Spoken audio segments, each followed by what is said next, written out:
Check, check. Hey. Alright then. Another wonderful day of coding shadows. So yesterday I ran into a little bit of a performance degrade.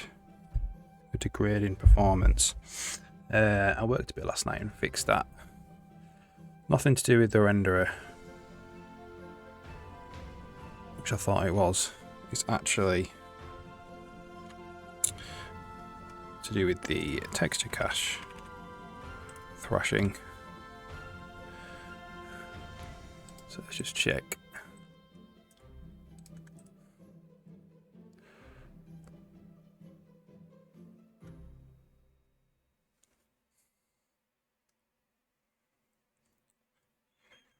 This was dropping down to 20 FPS after like a while.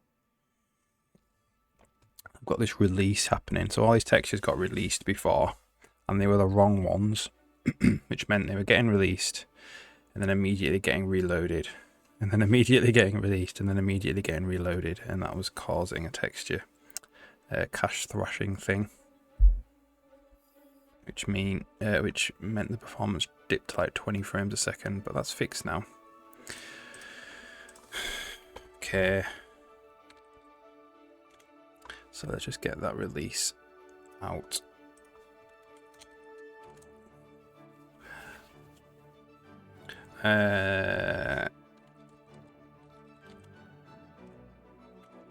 We'll put this back as well. It's 1920, 1080.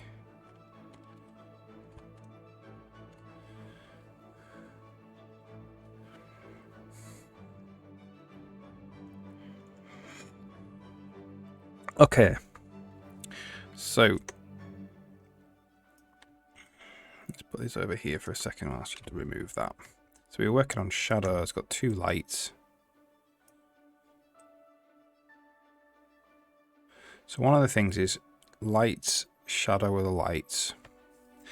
That's something we've got to get rid of.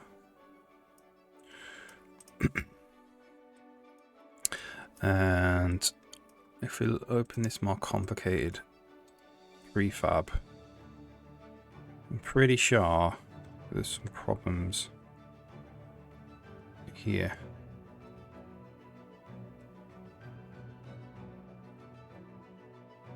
See how the entire light there is, well, difficult to say.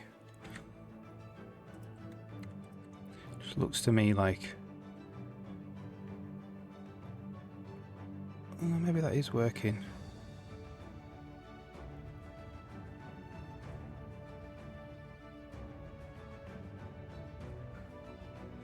So we need to put in where we don't want to have shadows basically on all the grass blades, because it is just too performance heavy and not beneficial enough to the look. Right.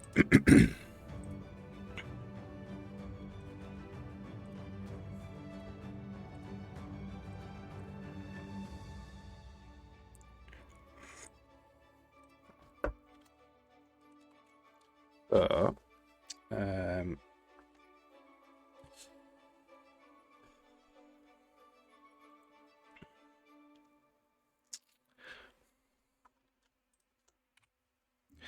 first things first, do we have everything shadowed that we want to get shadowed? Every type of entity, basically. I think we do. I think we did that yesterday. We also need to be able to alter the shadow bias. And then we need a button like apply to brush or something, because if we stamp in multiple ones of these, we're going to have to alter the shadow bias for all of them.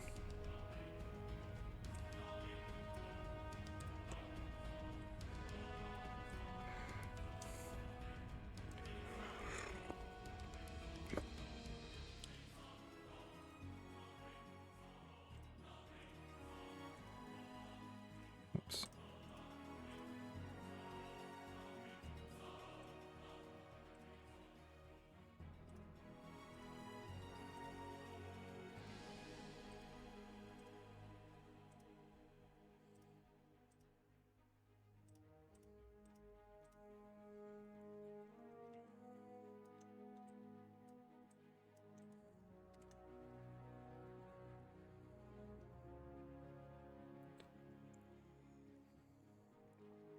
See how it goes.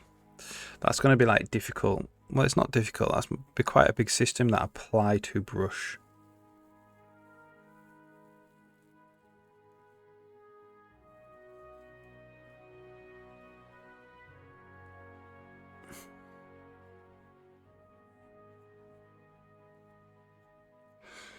That is something we should do, though.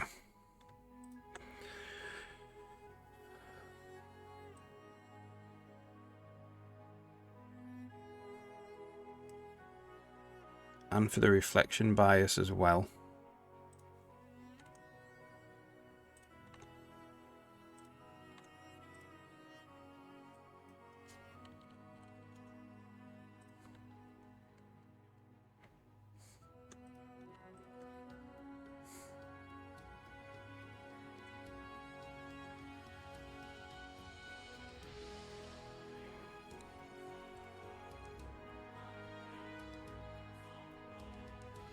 Yeah, I don't know. Right, so let's stop light shadowing other lights. That is not a thing that happens in the real world.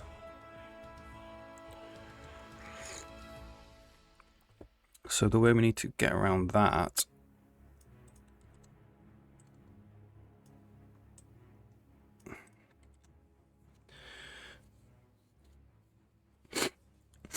is we could just say if the sprite has brush lighting, it doesn't cast a shadow. I think that's probably the easiest way to get around that. So game board content,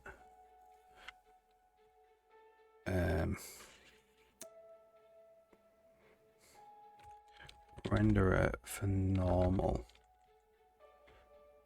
shadow, was it the shadow renderer for normal? So we could just say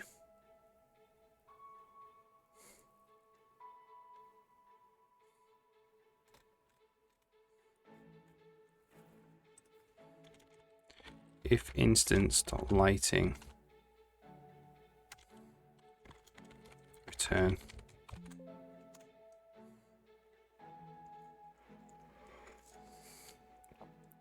that should do it. That should do it. That's basically saying if this instance has lighting, this is where we draw the shadow for the instance. Don't draw a shadow.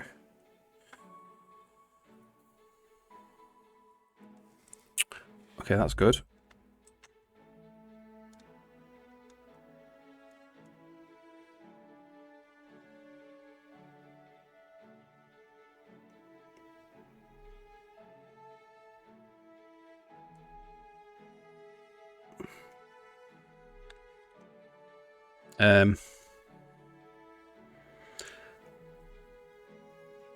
So do we want to do this apply brush lighting thing? Apply lighting to brush. What would that mean?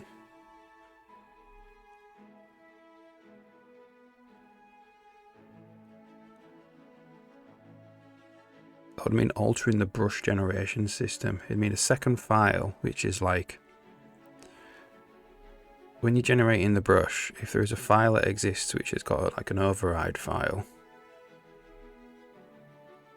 apply this override to the brush. So that's quite a bit of work.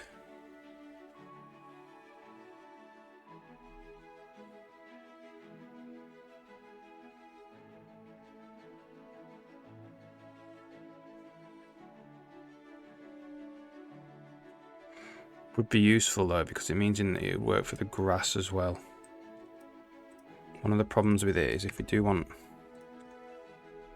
shadow the grass, this is by blade right now. So if we did like shadow bias, then we did like apply to brush, it would do it for every single grass blade of that type, which would be awesome.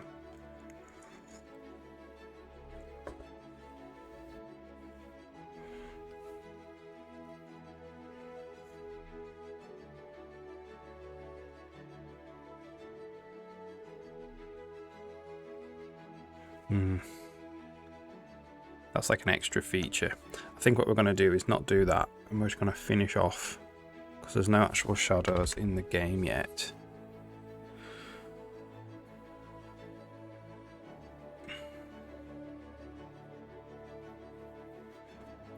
So we need to put shadows in the game. Alright, so what we do want to do though is have shadow caster here near reflector. We want to be able to turn shadows. It needs to be basically for, definitely for grass, maybe for everything.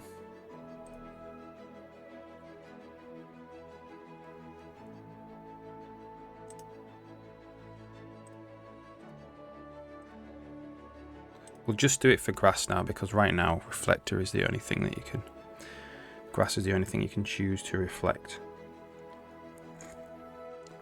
Or not. Everything else is just does reflect. Okay, so we need where it says reflector. So this is in game board editor, properties for grass, and then we've got reflector. So that's in the cell. So we're just going to do tool shadow caster. Put that there. And then we're going to go canvas, draw checkbox, shadow caster.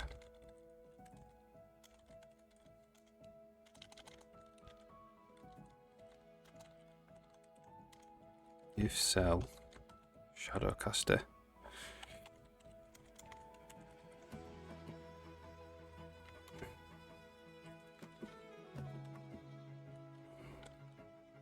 Shadow caster. Do that. And then we need to save it.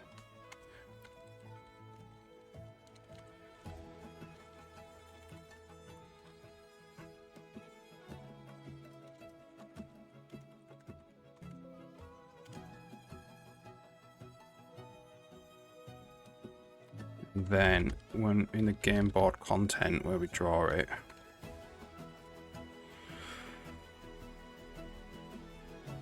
the shadow renderer for grass,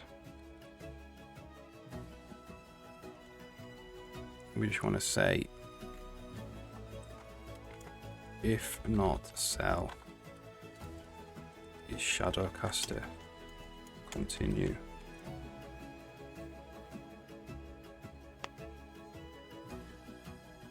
So we just don't cast a shadow if it's not a shadow caster.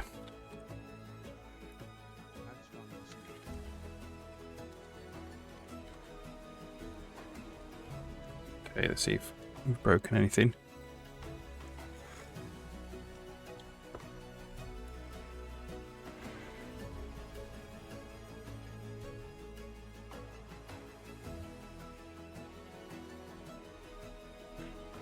Okay, so by default it's not a shadow caster.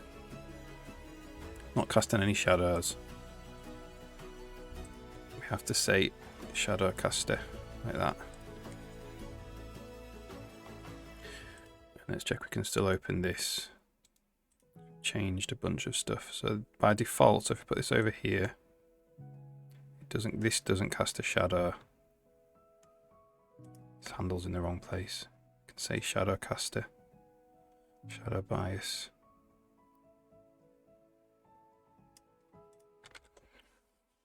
Alright, cool.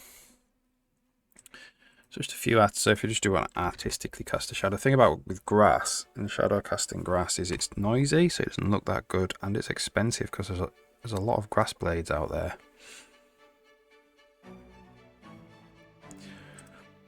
Just by doing that, hopefully we were at 55 or something before. Hopefully we're up at 60 now. Or at 58. Yeah, we're up at 58 anyway. And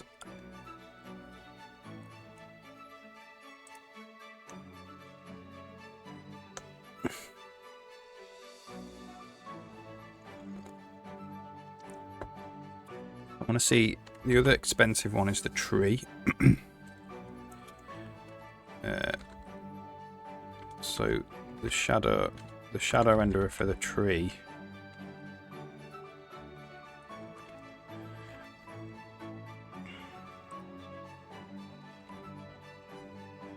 Doesn't get rendered because it's not even in the bounds of the shadow volume. So interestingly, we are not hitting. We're about hitting 60. We are hitting 60.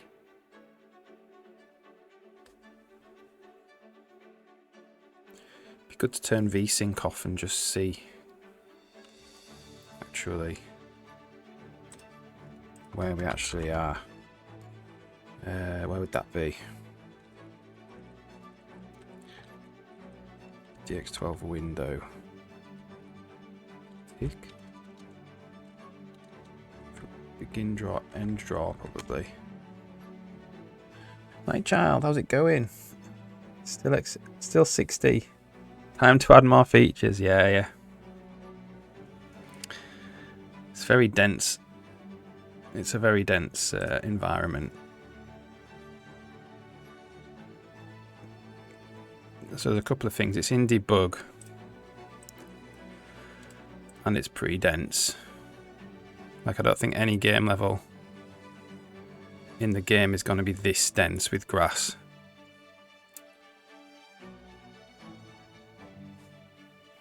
It doesn't run at 6. I've got a laptop at home that's bottom of the line. Well, it's dedicated GPU, but bottom of the line. And it runs at 30 on that in debug, and it runs at 60 in release on that. So I think that's okay.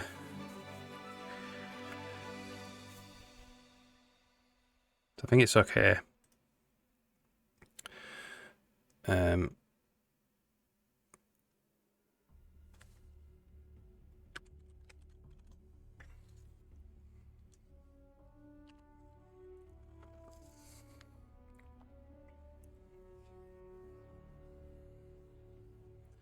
So we're at 300 and summit without VSync on that. So this is VSync off. It's about maxed out for 60, 63. In debug. I've done a release build for a long time. On this computer anyway.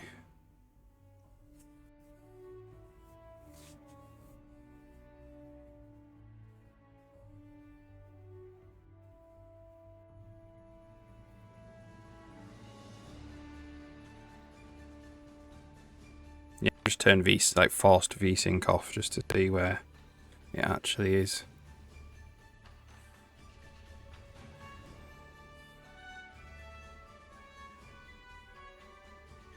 The actual game renders a lot more efficiently than the level editor, so that definitely will be 60. The level editors, the render loop's it's not that good for quick rendering really.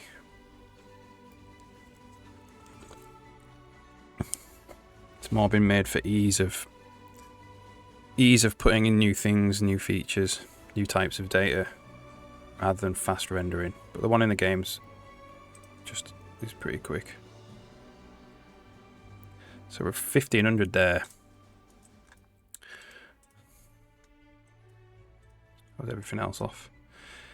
So it's like 250. So there's not going to be really anything as complicated as this in the actual game. In terms of screen density, it's mostly the grass that causes all the screen density. And it's still 3.5 milliseconds, so it's actually... This is a quick CPU, but not a quick GPU, relatively speaking, compared to today's GPUs.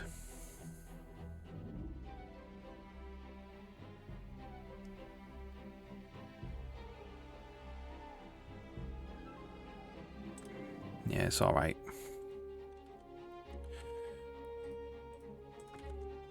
So I think reflections are in the level editor. Not reflections, shadows are in the level editor.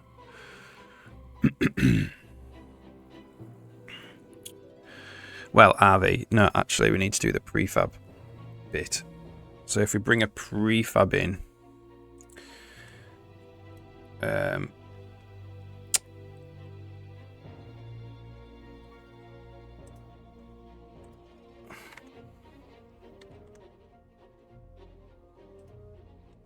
there's no shadows. That's not casting shadows out, the prefab. Obviously these two, oh no, it might be. It's just that the blade of grass by default doesn't cast shadows.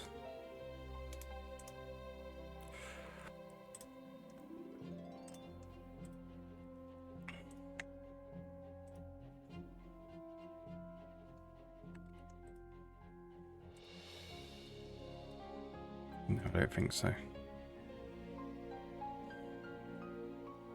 Okay, so I'm going to get rid of this prefab. Rid of that grass.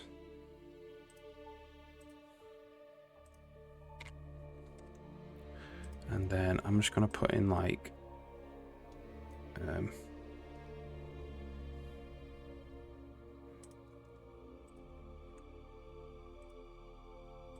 2 barrels. That's going to be that prefab.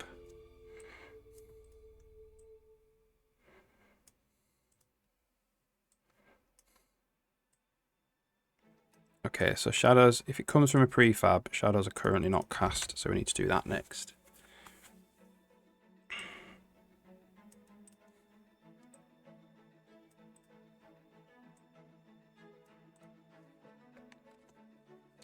So these two here, what happens if we break it apart? Okay, cool. So, that is a shadow renderer for prefab.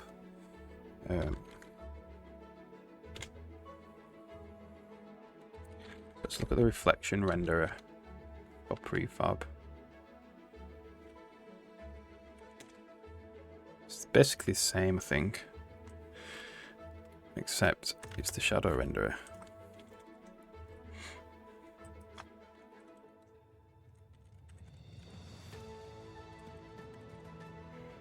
This is the shadow token.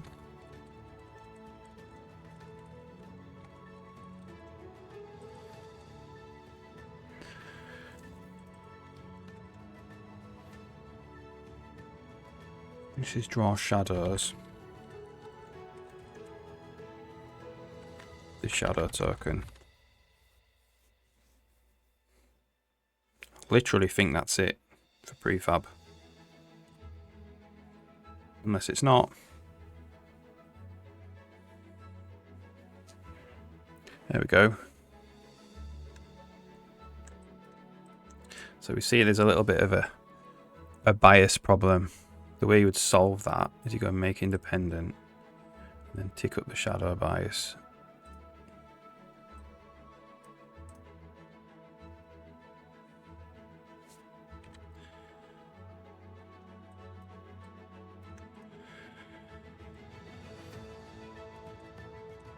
Awesome.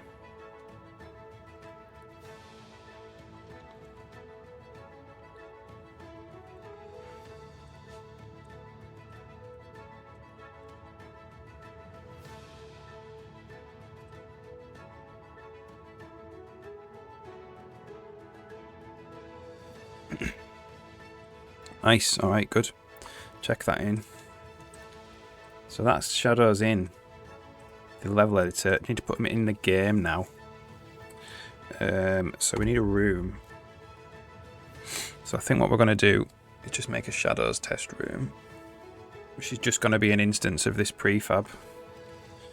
So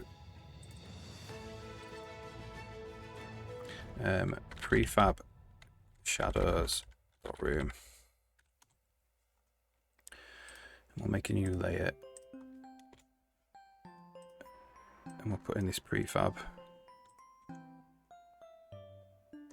That's interesting. Look at that. That should correct itself as soon as we stamp it in. Yeah, we need to. So that is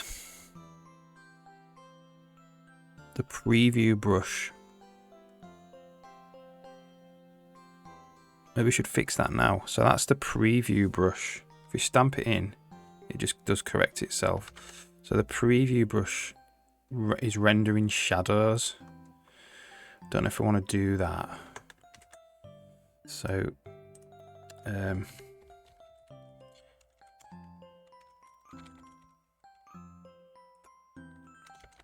preview brush for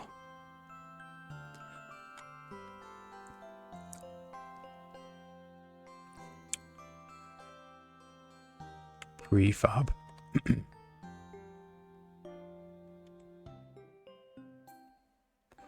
Calling draw content.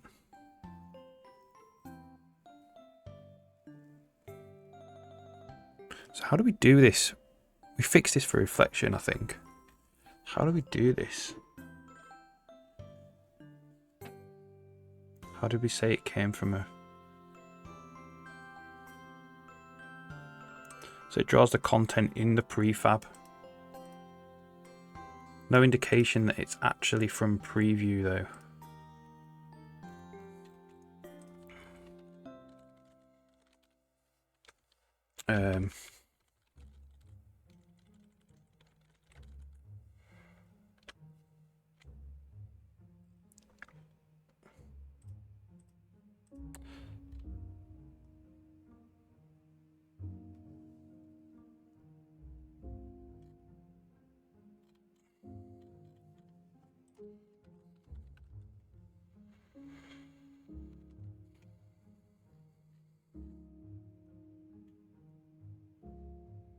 So we pass in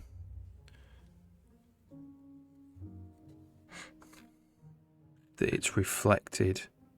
How does it? So that's how I think we get it round, not drawing reflections.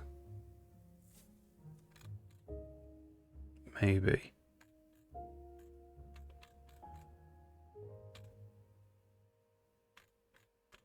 So what's happening is it's trying to draw shadows, but because it's not in the scene properly, because it's a preview brush, it's not able to draw the proper shadow maps. So it's using old ones.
Levels. Where is it? Prefab shadows.room. So if we pick this,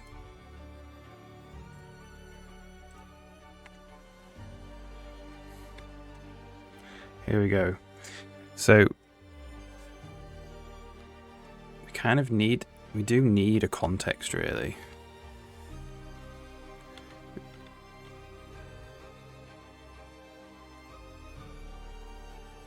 Like we could put in the Z bias or Z structure.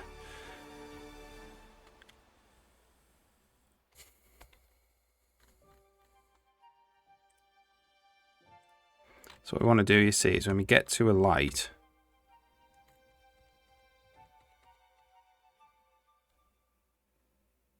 we want a new light draw type essentially, which is like preview. We have a preview one.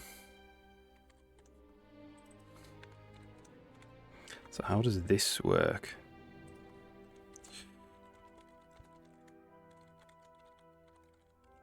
That's what we want to pass.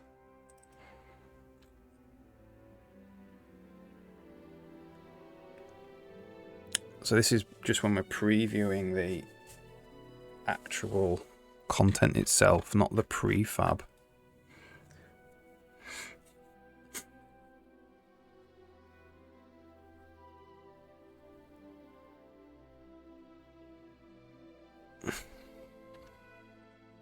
So we could put it in the root content.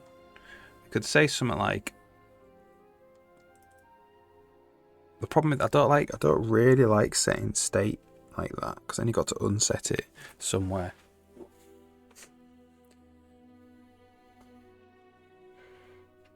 So what we want to do now is basically go into here, do draw the light, or basically here this light draw type needs to be set to preview, because it's come from a preview call.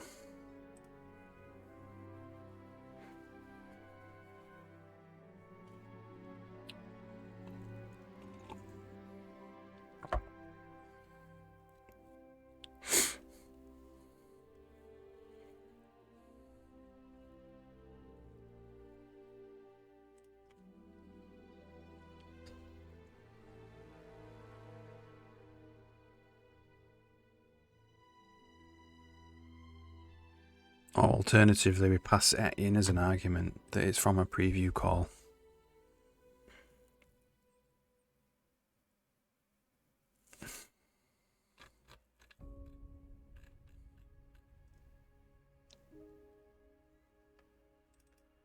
Then it just has to get passed along.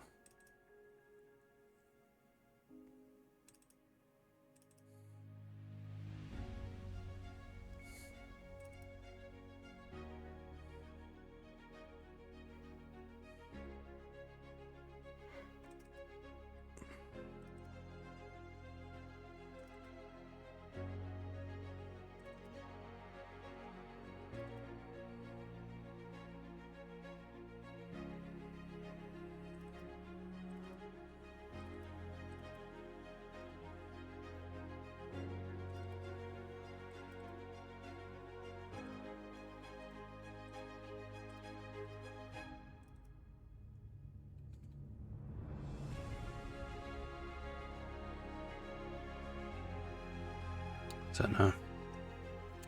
Don't know the best thing to do.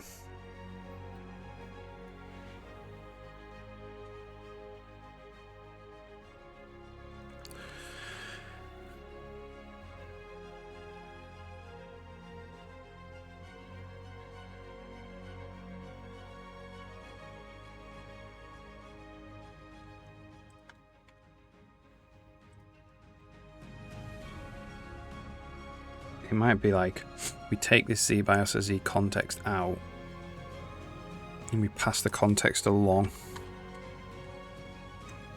as another argument. That would be a lot of work, that's the problem. That wouldn't be a lot of work, it just means changing quite a bit of stuff. It would take like 10 minutes.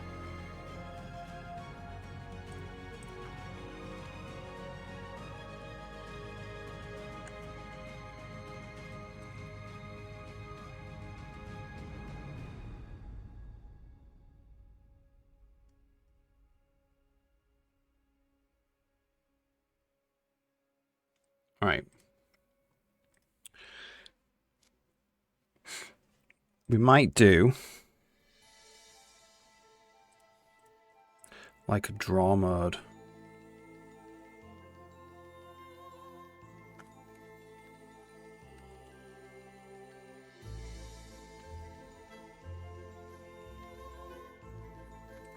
Like enum class e draw mode normal preview.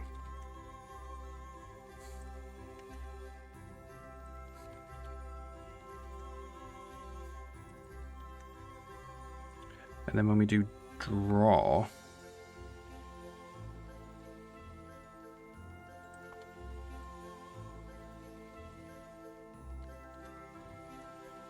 draw content. So does this draw even get used by anyone? Ah, yeah.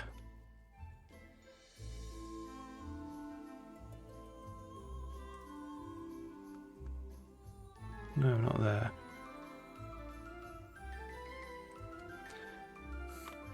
Oh, it gets drawn. This gets called. This does get called, I think, by the level editor. So draw content. We could do something like eDraw mode.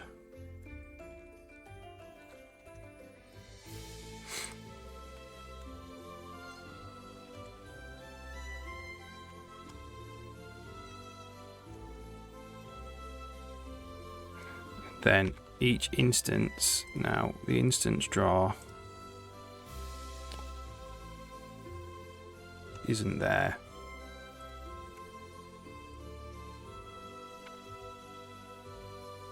It's here.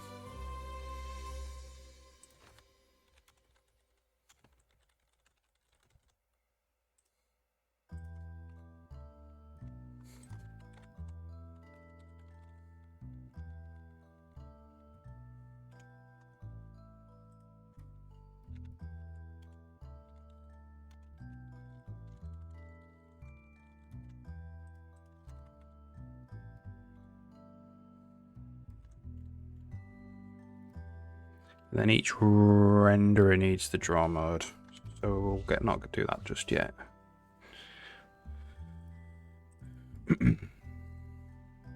eDraw mode.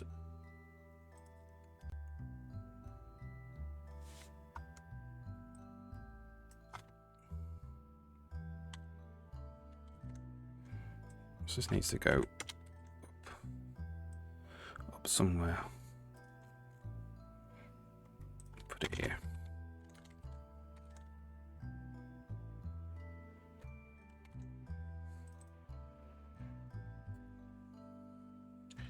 So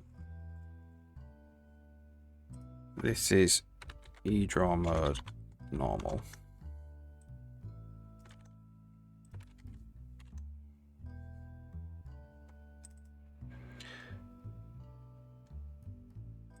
This is just draw mode.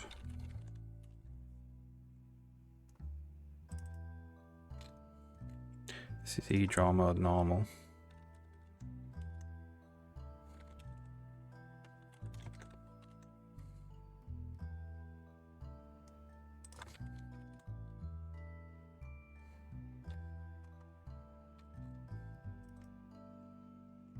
So now we can get rid of this.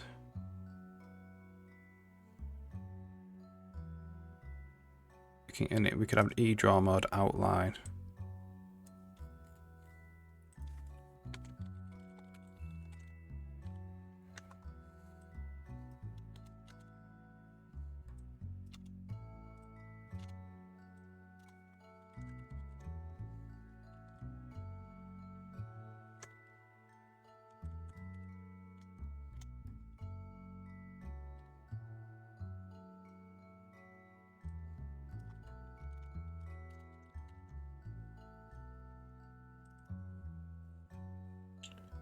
So the renderer will eventually get a draw mode in it.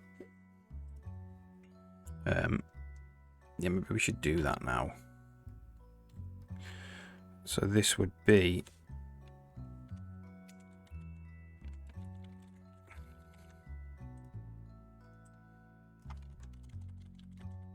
put it at the end.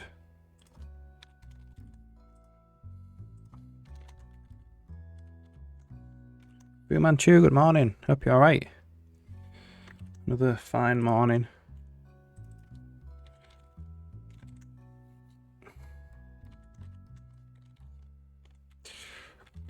So this is just draw mode.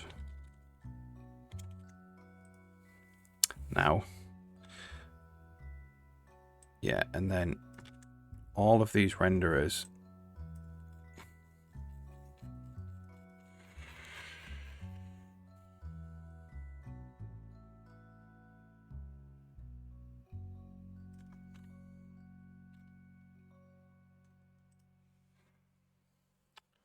that needs a draw mode. Draw mode.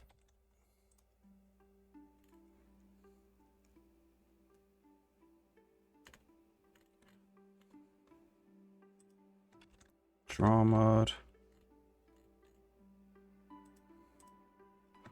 Draw mode.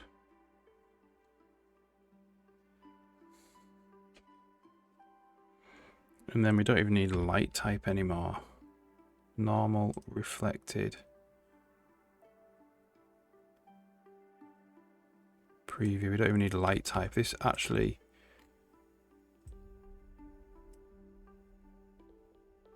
So this is eDraw mode. This actually solves a bunch of problems, which is good. So that's just draw mode.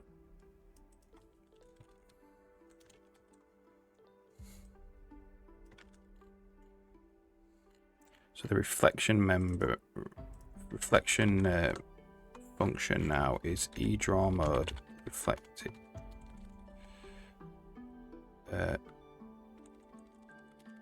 Reflected. Could do shadowed as well.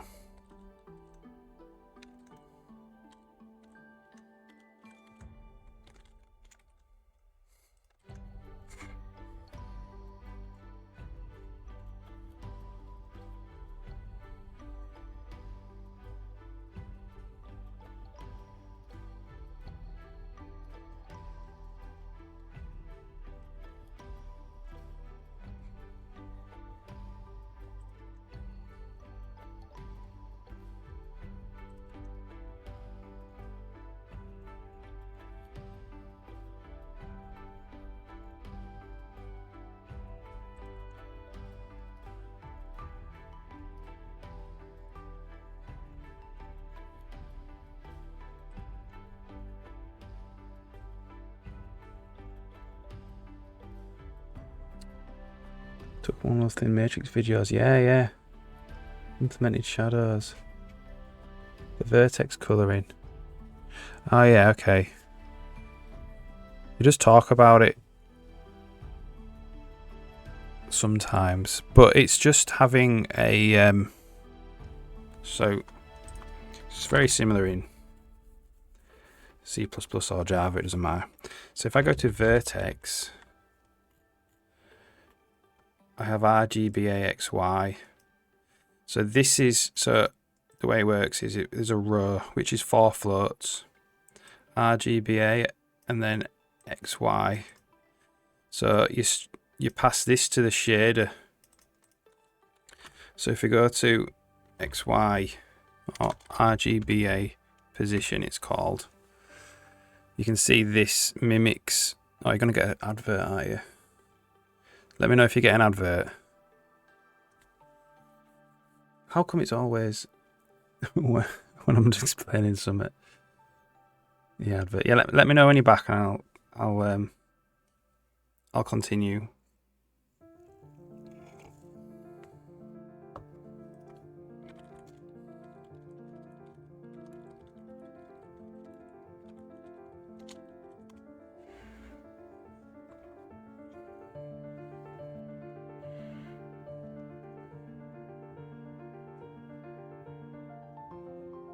Okay, you're back.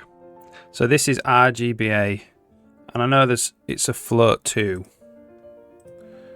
This is a float 4, but that's only because I'm just cutting off the final 2 vertices. They're just padding. So it just gets passed straight into the shader, and then I pass it straight through to the pixel shader, and I return it as the colour. So the idea is that your models, when they come out of Blender, have a similar vertex format where they have the colour in the vertex, instead of looking it up in a texture. And he does the same thing.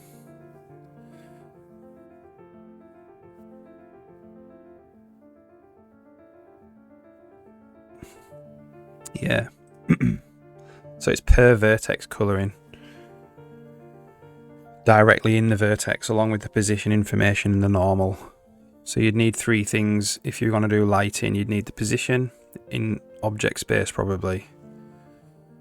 Could be in world space, depending on how you want to build your vertex buffers. But it's usually in object space, which is the space that comes out of the 3D modeling package. Hence its name, object space or modeling space. And then you'd need the RGBA, and you'd need the normal. The normal being the vector that points perpendicular to the plane of geometry. And then you just need those three things to do lighting. The countdown's not 100% accurate. I think when I query the Twitch API, it just gives me an estimate, I think. Need to ramp up the rendering knowledge. Yeah, you will. That's one of the things you learn a lot about it when you do the game, yeah. So if you had the normal, it'd be like float 3, normal.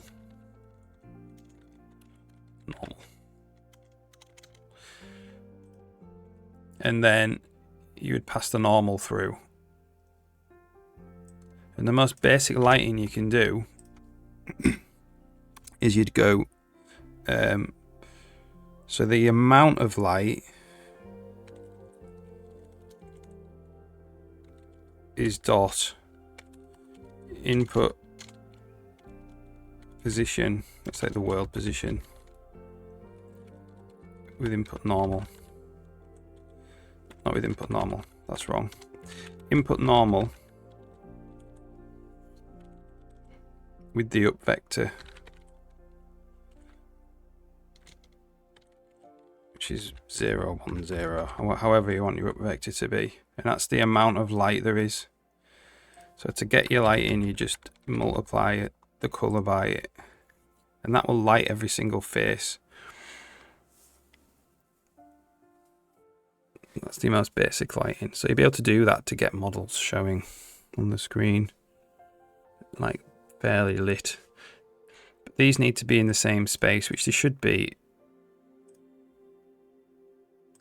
As long as your Y value is the up vector and Blender's Y is the up vector, that should work.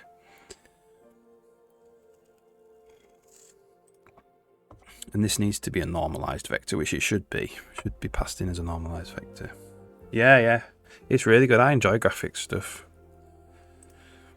So what this actually is if you've got a plane pointing along it, like laying on the ground, and then you've got the normal which points up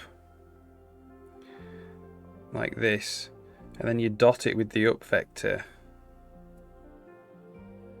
then you get the cosine of the angle, which is actually 1. So you've got full amount of RGBA.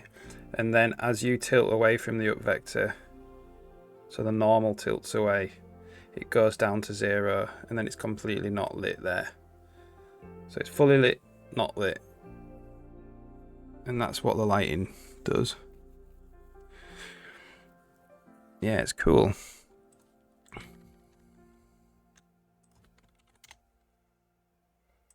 And that's not at all how the lighting works in this engine, unfortunately. But like if you were doing a 3D engine, that's the way you would start.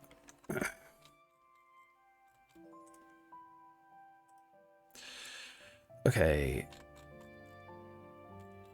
Let's get back to it.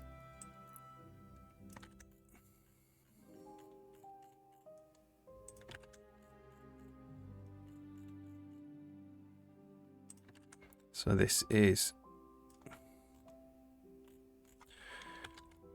draw mode reflected. I don't think draw mode's a particularly good name either. It's too common a name, I think. Probably another draw mode in the engine somewhere. So if draw mode is outline, if draw mode is preview, we don't do anything. We don't draw any reflections at all.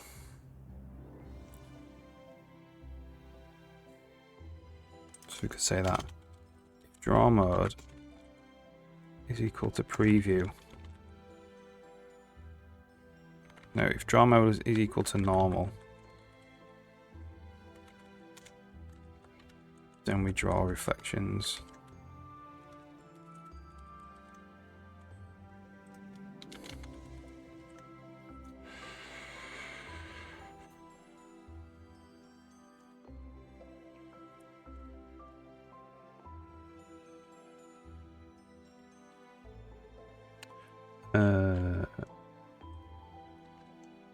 Draw mode.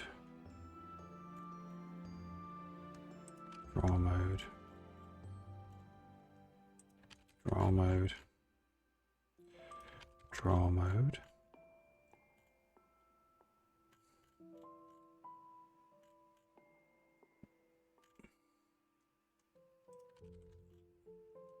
They all need to have the same API, even though I'm not using them, unfortunately. Prefab.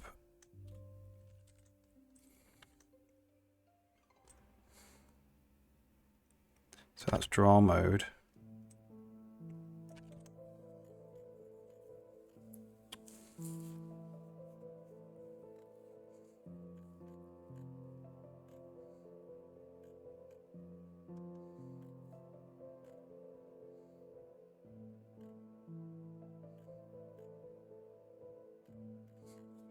Okay. So that's draw mode as well.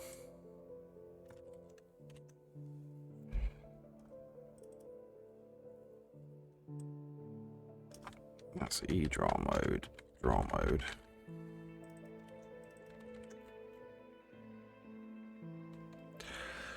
So, oh no. Draw mode normal. Draw mode. So if the draw mode is normal, we do this, else we just do this.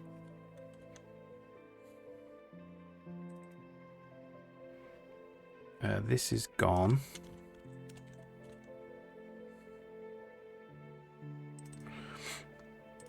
This, we need to pass in the draw mode. Night child.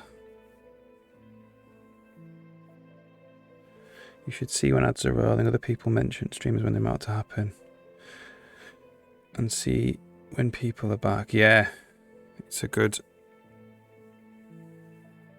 I have a little counter in the corner. But it only gives 10 seconds warning at the moment.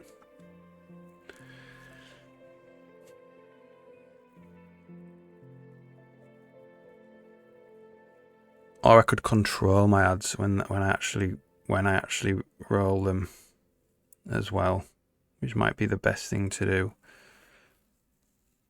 Which I might change to doing. So I can say like, right, I'm gonna go make a cup of coffee now. Let the ads roll, and then go make a cup of coffee and come back. That might be the best thing to do.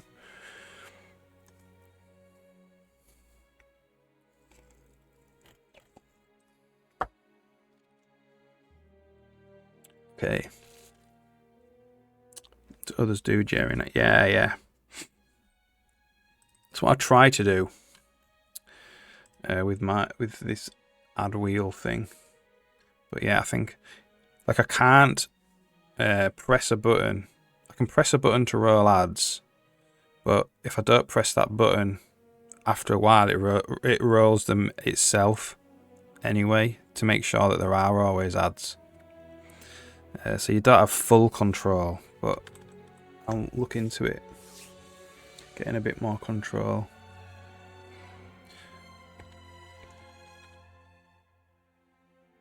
That's what we're doing here. This is previewing. So this is draw mode preview now.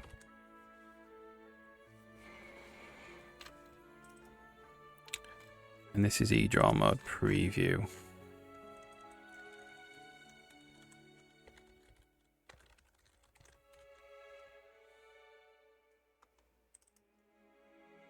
This is just make Z.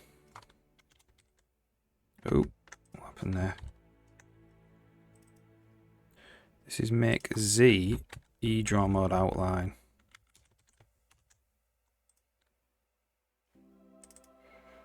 This is make Z draw mode outline as well.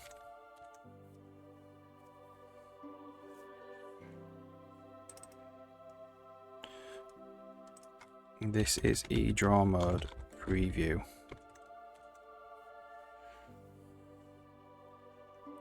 Oh, nice one. It's a lot of work in it to get a triangle on the screen. Blooming heck. Yeah. That's great. It's amazing, isn't it? Amount of work you need to do. Amount of boilerplate for these newer graphics APIs.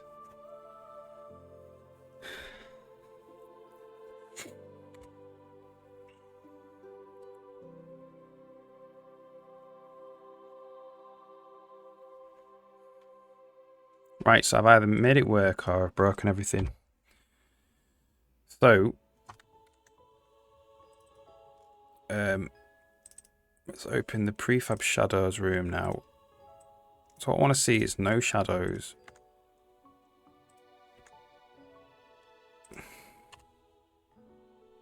Yes, I'm going to stamp it in, shadows come. Awesome. Custom, right, yeah. So SPIR-V is like the Vulkan intermediate shader language, is it? From what I understand. It's called Dixel in DirectX, that thing. Yeah. Yeah. Yeah, I have a similar thing in this. So the shaders, if you look at the post processor or some shader, so this isn't normal, what you would normally feed into the shader compiler. So it's a similar thing. So I've rejiggered it a bit so you can have multiple root signatures and multiple shaders in a file, and then you just list what types of shaders they are here, and then my shader is called, this is called a shader group technically in the engine, creates a lot of shade, so you can create multiple shaders in one file. So you can say like all of the lighting can go in one HLSL file, and then the shader group compiler produces a bunch of Dixel, one for each of these. And then when I'm setting my pipeline states up, I can just mix and match from anything to create the actual. So the pipeline gets a name essentially, and part of the pipeline is what shaders I'm using for it. They don't make it easy anymore. Back in the day, you just had to give it a string. In DirectX 9 days, I think. Just had to give it a string, and it would make a shader out of it. I mean, you might actually be able to do that now. I haven't looked into it. That's definitely not how this works.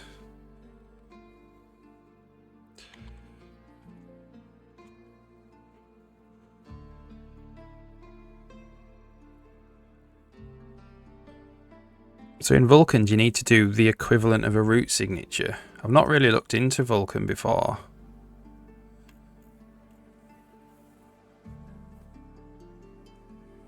What was expected binaries? Yeah, it had the d3dcompile.lib. Do you remember that?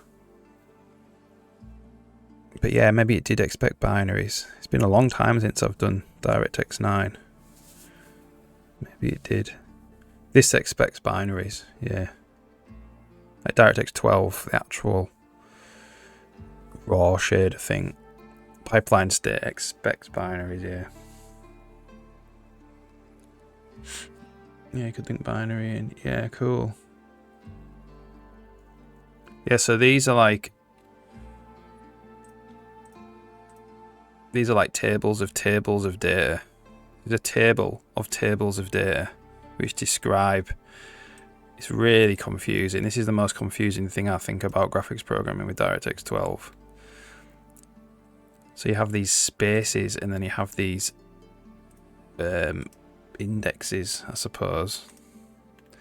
And you have to actually match this table of tables up with a table of tables on the CPU for it to work properly. Real-time linkers. Modern APIs are silly, yeah. DX compile, yeah. Something like that. I can't remember. It was last time I did DirectX 9 was maybe 20 years ago. I remember it being really good, though. I remember it being like straightforward to do things.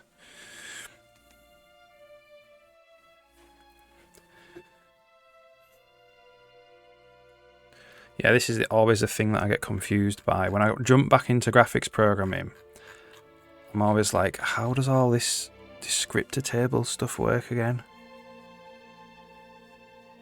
And then you set like flags and stuff, and all these things mean different things, and it's too much to actually commit to memory unless you're like a full-time graphics programmer. I think to do graphics programming nicely, you need to like say, right, for the next couple of months, I'm just going to do a graphics programming, and then you get in the swing of it. But going back and forth all the time, it's hard.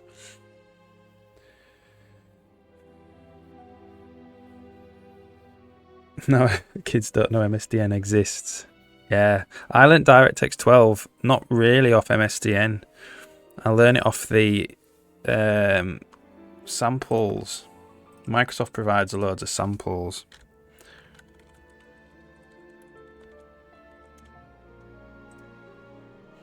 So here, check out some of these. It's got a full-on engine in it. Let's call it a mini engine, but it is a decent renderer anyway. Does quite a few different effects, but it's got a bunch of samples. This is the place to go. So let's have a look at, is there a triangle sample? Maybe it's Hello World. Yeah, here we go. Oh my word. Hello Triangle. Hello Triangle.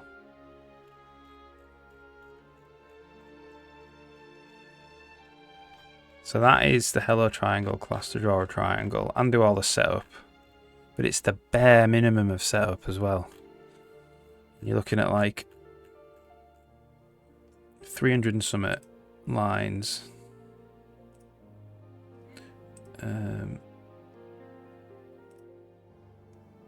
But it has a lot of wrapped stuff. So I can't remember exactly how many lines it would be to render a triangle, but it's definitely in the hundreds. In the 500 plus lines. Yeah. I've done the triangle tutorial in Vulkan before. When it came out, when it first came out, I did it. But nothing else since. I went the DirectX. I was at DirectX 9. And then I skipped 10. And then I did 11 for years and years and years and years. And 11's pretty good. I think 11's okay. And then 12. I started learning DirectX 12 about 4 years ago, I think. 4 or 5 years ago now.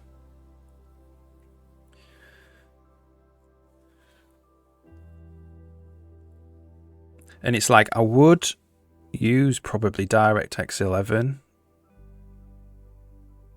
Except DirectX 12 is a little more efficient it's more flexible. And there's things that I like to do now since learning DirectX 12 that you can't do on DirectX 11. So I haven't gone back to DirectX 11, even though DirectX 12 is more confusing. Ooh, they're cool.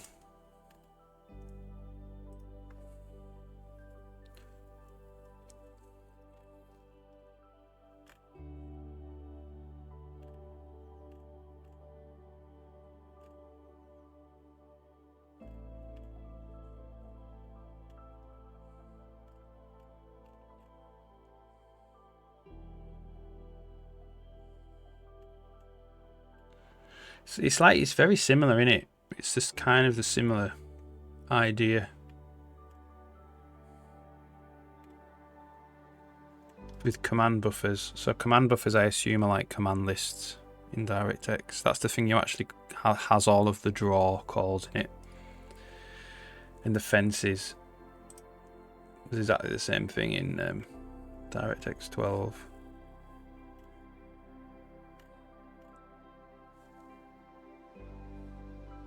FPS now.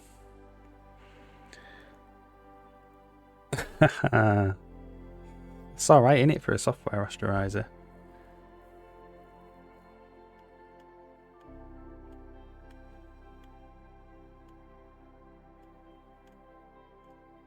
Does it have a built-in one? I can't remember if DirectX 12 does or not. DirectX 9 used to have a built-in software rasterizer.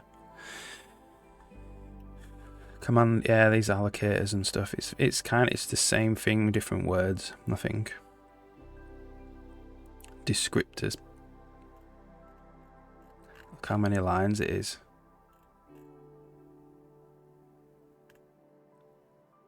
Swap chains.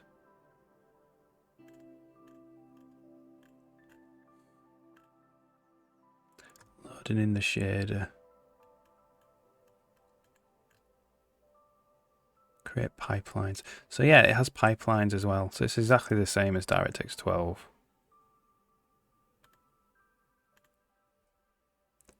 Well, pipeline state, rasterizer state.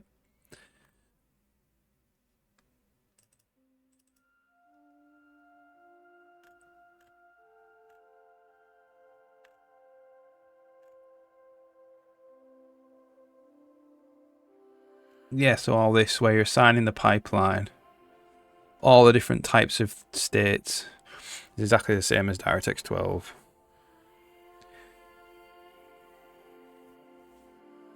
There's a software device called Warp. Yeah. Can initialize it via create device. Yeah. Yeah, cool. Which the sampler setup was part of the pipeline. Both APIs are based on AMD Mantle. Yeah. Nice.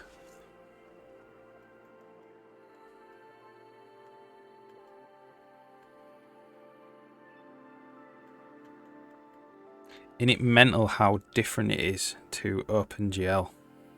Where it's like GL Vertex Color 3F or whatever it is. It's just amazing how different it is.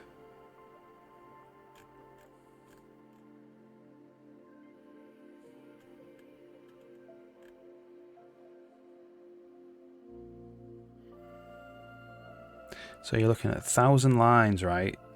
Plus. And it inherits from something. Vulkan example base. So it's a lot of code. Yeah, cool, man. Yeah, that sounds awesome.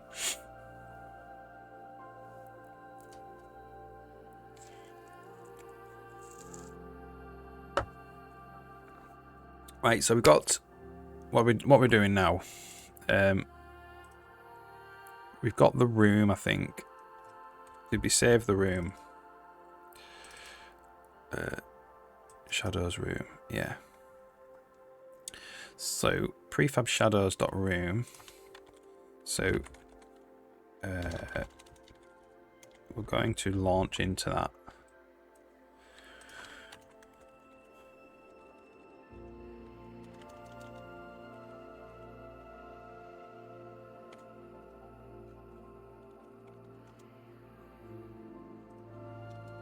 Turn off my 2-year-old temporary comment.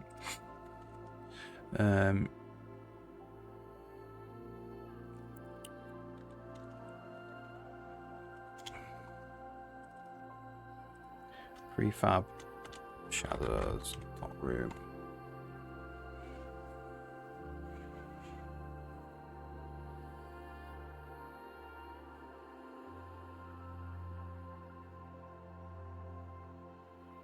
Ooh, what's going on there?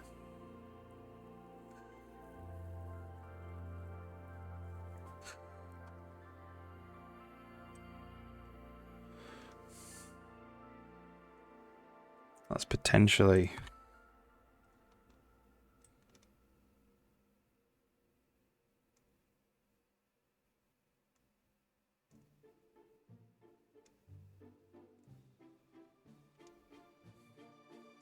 There will be all sorts of bugs and stuff that crops up with this level compiler until it gets used a lot.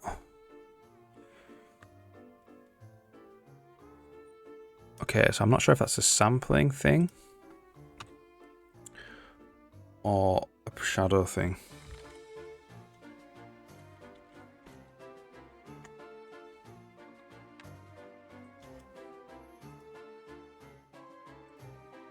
Shouldn't be a sampling thing.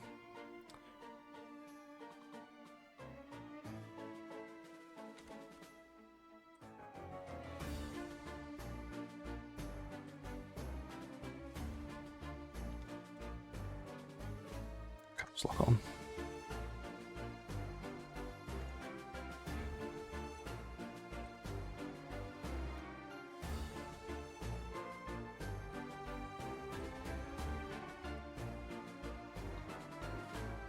Is it a sampling thing? Might be.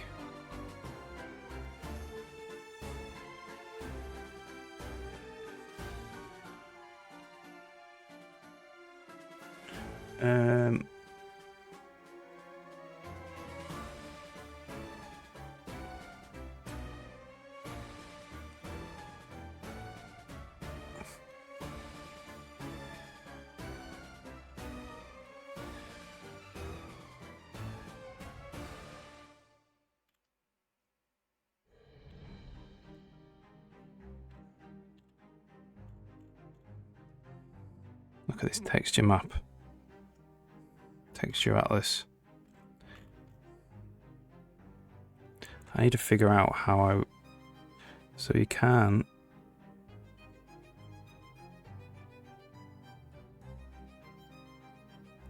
UV atlas. Which you probably can't see. S text coord. Okay.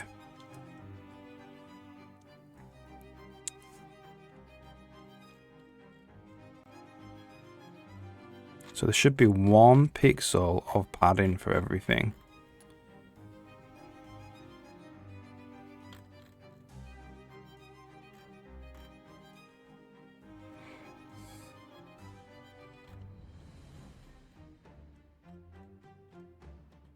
Or is it this? Is this the cause? Could be.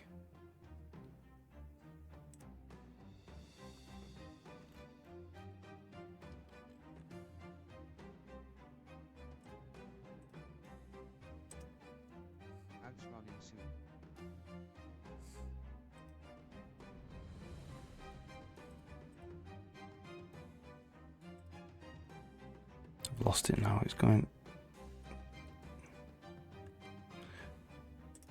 It was working. No, it's not.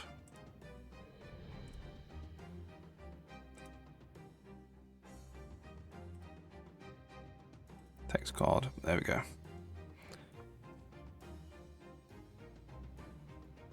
Where were we looking?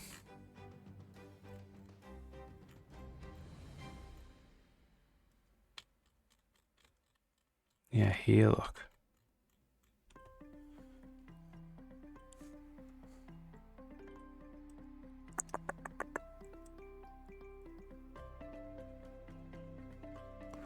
What's going on there then?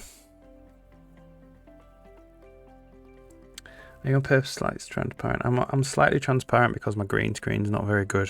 It's just a sheet of green cloth. So if I turn up the opacity, you can just see the screen behind. But yeah, it does have, I suppose, a little benefit if you can see behind me. Yes, there's a problem. This is an interesting bug. There's a problem there with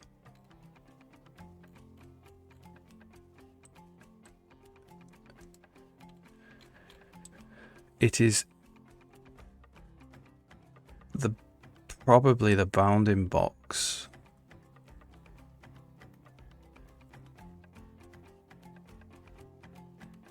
of the grass, not the grass, the floor.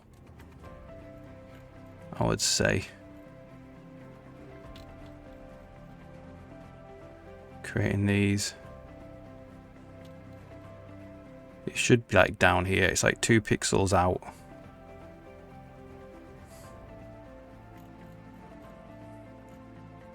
Just on the top edge.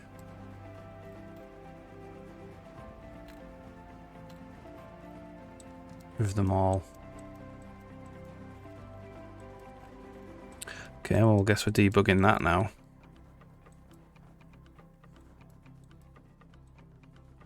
The top edge of all of them. I think it is the top edge of all of them.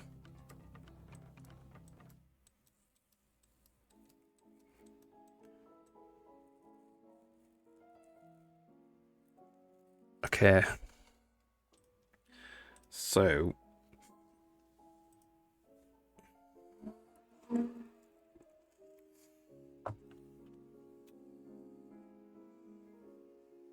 make cell 50% transparent, yeah.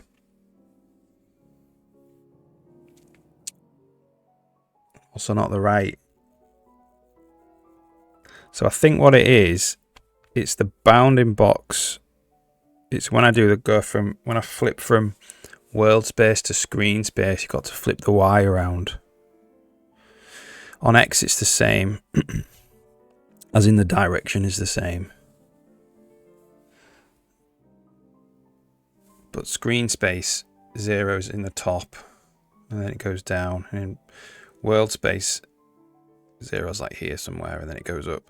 So it's the flip. The flip is like some pixels out. The bounds, 2 pixels out. True Trooper, how's it going? I did change actually the bounds in code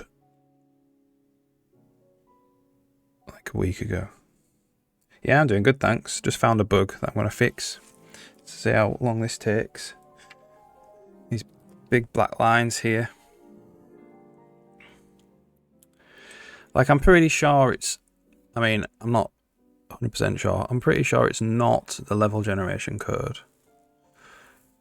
Because that...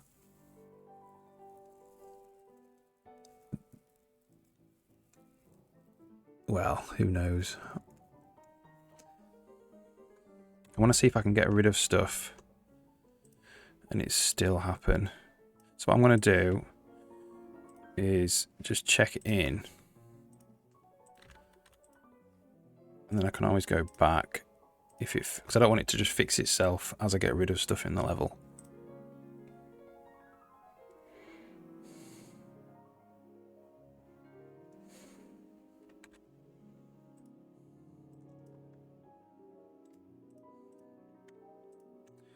Get rid of all this.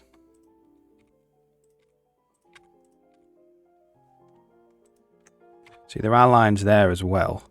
That is in the artwork. That is not in the... They're not perfectly... I mean, they are perfectly tileable, but you can see the seams a bit.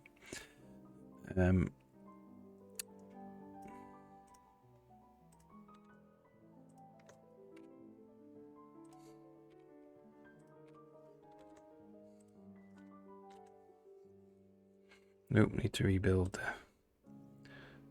Another thing I need to do is I need to, if I change the prefab and I rebuild the game, it only rebuilds the game if the rooms have changed right now. So it won't rebuild it. I need to like move this or something. Save it, and now it'll rebuild it. I need to change it so any prefabs change as well. It rebuilds it.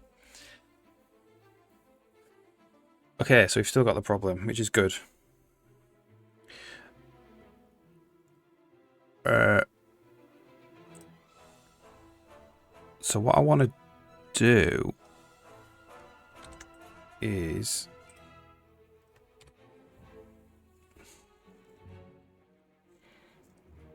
draw the bounds out. and see if there's a pixel. There's a pixel in Y gone wrong somewhere.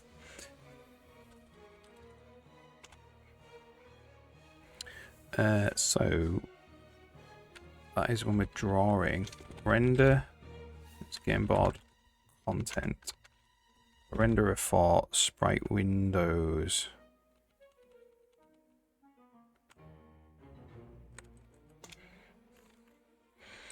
So we have these things, masks.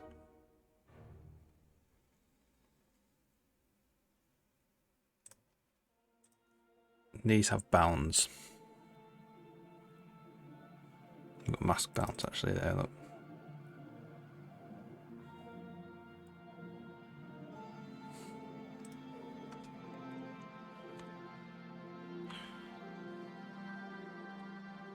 Okay, so let's just...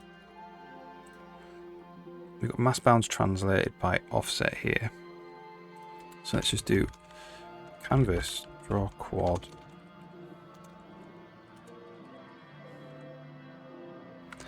Outline in world, mask bounds, translate, offset.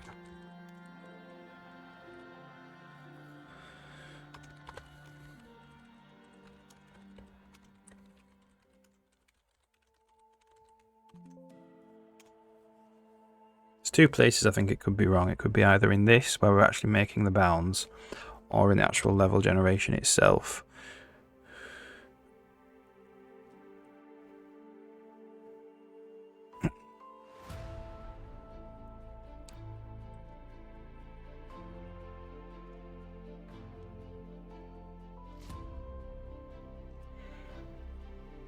Alright, now what I want to do is only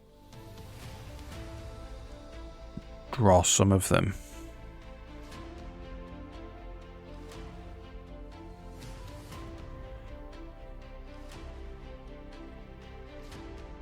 So between like -11 on X.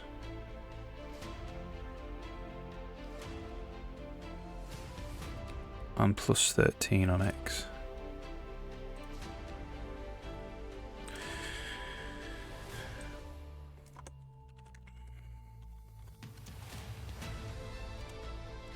This music's epic. This is the music to fix your bugs too.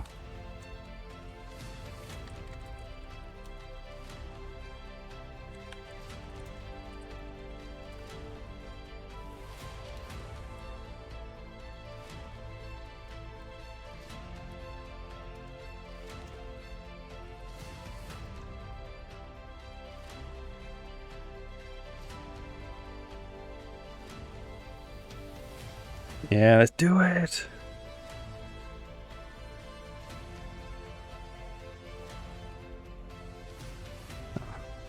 That didn't work. Oh, it did work. We don't actually even want to draw them. Actually.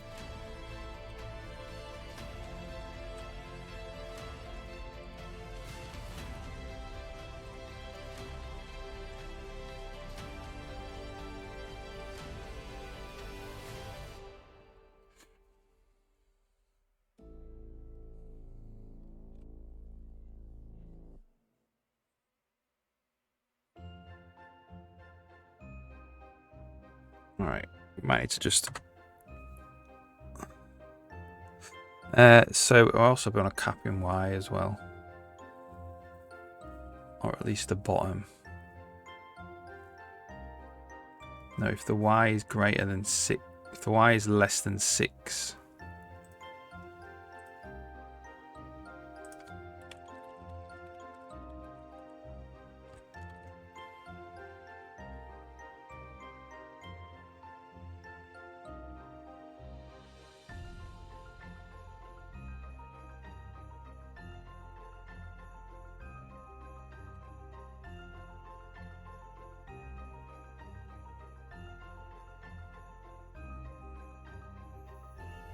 No, less than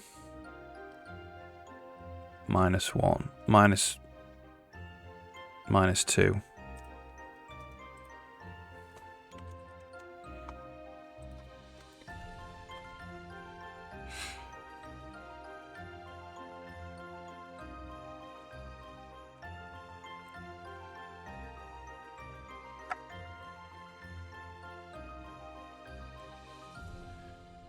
Right.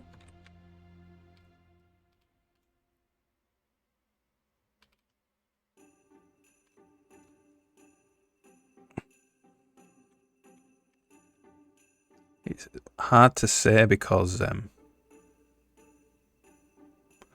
blooming white line could be in the way.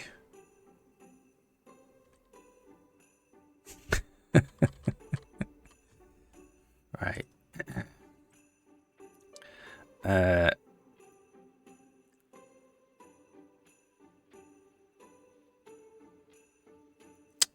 How do I want to do this? This is in world space, you see. I think I'm just going to pix it. That's what I'm going to do.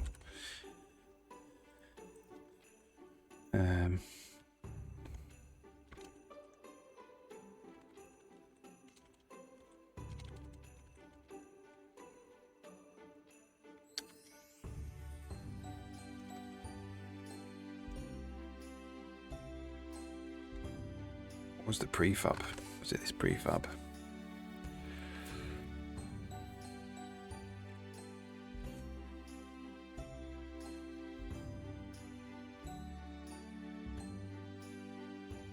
Alright, that's what we want.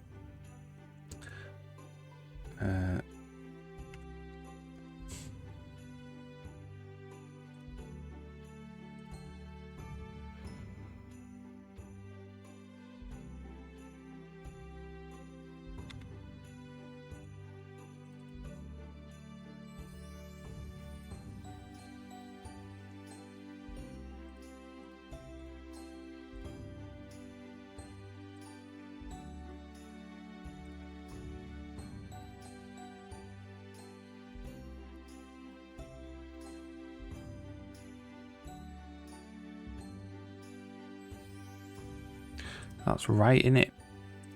Right on the top of it. So the bound is correct.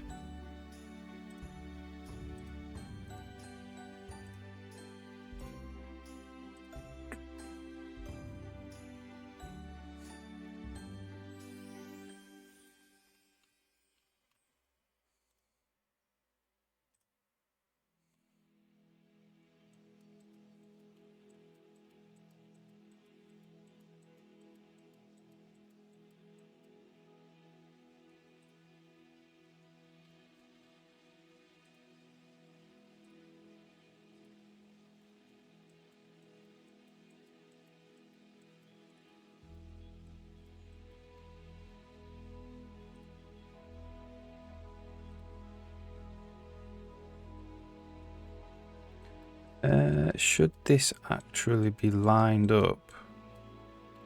Yeah, that is correct. It should be exactly lined up with the last pixel in white. So this is a grid. So this is a start of a new world unit. This line should be exactly lined up with the bottom of the grid, which it is. So the bounds are correct. So it must be in the level generation then. Right.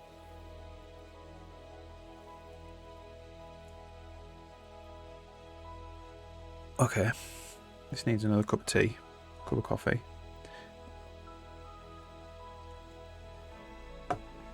And we'll get on to that. Back in 2 minutes.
All right, so here's another thing I want to try.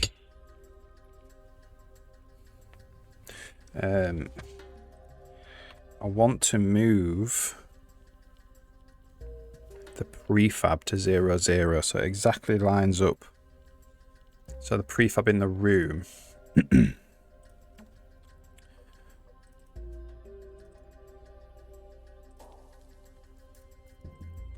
to 0, 0. Let's see if this fixes it, because it might be translating the prefab inside the room.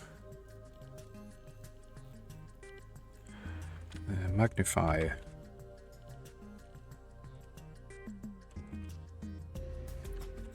Yeah, it might be translating the prefab inside the room that's breaking it when we generate it.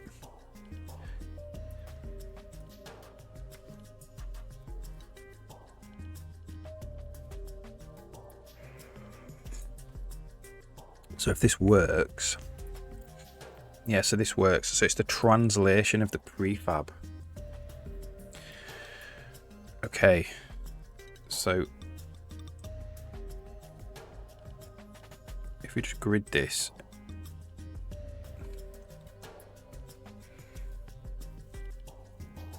and then move it up 1 in Y.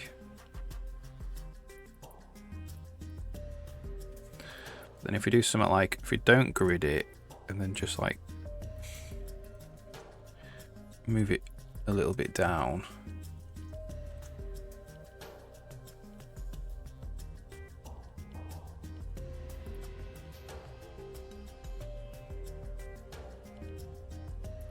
Okay, there we go. So it's the translation in Y as it's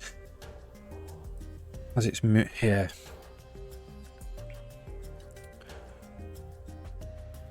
Causing probably some kind of sampling error.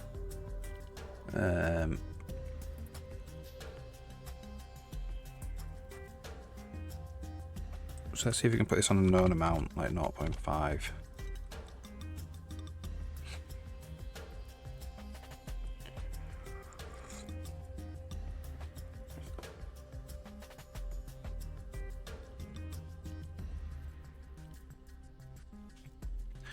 Uh, 0.75.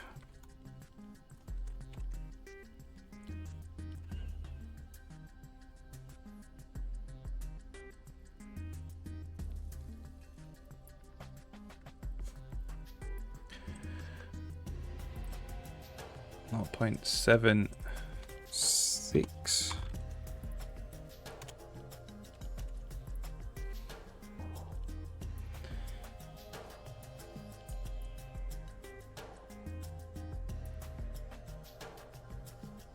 Okay, 0.76 seems to make. Let's check how big this is. A 1 pixel border, or top 1 pixel out. It's 1 pixel out there. So it's some kind of rounding error or something, I would say.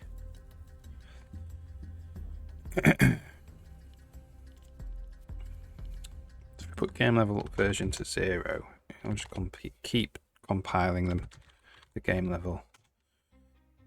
Say okay, so sprite window. How this works now.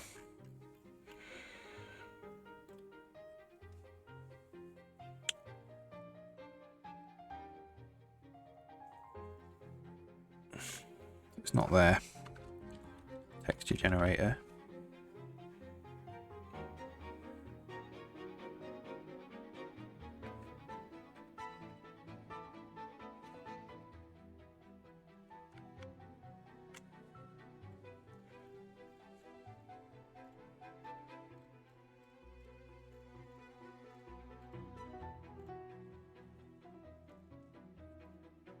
Okay, so what I want to do is just draw. I just want to deal with one cell or one mask.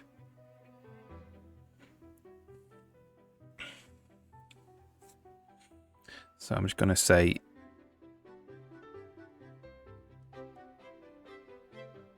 what if I just break out of here?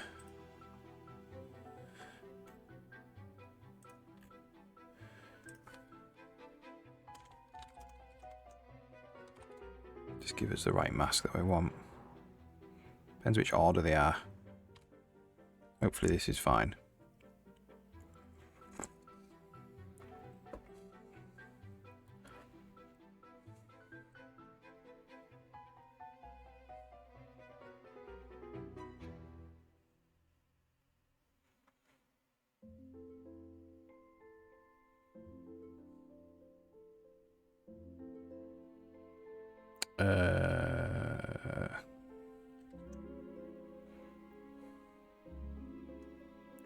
It's the one right on the origin here. So it'd be like up here a little bit. It'd be up here off the origin.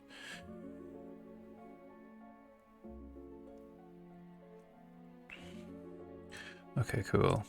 So I'm just going to take this code again into the default level generator. And where we're doing mask, oh, this is a bit more complicated.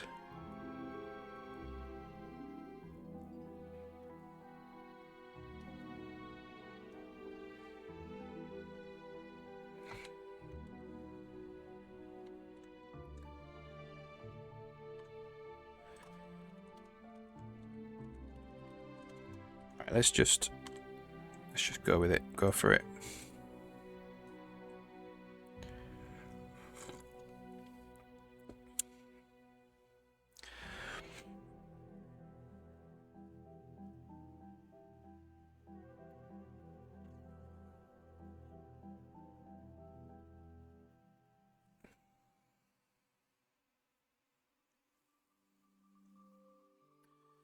So the masks have bounds.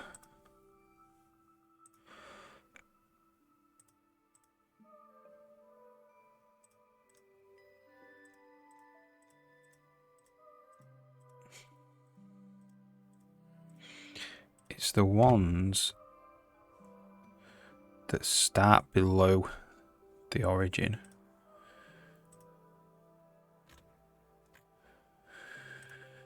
I think.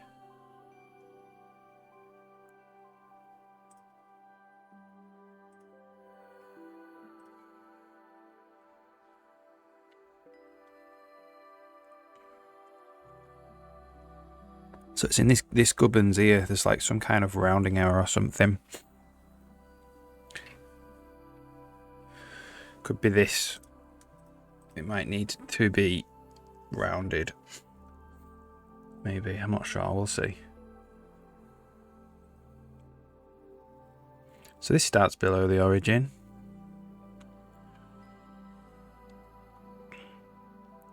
Cell instance offset.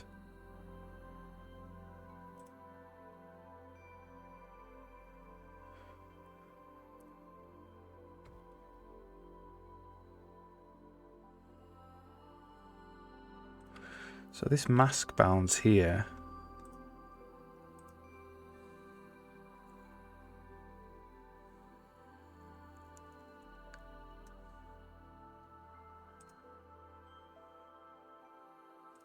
Hang on.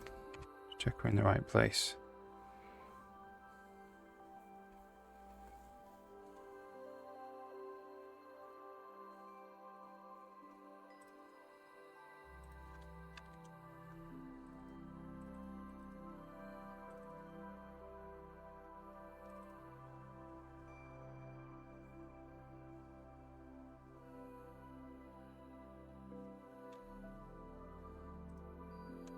It's not, it's the prefab shadows.room. So this prefab content data, not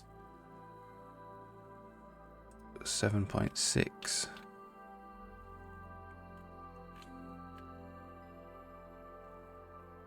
Oh, there's multiple rooms though. Need to be in the right room, actually. Can we find out what room we're in here?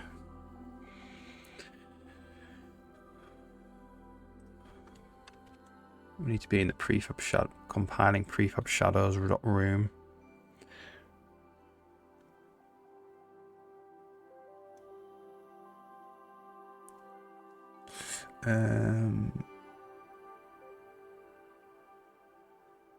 Build rooms.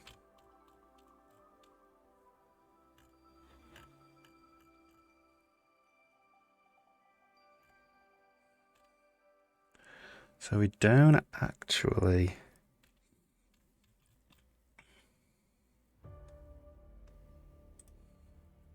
prefab shadows.room.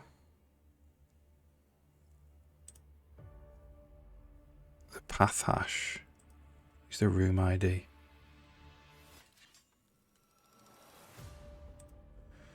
Which is 7527 for the room ID.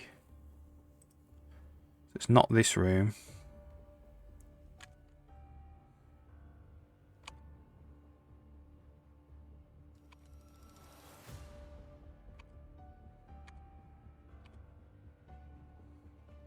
Okay, so we're going to go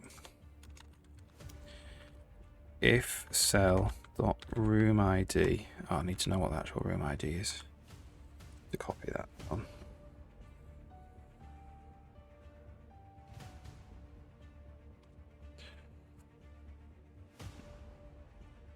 Check we're on the right room.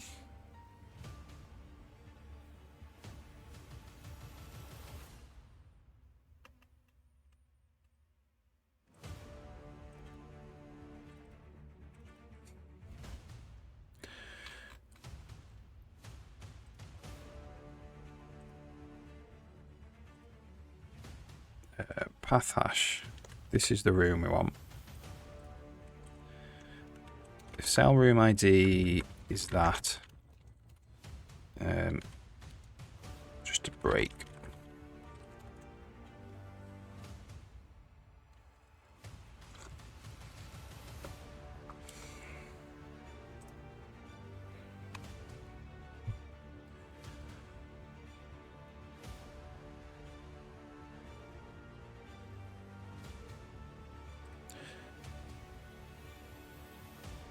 Cell.y is -16.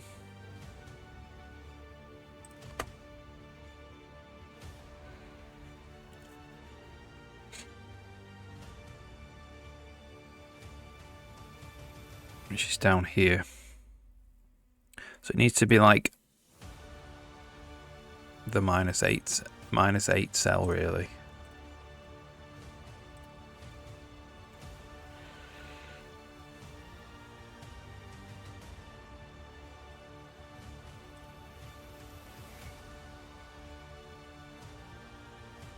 Cell bounds.y is equal to -8.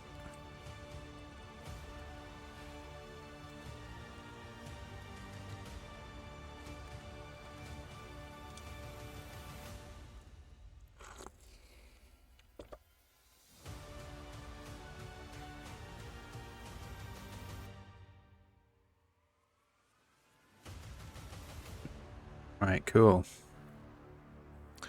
So this is -8, 24. -8, -24 in X.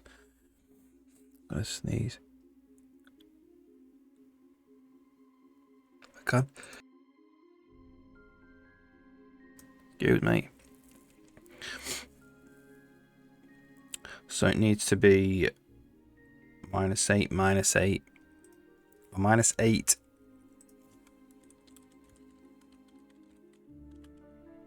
Is equal to 0. So we'll just look at -80, that's cell.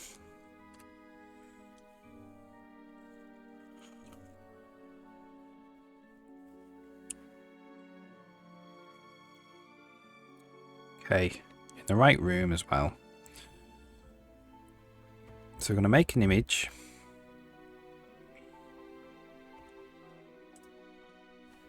Right, here we go. So that 0.75 is the position of the prefab.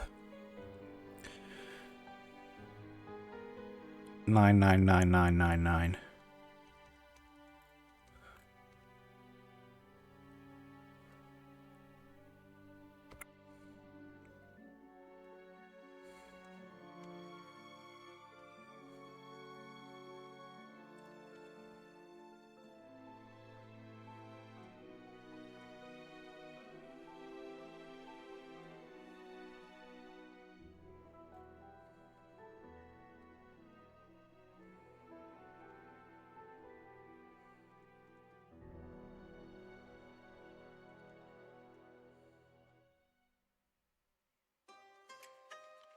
right.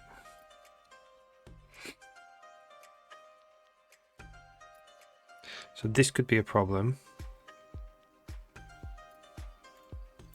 First thing I want to try is just BM round F there.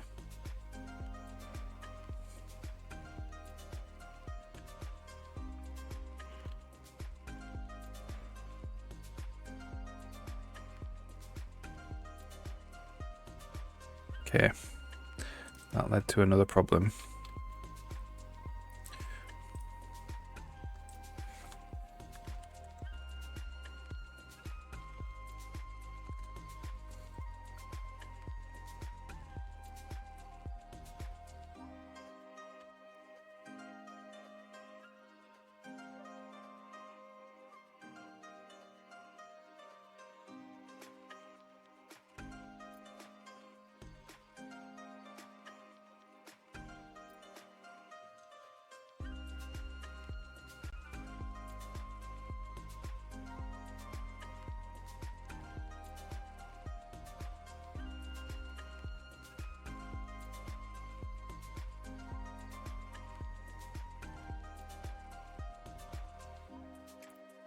Okay, so it's definitely something to do with that.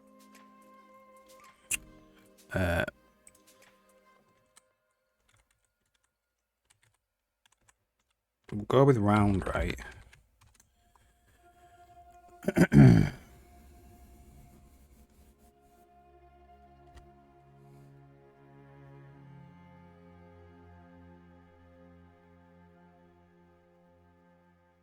So where does that?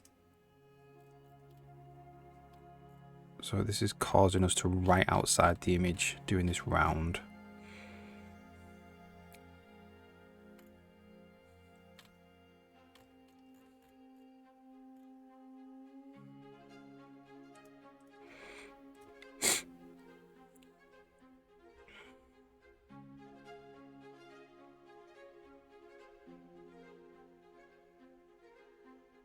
So -8 minus -16 is 8. So the width is 256. Ooh.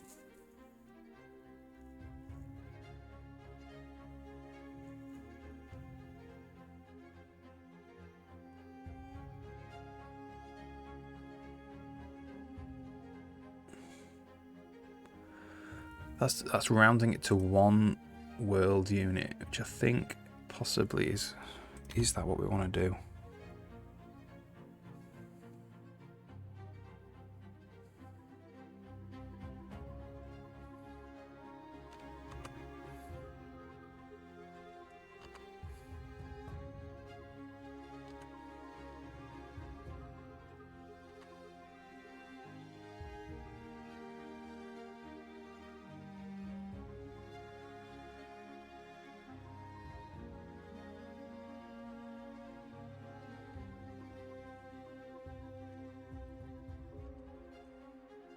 Here we go. So this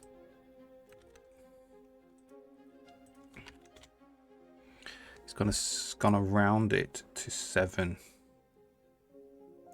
I don't think that's actually what we do want to do. That was the first thing to try.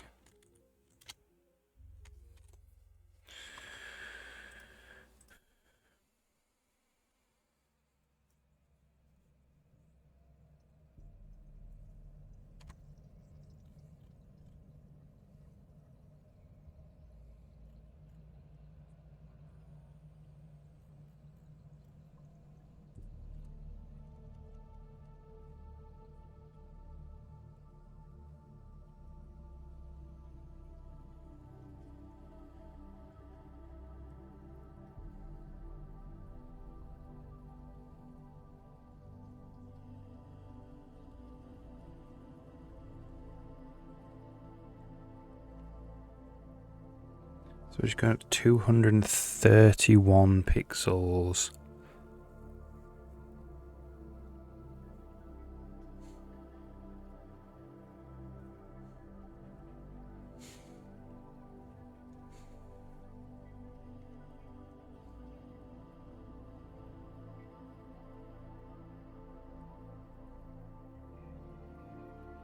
So this is the flip.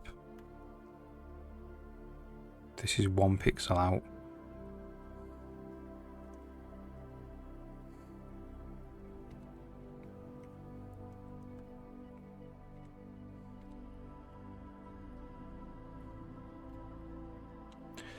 Desc.y is 1.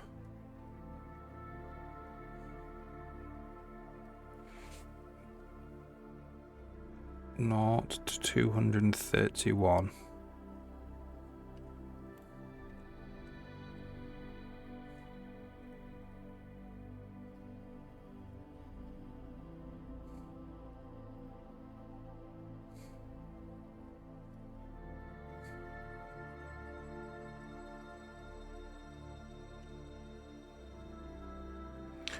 So let's do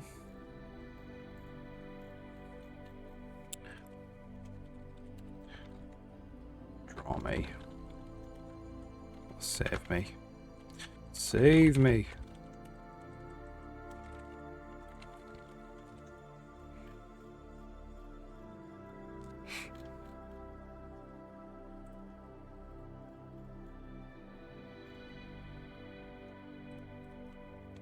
If save me, test image, write to file, test.png. It's a PNG image writer.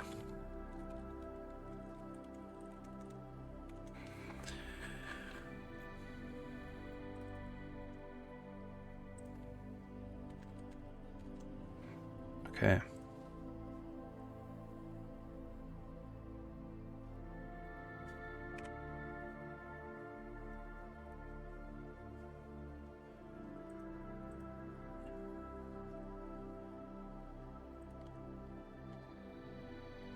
Alright, let's have a look at it.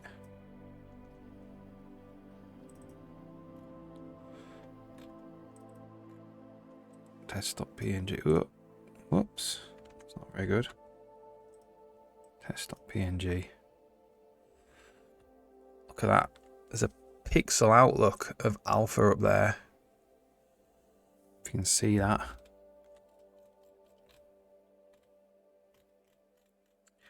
Right.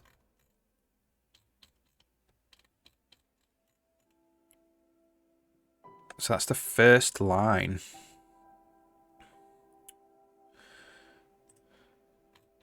Basically.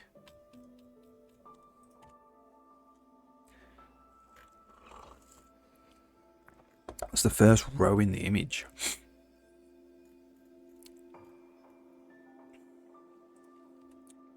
Where y is 0.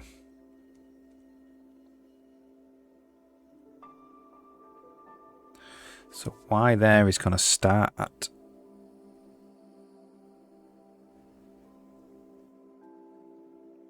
source p at 1. So why is this turning out to be 1?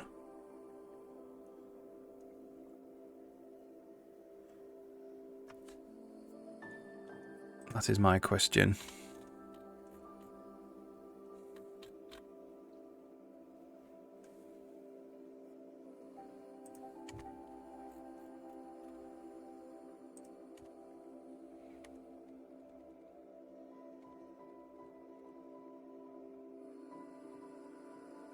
Height is 231.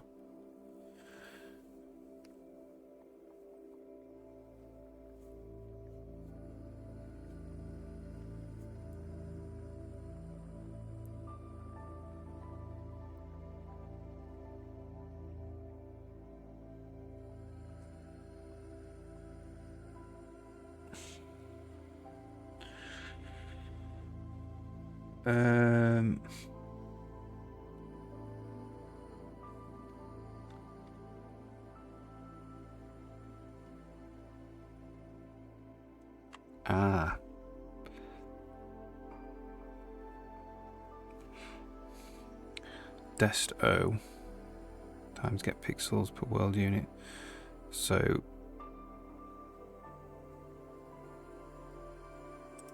.76.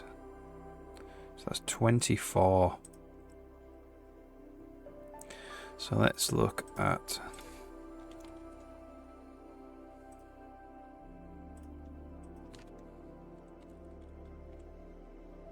24.3. I wonder if you need to seal that.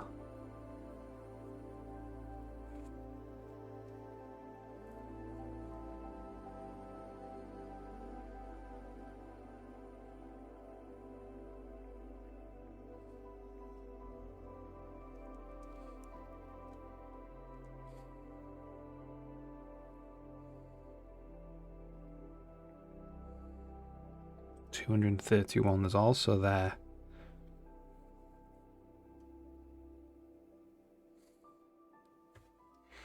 So y min,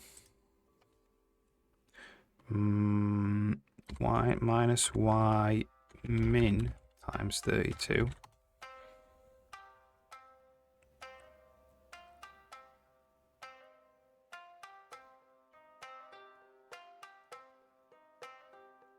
So I wonder what it. I wonder if it's actually BM round all of that. Round F.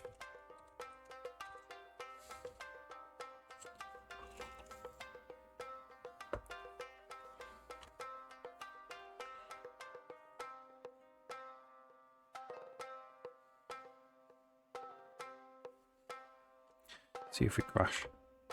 No, we don't crash.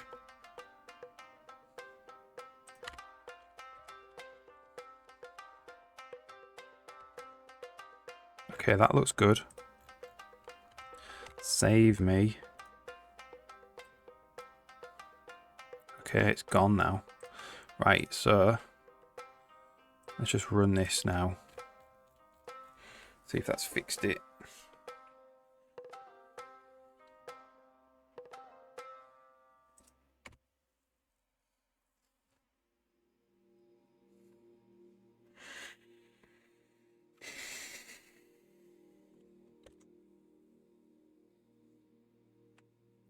Oh, like slight diversion there into a rounding error bug.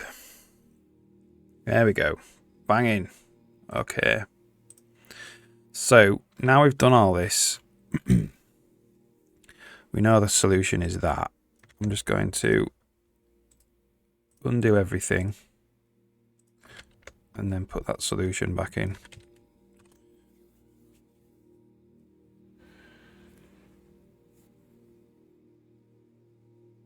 Just a rounding bug.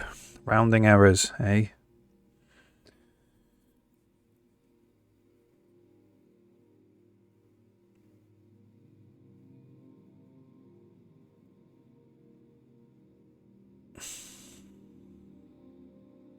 Oh, it's still there though. Or maybe not, maybe it needs to actually just...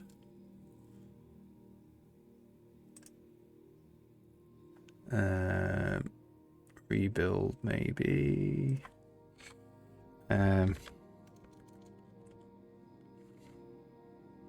Or there's more rounding error bugs.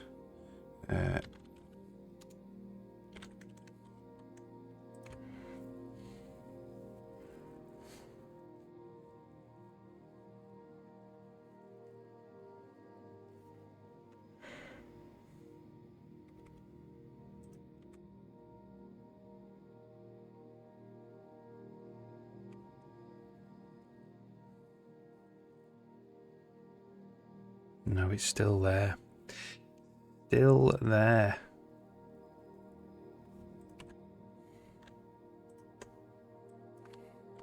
Zero, zero.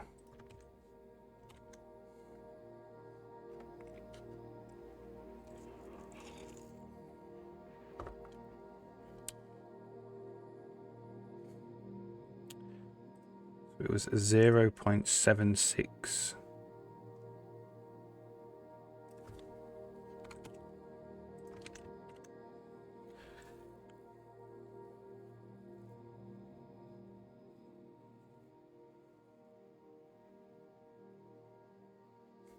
That was the one that was broken before. So if you do 0.77,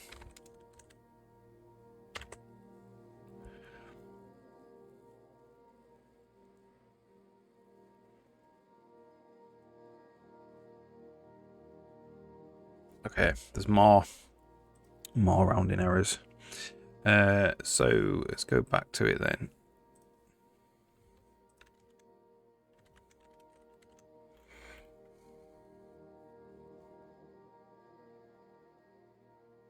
So let's round these.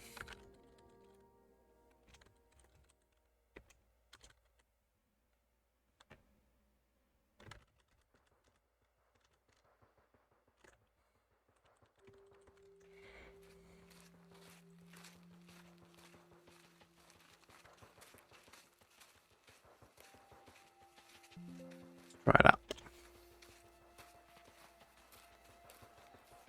Oh, can't do that. You can't round it. It's a vector. You need to do this. Not round.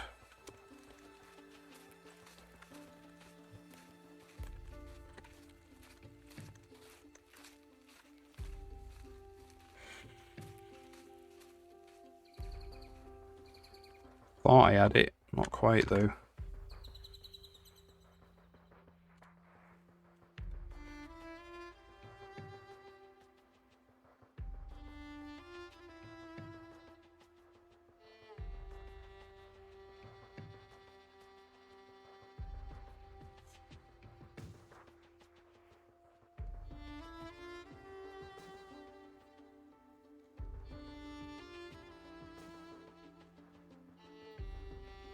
There we go. That's fixed it now, I think.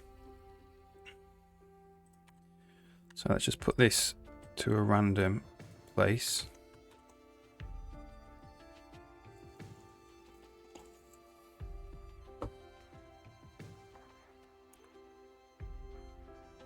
Yeah, that's fixed it. Fantastic.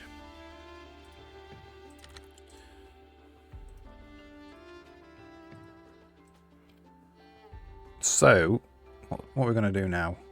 Oh yeah, we were going to put shadows into the game. They're in the level editor. Just need to get them into the game now.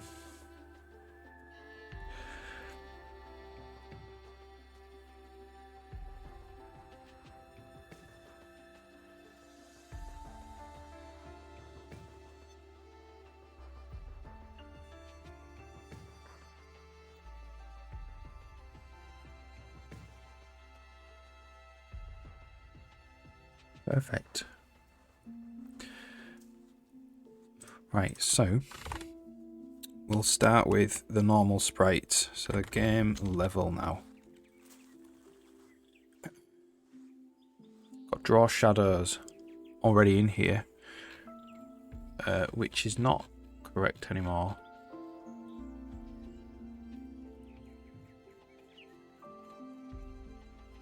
Where's draw reflections? Yeah, I'm going to move this to draw shadows.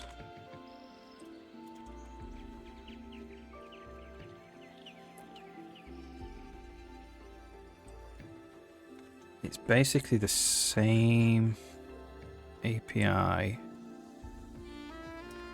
except this is a shadow token. And this goes away. We just need to hook this in.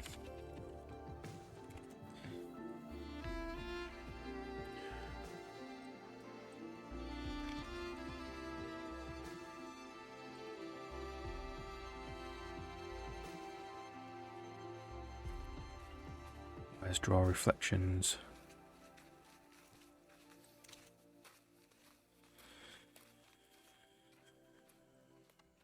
Draw reflections. There it is. Draw shadows.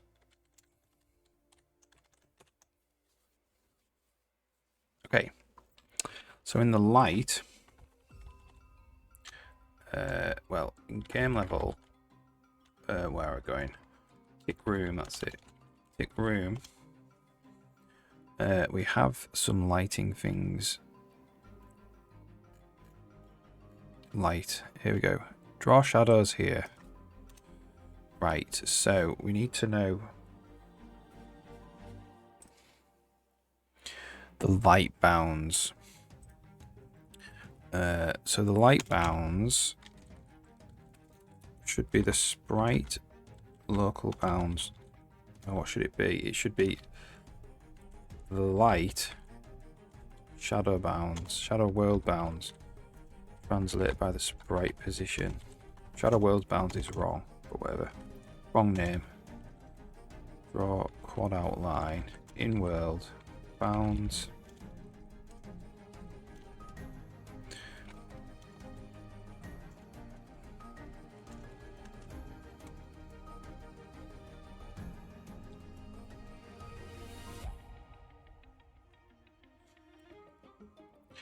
Draw shadow does not take 5 arguments. Where are we now? Fast travel beam. Draw shadows. So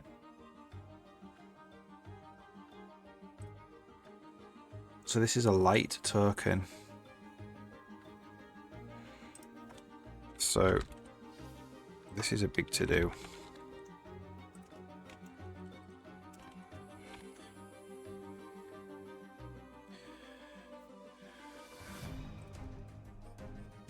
Lightning strike, this is also big to do.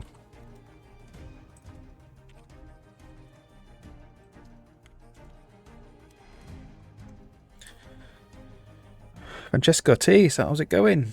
Cheers from Argentina, nice one. Hope you're alright.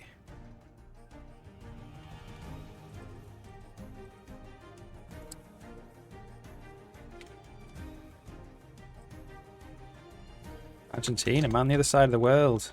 UK here. UK, yeah, that's it. Hope you're doing alright. Hope you're having a good week.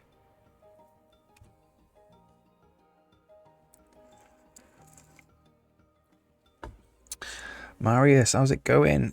CPP is cool, yeah. Yeah, I'm doing great, thanks. I'm just putting shadows in now. Into the engine. Or into the game. They're in the level editor. Not in the game yet though. So this is the level editor has all these shadows in. The game doesn't have them in yet, so I'm just getting ready to do that.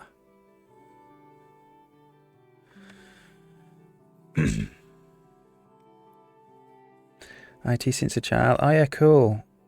Always supporting implementations. AI local models with Python. Yeah, nice one, nice one. Yeah, this is C++ here. Although I have done a bit of Python in my time. Right, so those light bounds, to me, look incorrect. They're very big. Fun dynamic, yeah. Did Python many years ago, actually.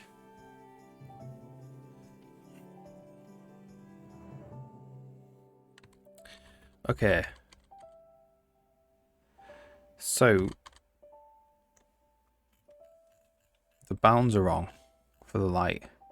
Light shadow world bounds translate by sprite.position. I'm going to just go minus sprite origin and just see if that puts them in the right place.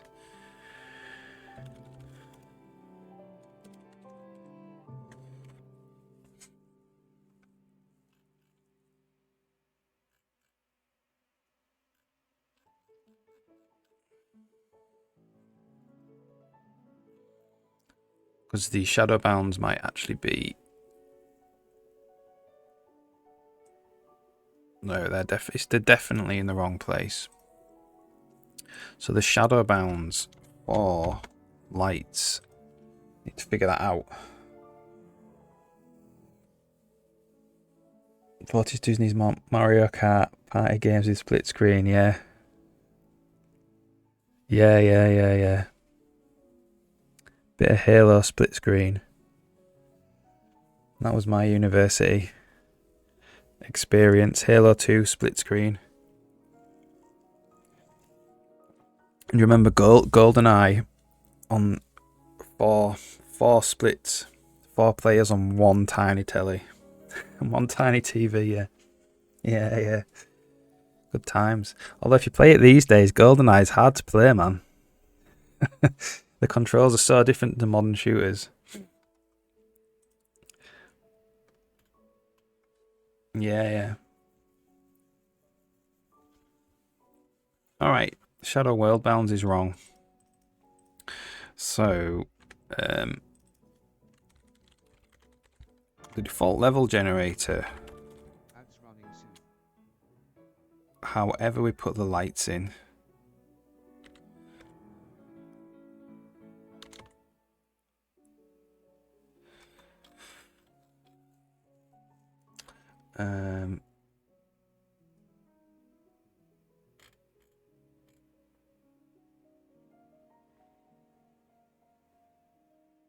so this would be in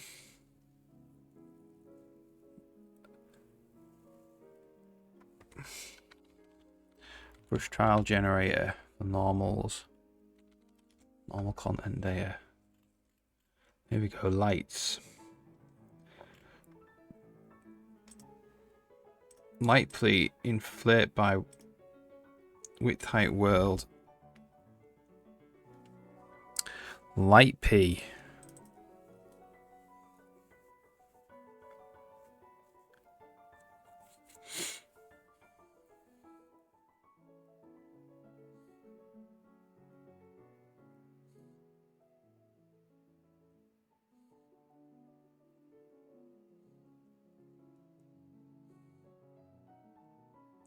I don't know if it's actually that big.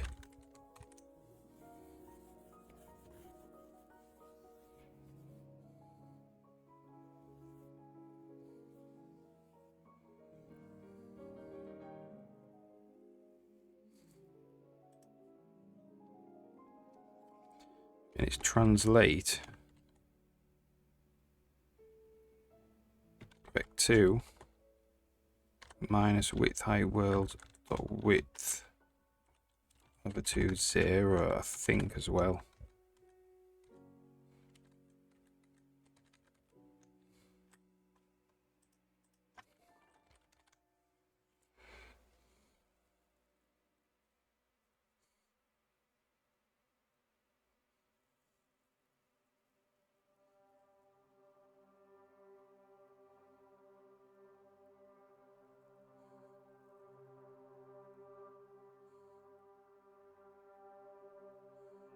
I think that's it.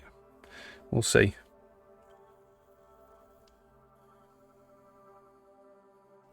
Not going to build it though. I think we need to take out one of the lights as well. Having 2 lights is a bit more confusing. For real, for RPGs. Well, this engine, yeah, that's the idea. I think some light RPG stuff.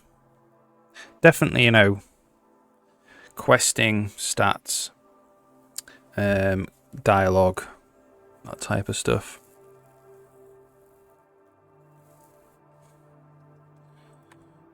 Take out one of the lights, I think.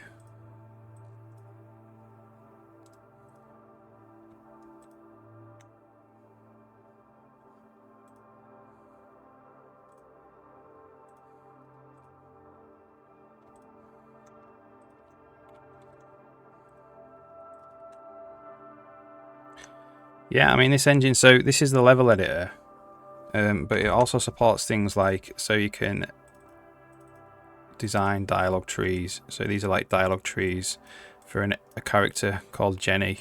So I spent the first half of this year, so from January to July, prototyping gameplay stuff.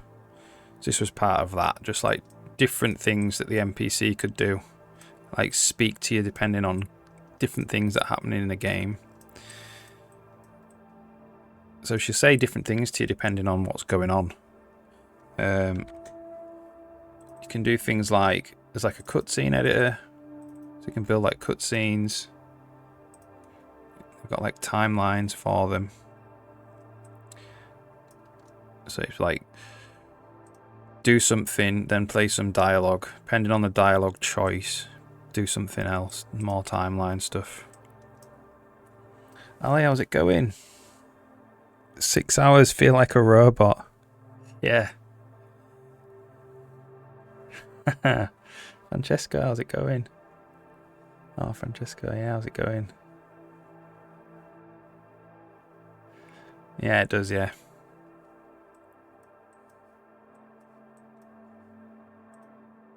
So yeah, there's all sorts.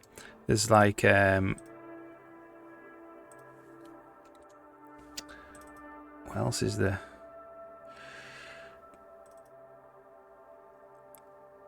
Build out sprite sheets. So these are like, so you bring something in from Photoshop and then it divides it into these tiles, and then these tiles end up as brushes in here, and then you can use these to like brush things onto the level. So I can put them in there like that. And then I have just been putting in shadows, so I can get it shadowed. And reflections as well.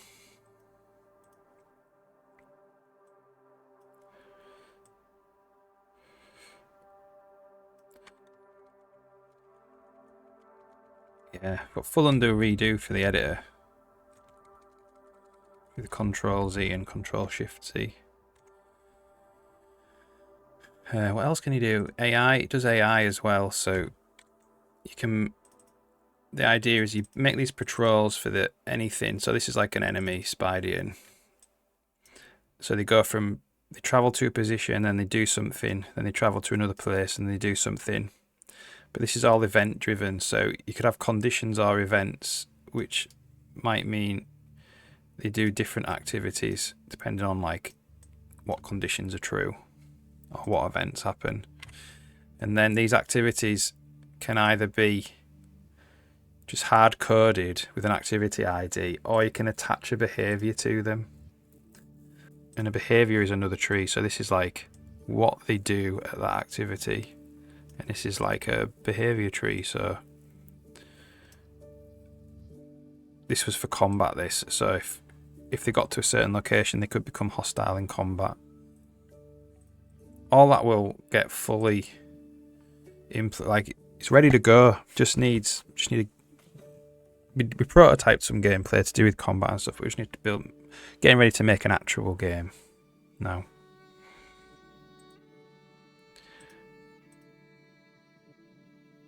But first things first, I need to get shadows in.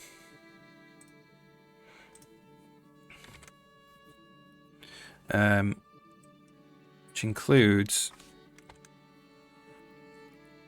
the correct bounds. So the shadow bounds should be a little box where it's like if you fall into this box, you're gonna contribute to the shadow texture. And the box is in the wrong place. The box is over here.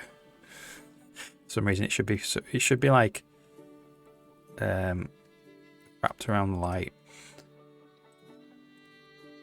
I think that's because this is obviously wrong. So it's actually minus width height. So I want it to be below.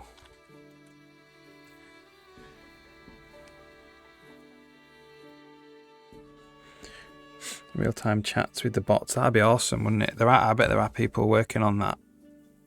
Endless dialogue. I think I've had a couple of people on stream who've been looking at that, and they say one of the problems is persistent personality. So you could talk to them and they have a personality, and then you can go back to them and they completely different personality. So that's one of the things. You've got to be able to like say how this NPC behaves and what personality it's got. One of the challenges, you know. So light P.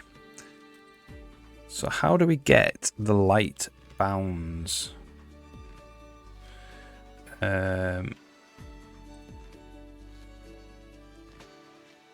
Actually,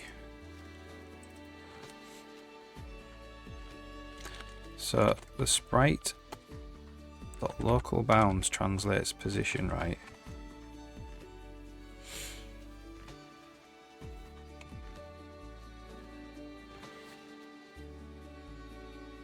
Static prompt for personality. Yeah. I reckon within 5 years that will be a thing though. Endless NPC dialogue.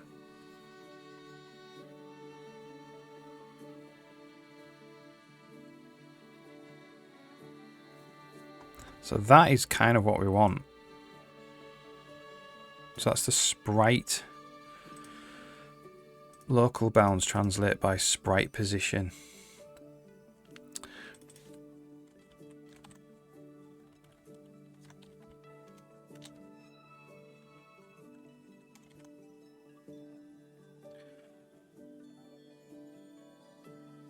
Maybe it's just shadow. It should be shadow. Maybe it is shadow world bounds without a translate, which would be wrong.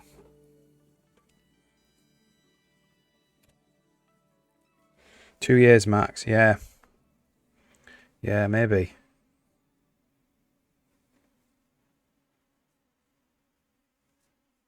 5.3 mini. Oh, right, okay, yeah.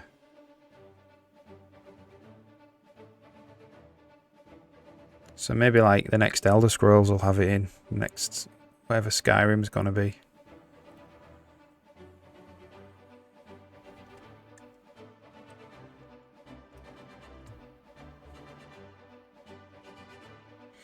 Right, okay, interesting. That is in the right location in X, not in Y.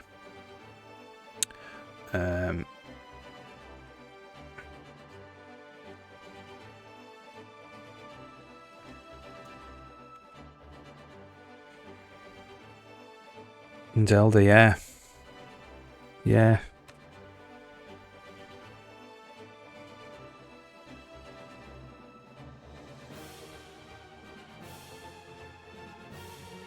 Yeah, this game's not gonna have that, I don't think. I'm just gonna have a list of responses.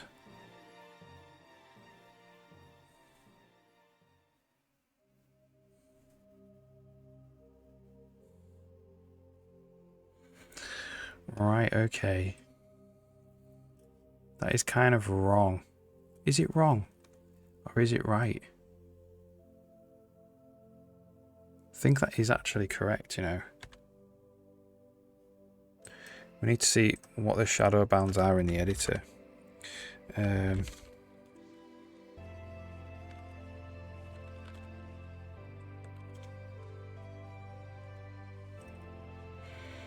Token light bounds. Token floor shadow bounds. So let's just draw that.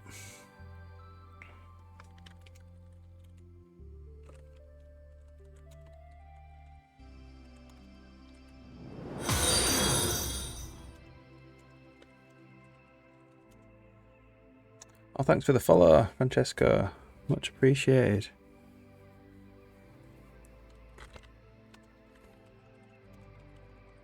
Yeah, coding's awesome. Like, glad that you're getting into it. Yeah, no problem. No problem. I'm here most days actually. Chugging away at the engine.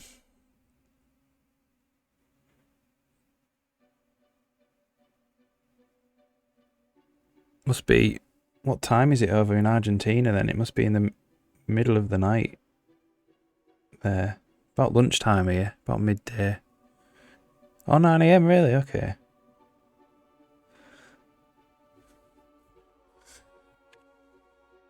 Okay, so it's not quite right.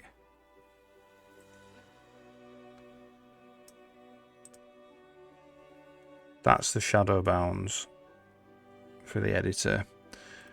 They're not the same.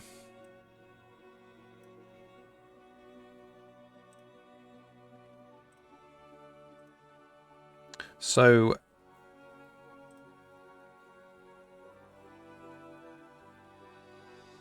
it is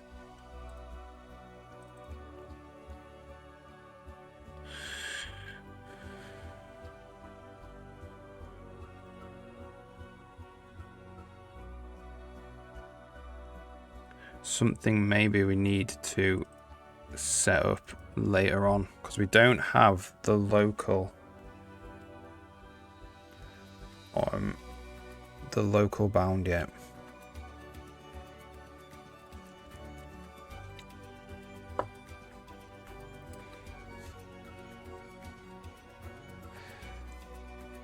It's not work like a crazy bot, yeah. AI prompt engineering. Yeah, I did hear the expression. Alright, Woot Dragon, how's it going? Of prompt engineer. I reckon that will be a thing. There will be no programmers left. It's going to be an interesting 10 years. How's it going? Hope you're alright. Working on shadows. So I don't think we can fill these out yet.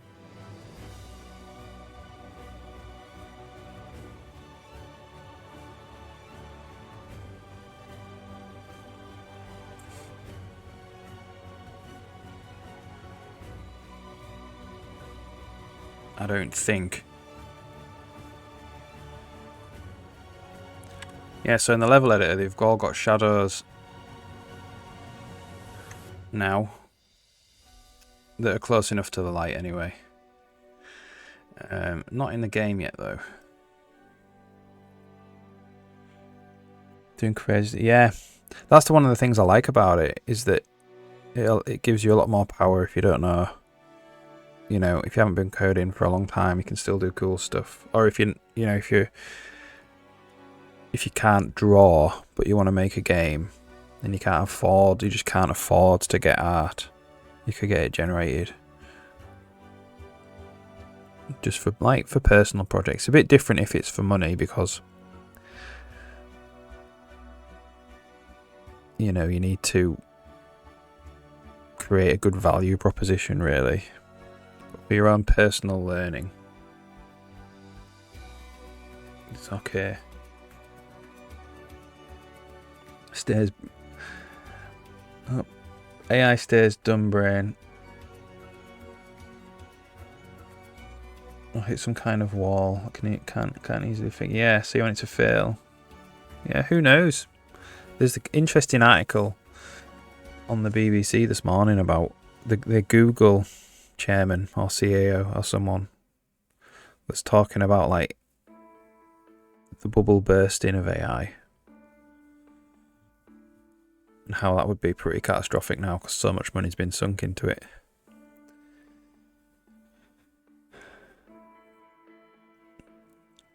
Girlfriend's almost blind, made some great arts through their eyes. Yeah, man. I think in the medical profession, it could be amazing. It could be a game changer there.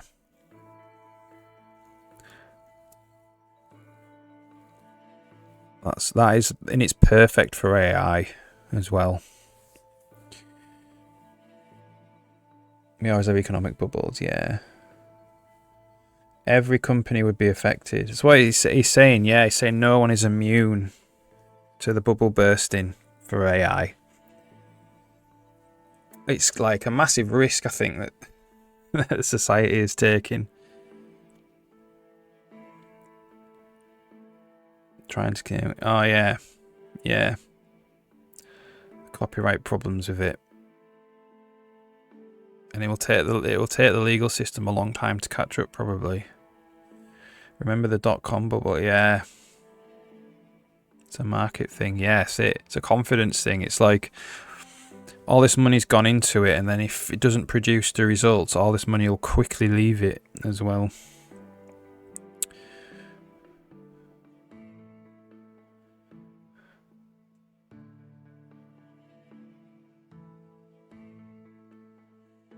Yeah, it's going to be interesting times. Right, so I don't think we can actually fill these out here. We don't know. Sprite local bounds is what we need, and it's given to us. It's given to us later when we've generated the mesh.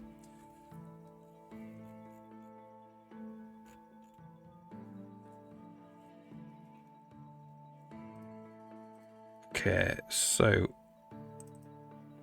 sprite index. So this would be light copy L. Glow world bounds is sprite copy, sprite index, local bounds, and the floor bounds, or whatever it's called, shadow world bounds, which needs to be changed, is a sprite's local bounds translate by, okay, well, we're just going to cache this out actually.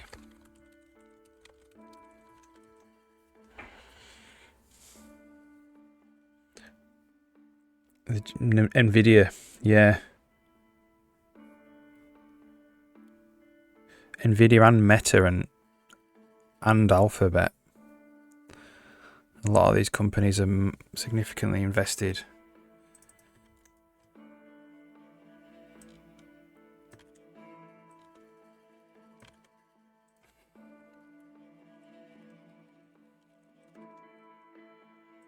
Okay. So that would be it. Shadow world bounds is the wrong name. We just shadow local bounds. Glow world bounds should be glow local bounds.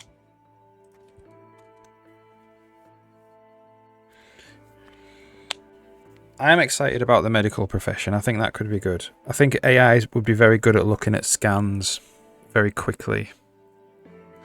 And then the scans that have potential to be, you know, problems would get passed on to a real human to look at. I can see that being a thing. Copyright feels monopolistic.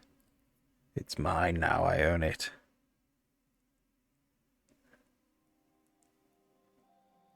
Yeah. That's always been the thing, and it, you know, when the music industry was struggling with that as well. Back in the day. Okay.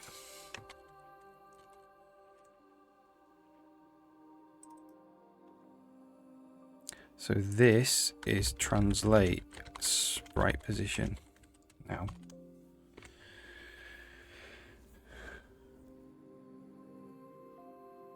No one owns the Windows API except Microsoft. Yeah, Microsoft. I'm sure Microsoft would.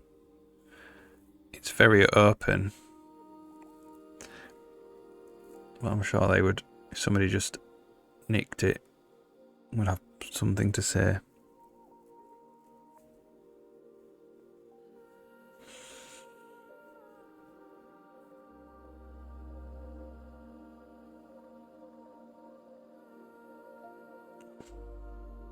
Okay, so this is not actually showing up anymore. It is. There's no size. Right. It's not being set to anything. We haven't done it there. Okay. It's here, isn't it?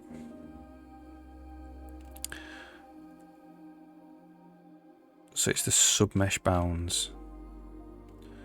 So this is submeshes.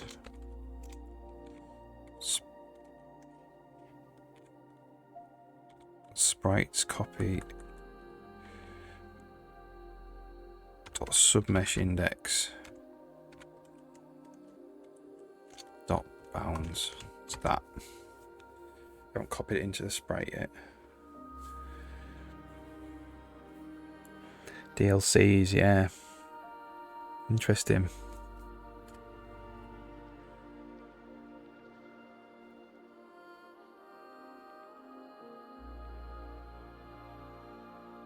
Yeah, I mean, I'm hoping nobody can copyright an actual gameplay.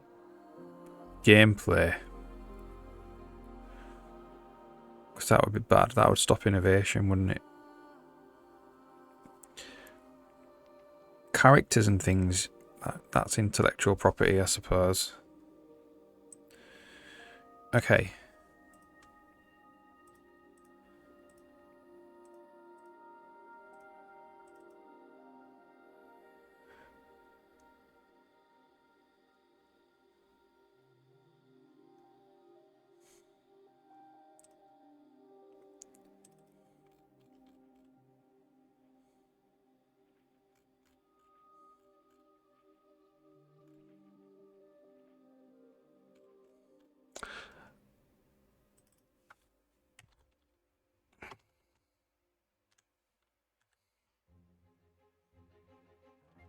Oh, it's just Sprites S, I think, actually.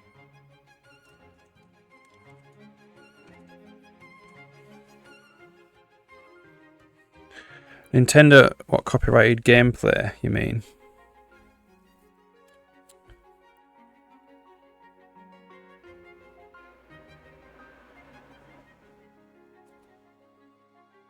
So anything AI is doing, breaking down copyright, which I enjoy that part. Yeah. Change copyright laws.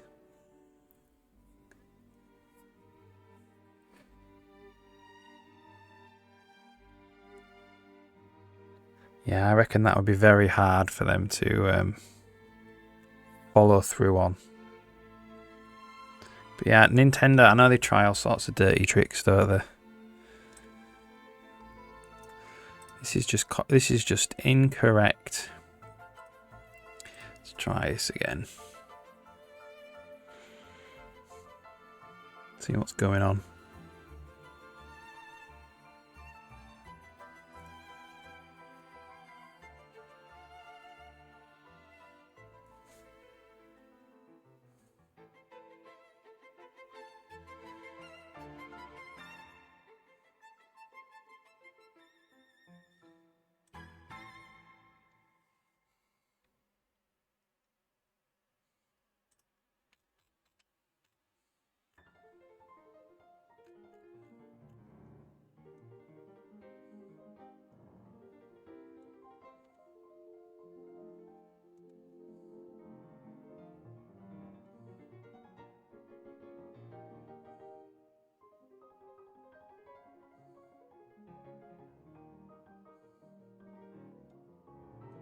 Room are we even in?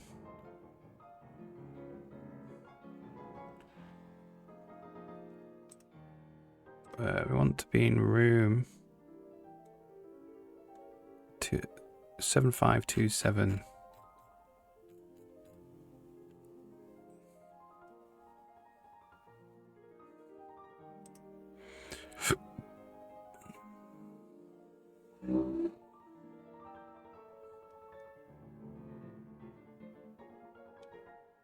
Sprites S.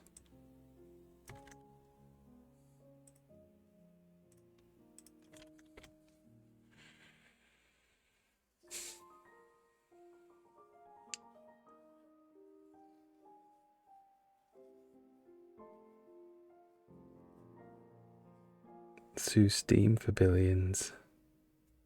Steam's doing great, yeah.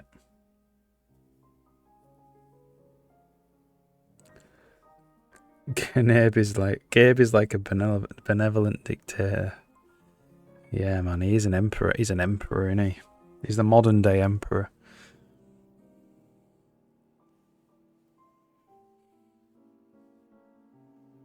Steam will destroy PS and Xbox. Not Nintendo.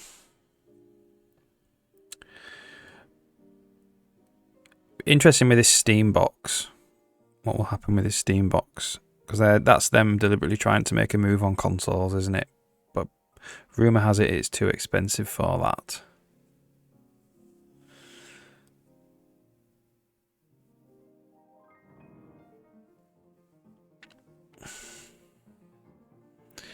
Interesting fact about Gabe. I believe he wrote one of the first Microsoft disk defragmenters on like Windows 95 or something like that. He's ex-Microsoft, isn't he?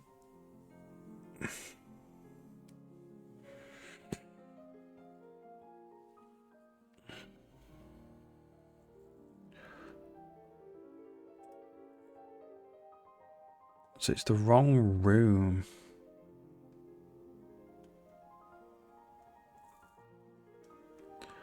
Okay.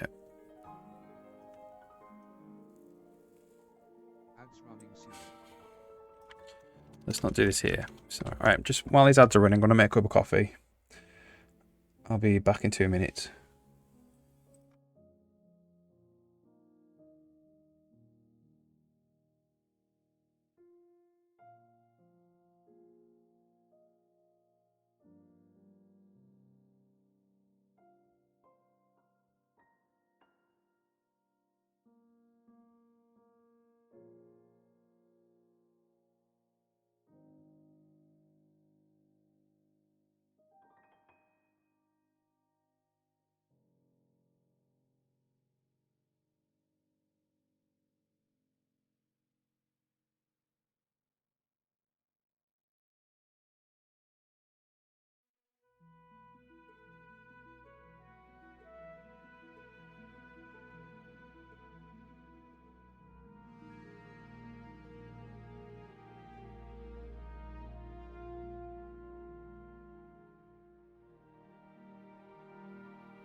Right.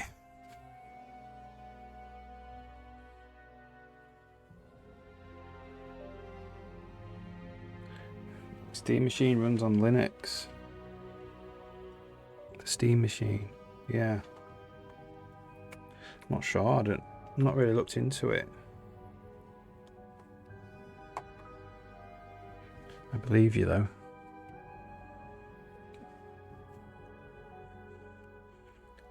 All right. I think we're gonna have to do right at the end. So for auto light in level get lights.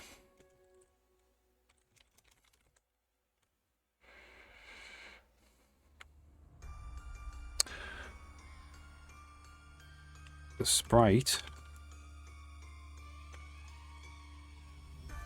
is sprite light sprite index, and the light shadow look, well, glow shadow bounds. Well, maybe we're gonna have one bounds, shadow bounds.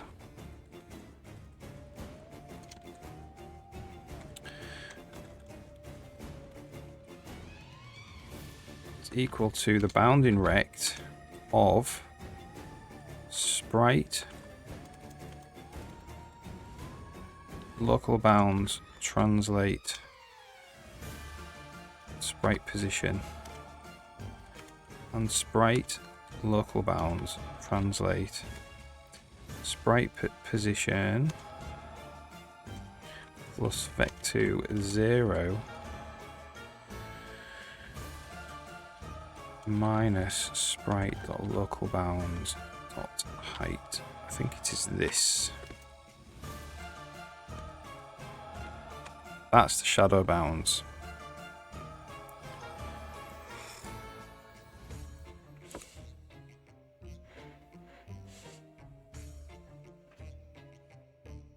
Doesn't Steam, so it is Linux, but it's a Steam OS, isn't it? So it's Steam's like distribution of Linux.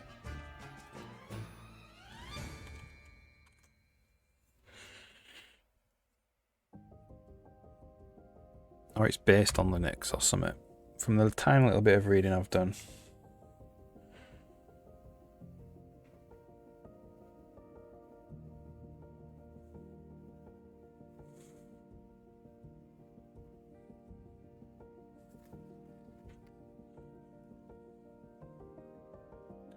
As soon as we have this right shadow bounds, we can get going with it. We can actually start putting shadows in.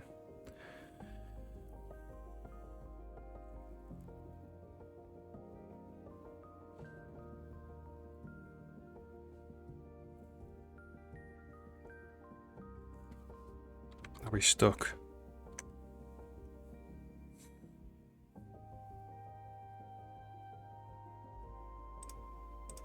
We're stuck somewhere.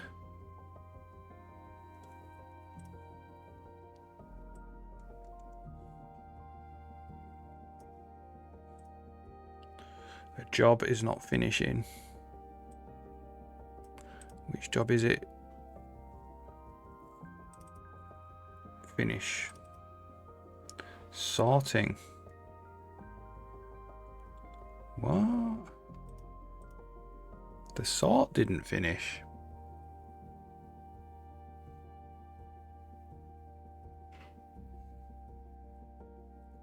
That's confusing.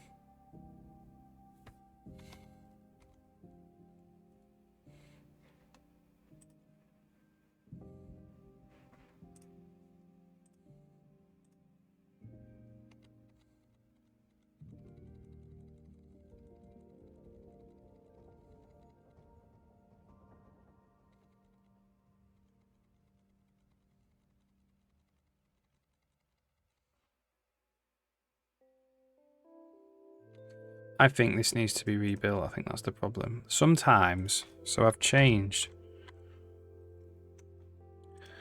a data layout. I've gone from 2 recs to 1 rect, and sometimes that screws up. When you change data layouts of structs, it screws up the build. Like, not me, it's like the compile doesn't work. Produces undefined behavior. Like that, like a sort just looping forever.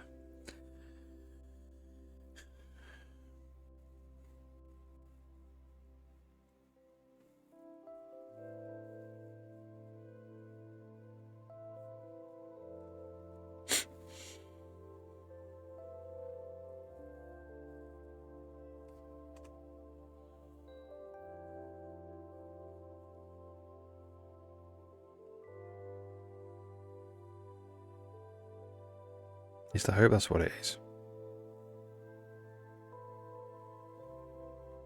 Yeah, it's fine now. Weird.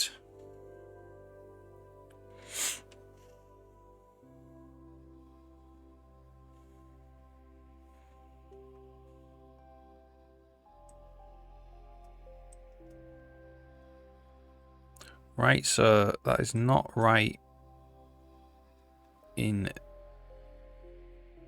It's not right. Why is it not right?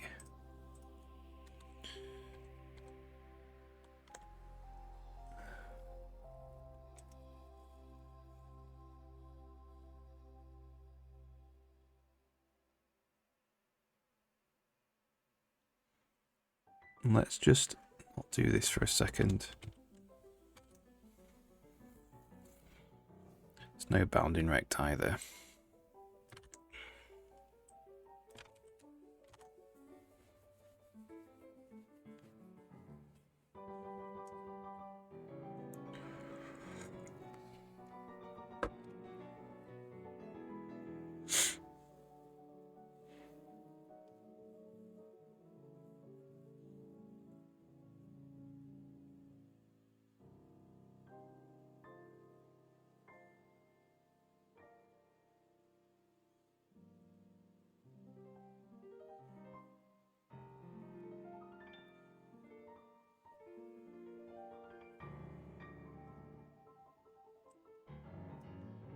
That's confusing. Oh no, it's not. It's because of this. There's no translate. Yeah. So it's bound, that bounding rect, that, and sprite.local bounds translate rect2 0 minus sprite.local bounds height over 2. That's the one.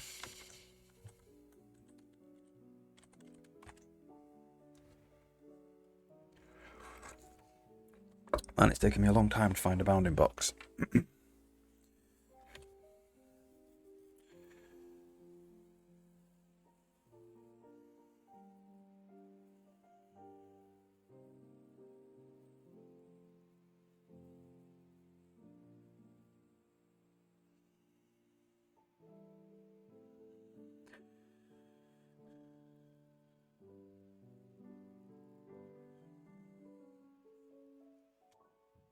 There we go.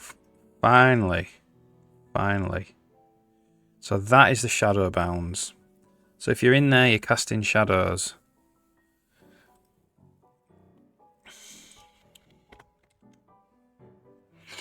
So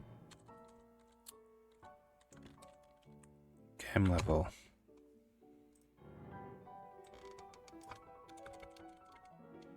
So what we want is this. So we want the shadow token.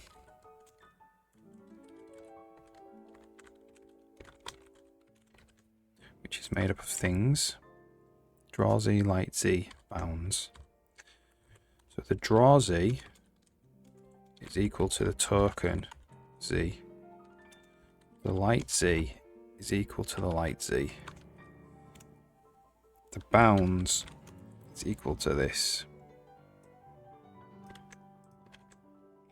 And that should be good for the shadow token. And then we just want draw shadows, canvas, room, standard move shadow token.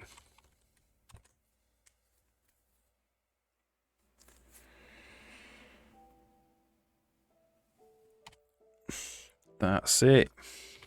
Right. Didn't do anything though.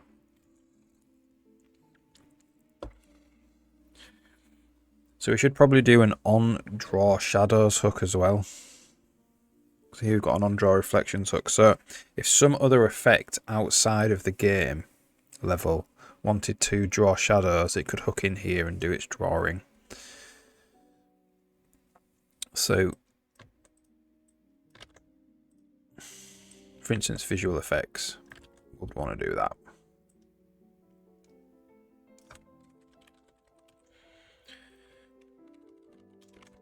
Right, so let's just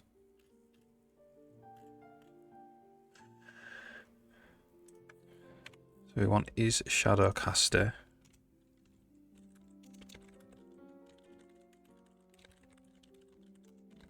Shadow bias.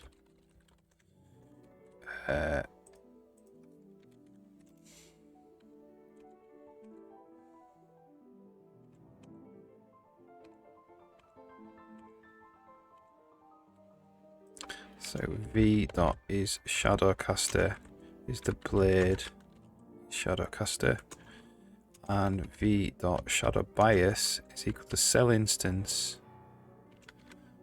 origin cell instance origin dot y plus blade dot shadow bias.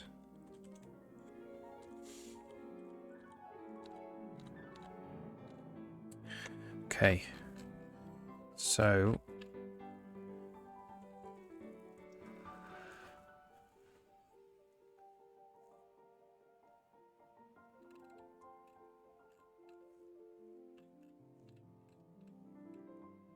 may as well do animated rigs first.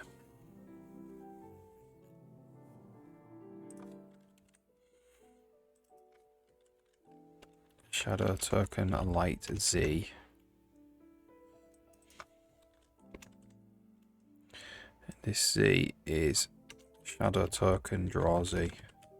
Okay, so in theory, that draws the shadows of the animated rigs in the game.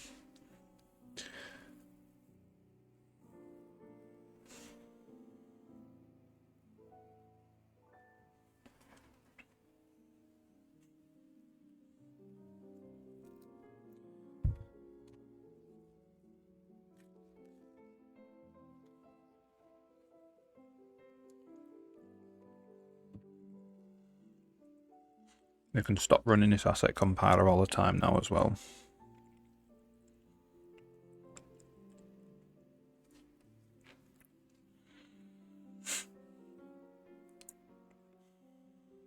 So the little animated guys should have a shadow. There we go. Except it's the shadow bias that needs to be, not the reflection bias, which we don't have in rig state. So we'll put that.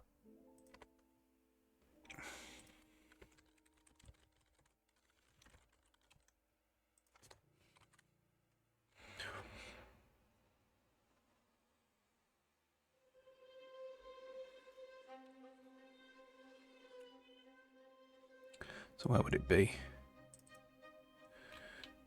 Up there.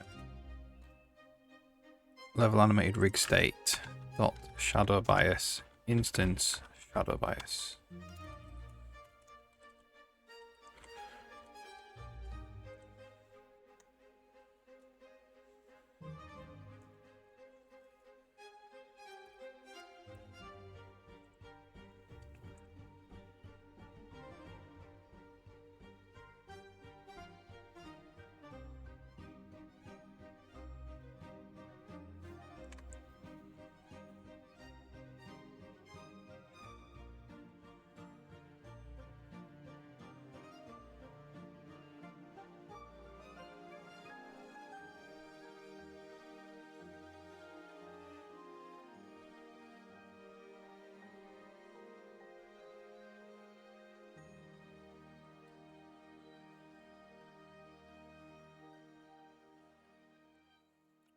So the shadow bias didn't come through.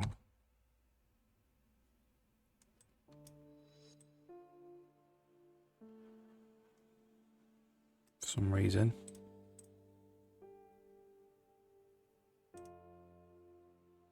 Came through as 0.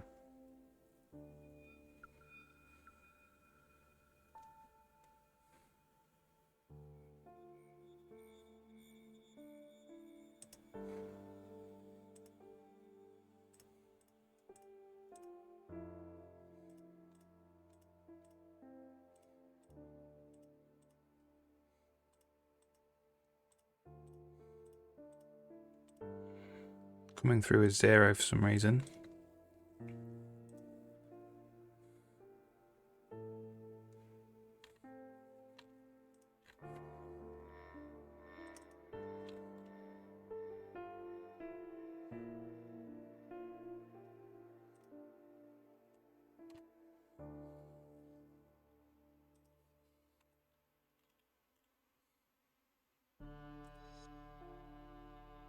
Oh, we're not saving it. We're not saving it. That's why.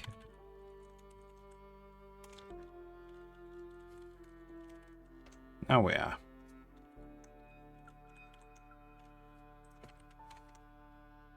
Try that again.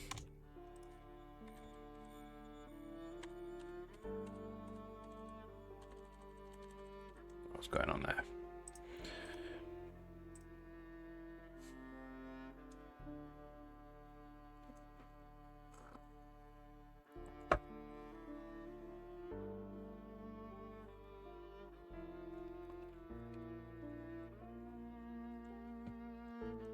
I'm just going to stop this because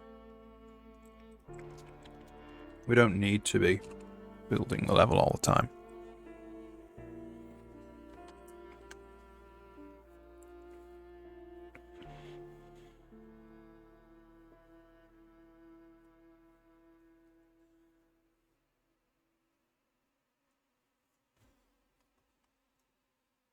There we go. 0.6 for a shadow bias. There we go. That's much nicer. So that's that dude's shadowing now. What's the next thing we're going to work on? Shadowing. Grass. So I'm just going to move the light. I'll have to open this prefab up. And I'll move the grass in front of the light.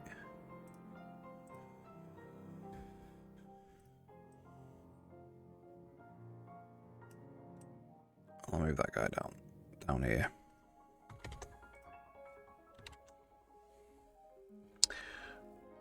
Alright, cool.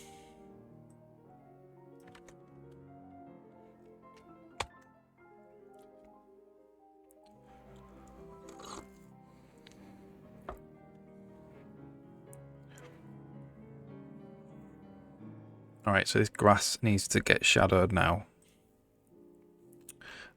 So we're going to start going through sprites.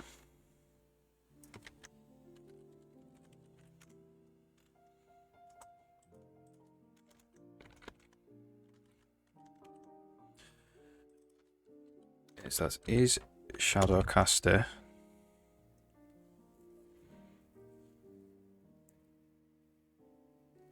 We're not actually doing a bounds test for the grass on reflection.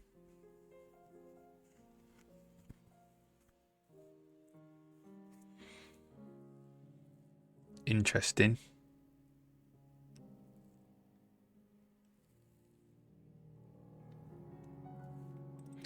Vertex.shadow bias.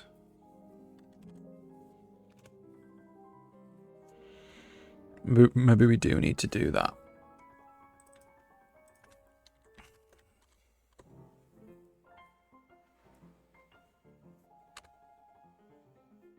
Yeah, we probably do. We missed that. We missed that on reflections. We need to get the. They need to get the bounds of the grass blade.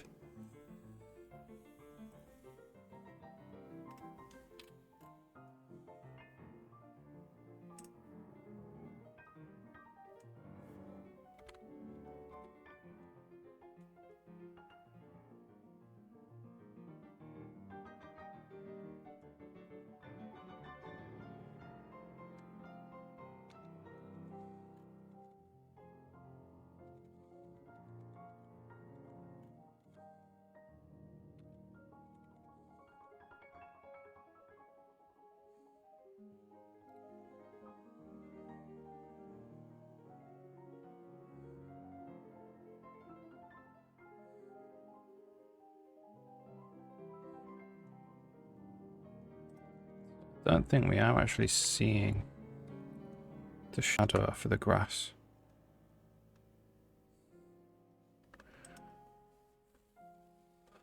Oh, it's because we're drawing it in the wrong place. Got to draw it in the shadow token draw Z. Do need to test for bounds there. So we need the bounding box of a grass vertex. So what is that? Yeah, that's not working.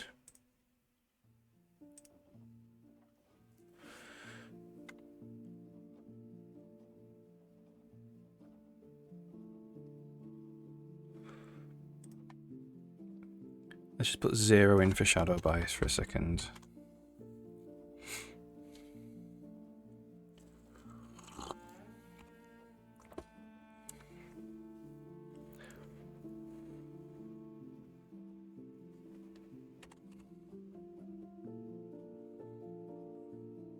Okay, so why is this not being drawn?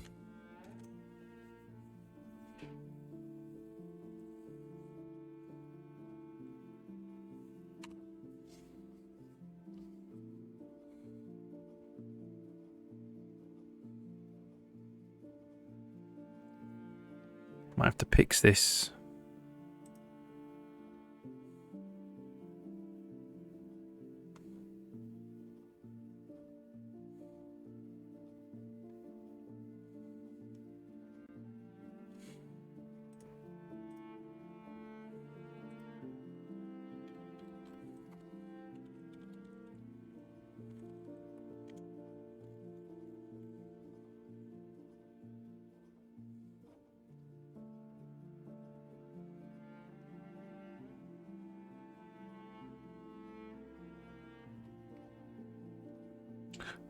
picks them.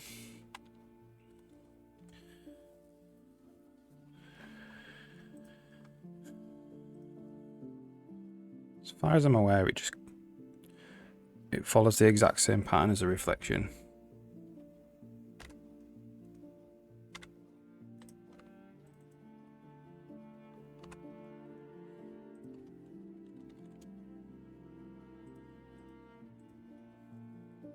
Draw shadow back.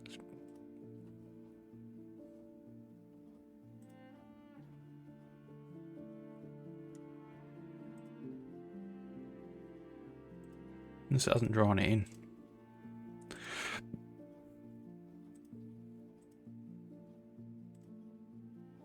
Hasn't drawn it into the shadow map.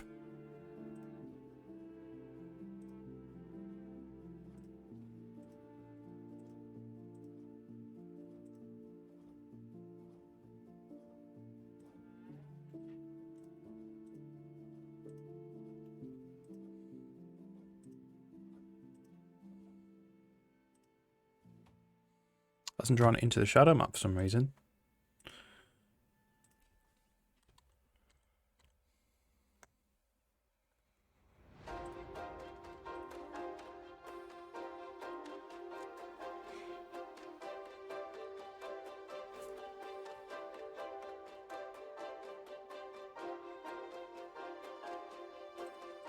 So, shadow batches.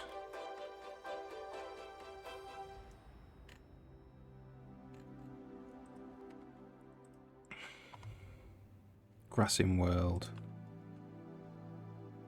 So it's not coming in. Grassing World is not coming in.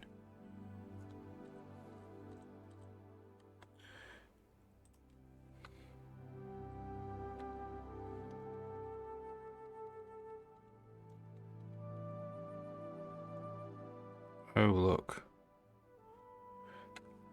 Look at this.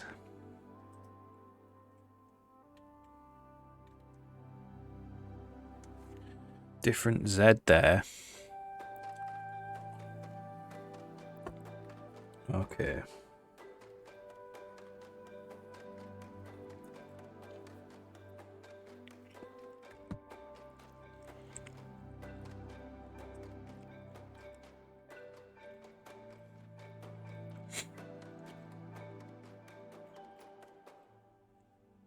What do we want to do about this then?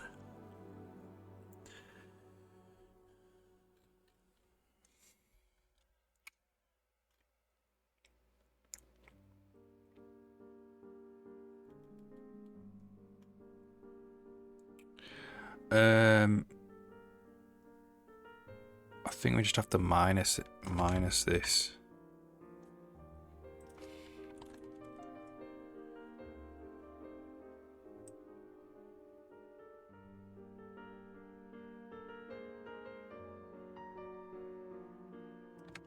Oh, we draw grass vertex in world. It's a different call actually. That can just be Z.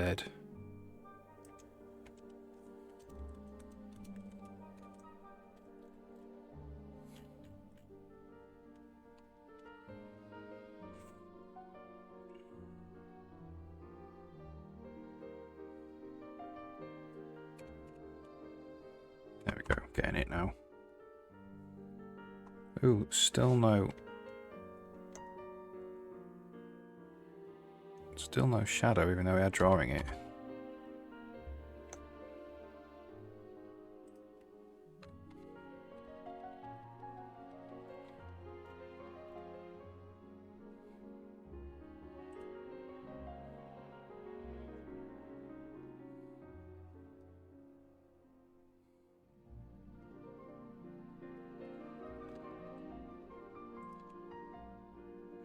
So now I must be drawing it in the wrong place. Just fix that then.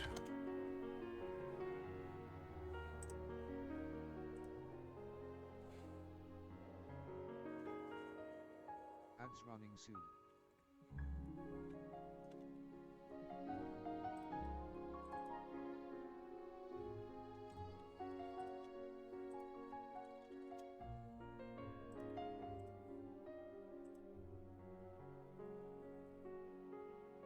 There he is.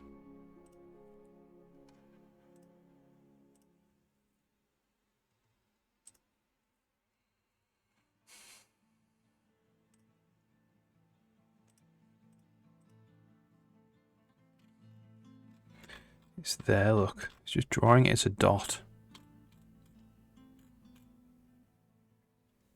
Oh, it needs a geometry shader output. It's not supported yet. Of course it's not.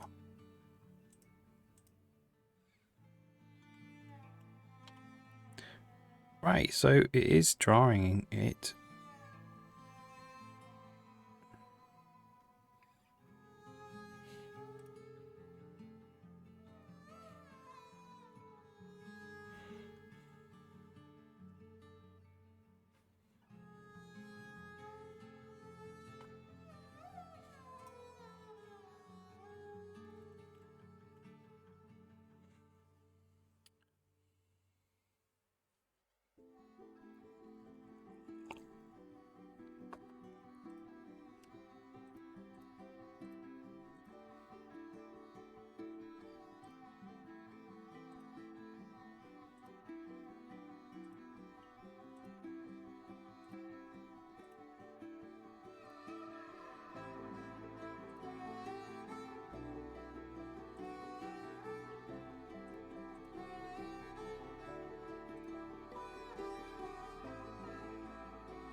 Drawing it, we're just not seeing anything.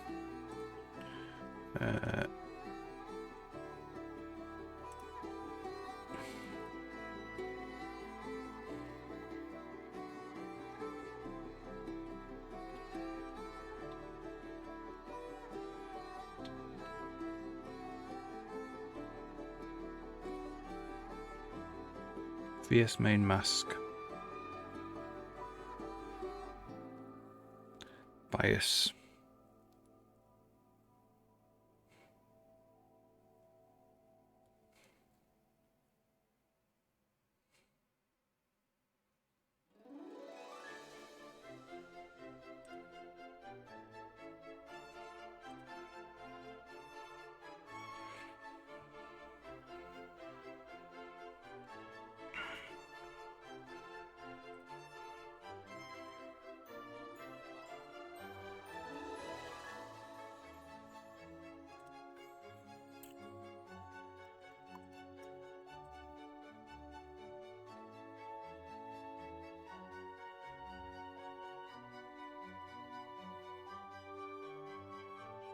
Bias is 0.48.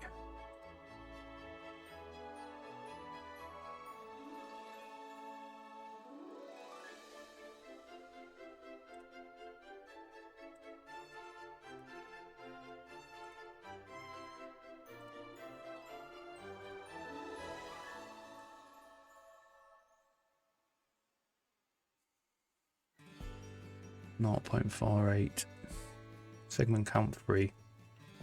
Width and height, they look right.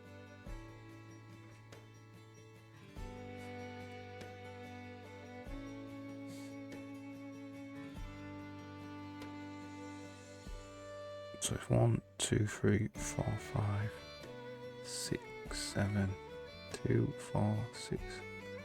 So it's 7 and 8 is the width height world.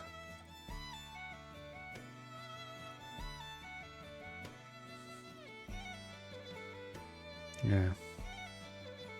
Looks legit fine to me. Okay, what's going on then?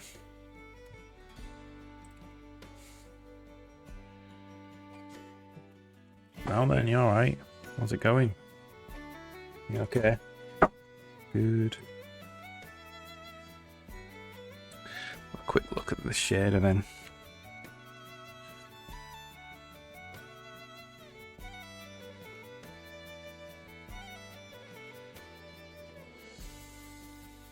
Oh, is it? No.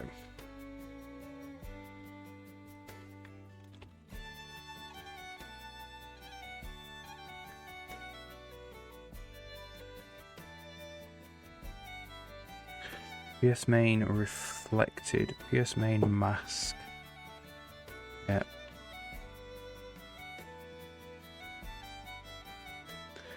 GS main.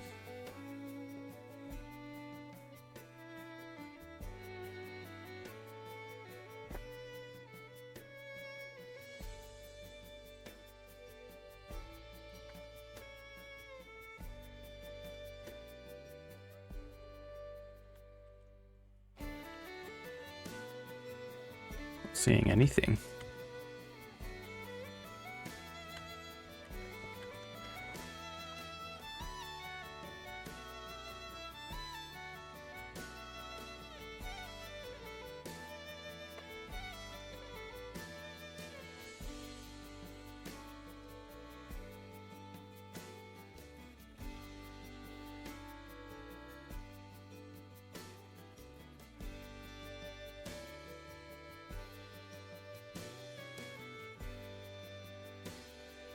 Hmm.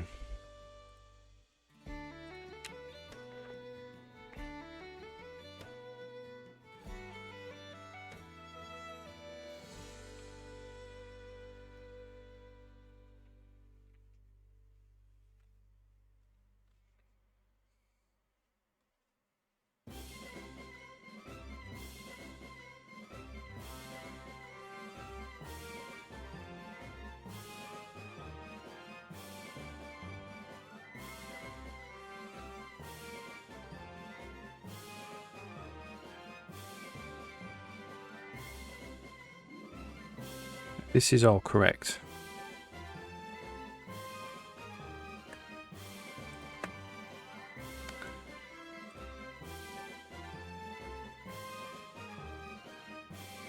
And then from there on, it just uses the same path as the level editor.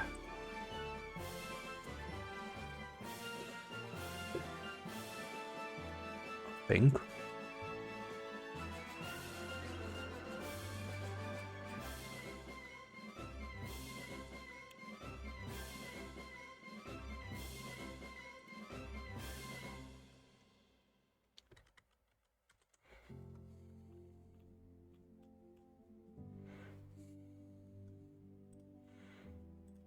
It's really confusing, man. It's almost as if the geometry shader is not emitting any geometry. Well, they're all the vertices are in the same place. Maybe that's what it is.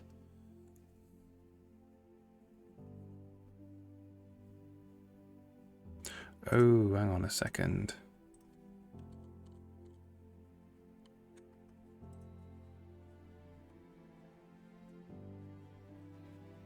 No. I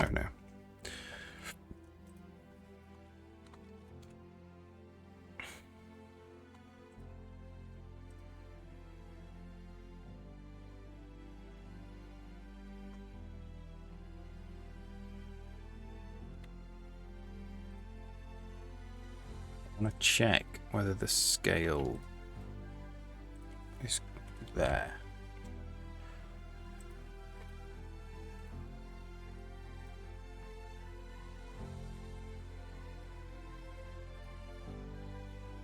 So the shader, so it's the root constants invmag. What are the root constants?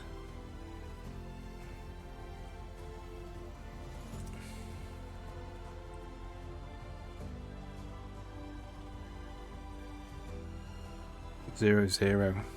That's the problem. Invmag is not set.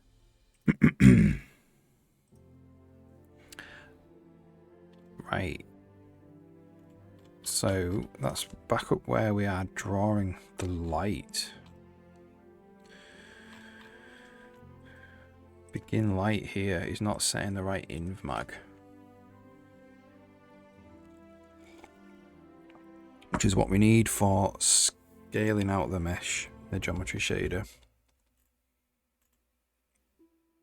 Yeah, there we go. It's not setting it. So token dot glow inv glow shadow mag vec2 1 divided by light camera. Get Xmag. 1 divided by light camera. Get Ymag. Say we want one for the glow shadow matrix, and we want one for the floor as well. Alright, let's see if that fixes it.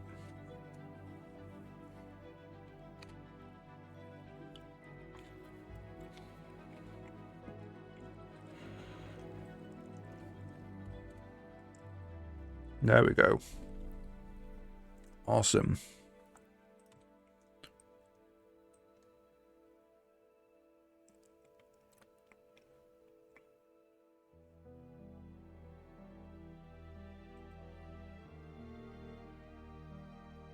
Cool.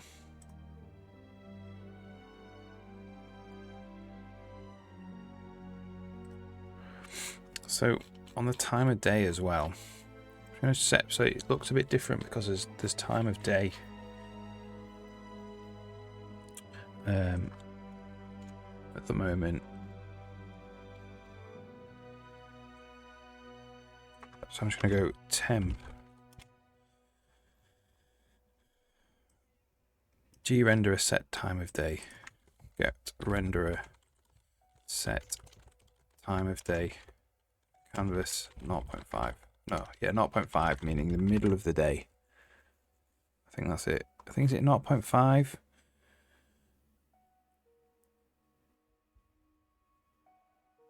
I think it is.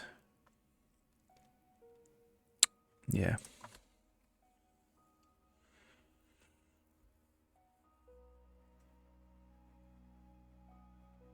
All right, cool. Still not working, is it? No, hang on. We need to return as well.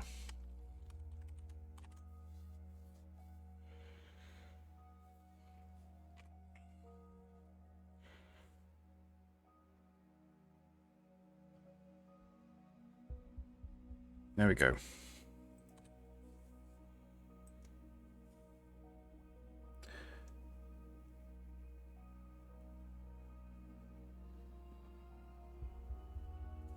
So shadows, it kind of looks different, doesn't it?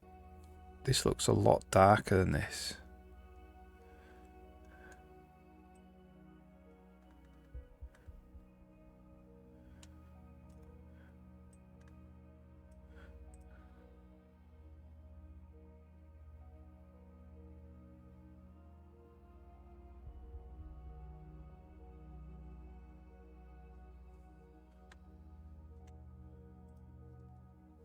Right. Check we're actually, yeah, obeying VSync.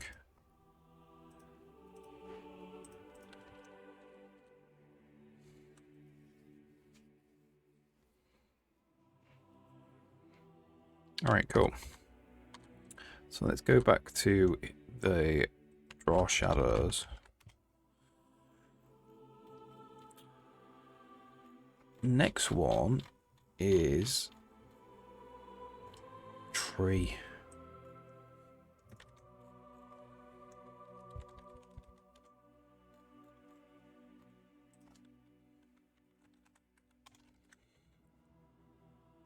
So that's shadow token, light Z, shadow token, draw Z, shadow bias.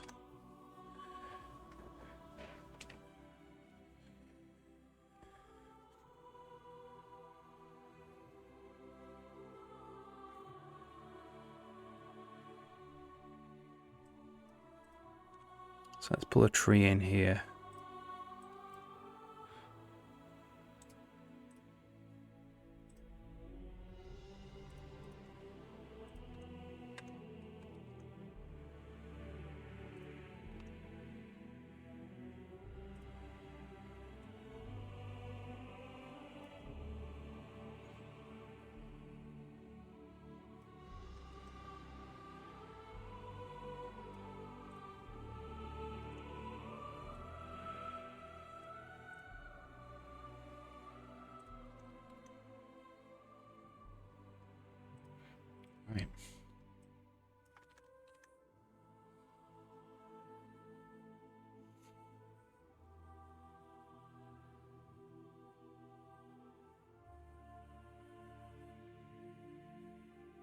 we go.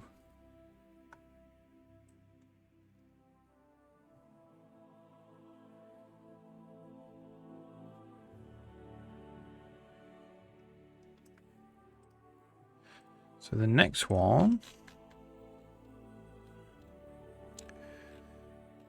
tree lights dirt shadow, frames animations dirt shadow, cloth does, and normal. So we'll do both of those together, cloth and normal.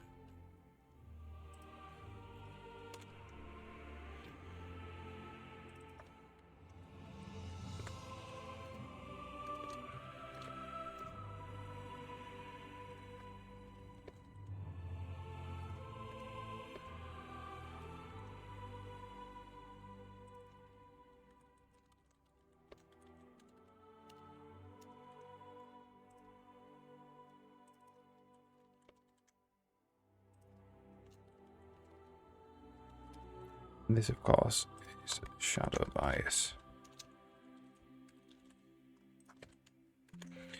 Alright, cool.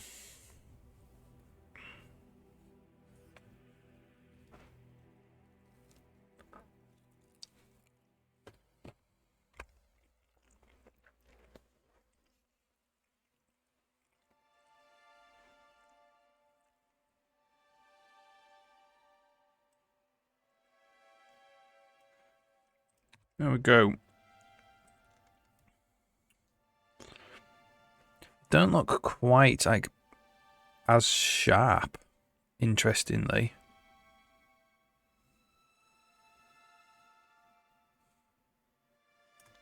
I'm looking down here.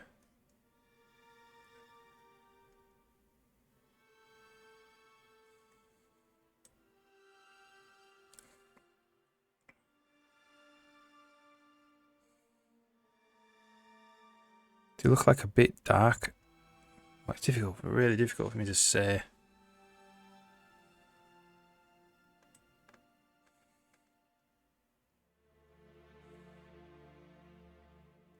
Something's up with the grass, I think. I think that's what it is.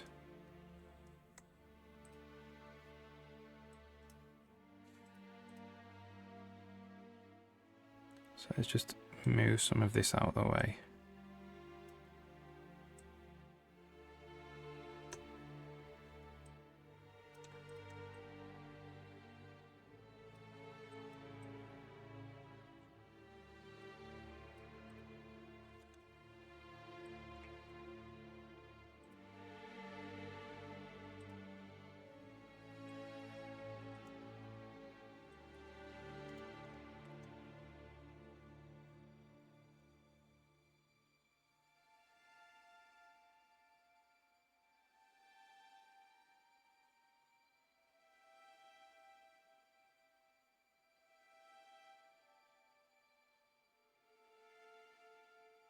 The shadow's definitely not as dark.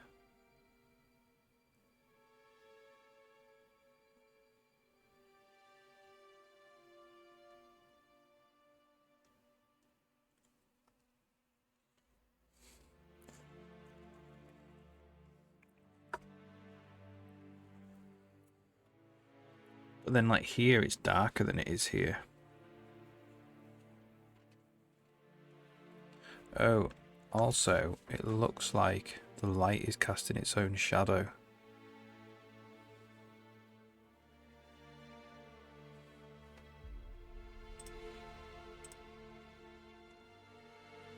It's like that's this, I think.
It's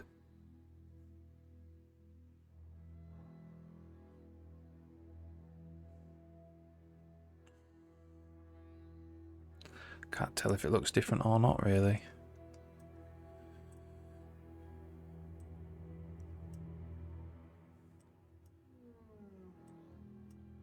Why is it not letting me drag both windows? I don't think we can get any thinner than that.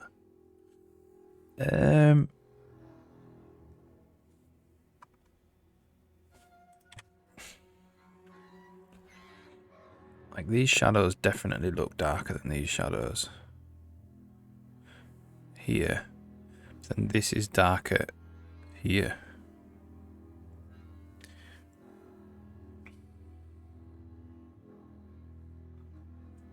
It's almost as if it's in the wrong place, you know.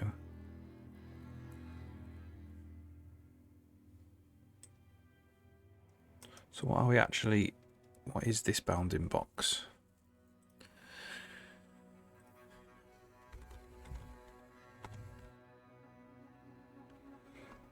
The floor shadow bounds. And the light bounds. So what I want to do is just draw both of the shadow token bounds.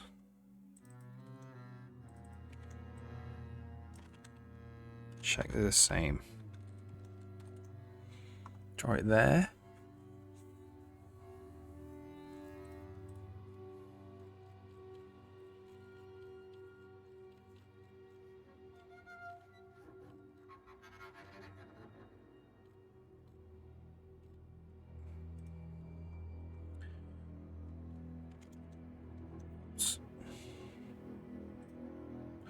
Where are we? Here we go.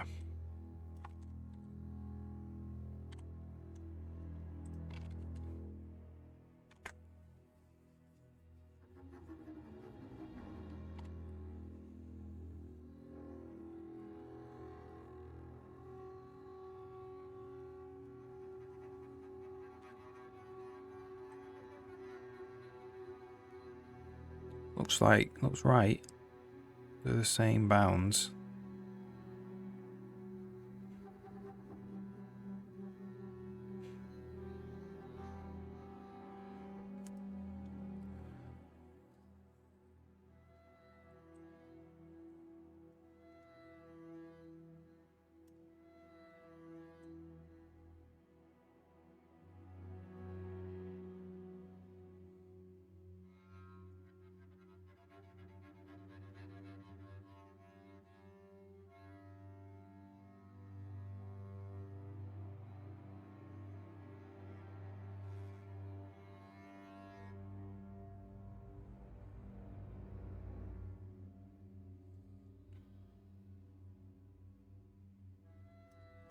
Maybe it's not half. Maybe the tick time of day isn't a half.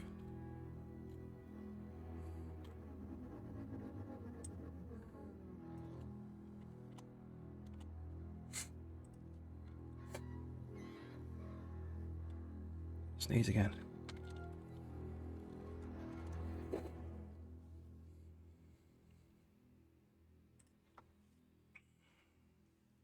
Time of day could affect the way things look.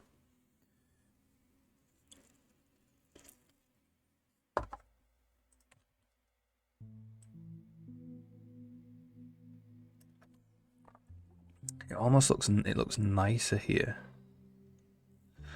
And they are two different colours. It's the tone mapper, isn't it? It's got to be the tone mapper. So common. Where's the tone? Let's just return colour.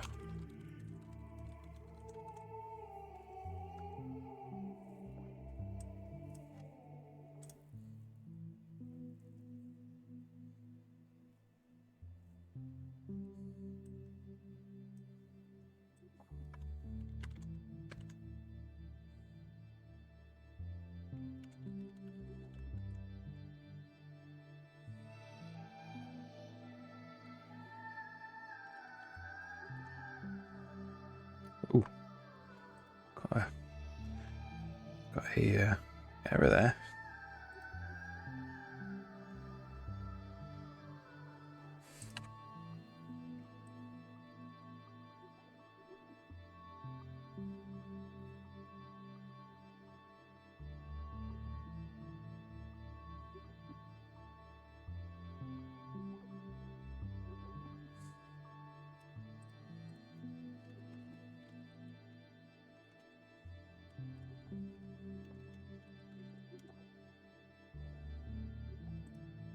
I was setting it all the time.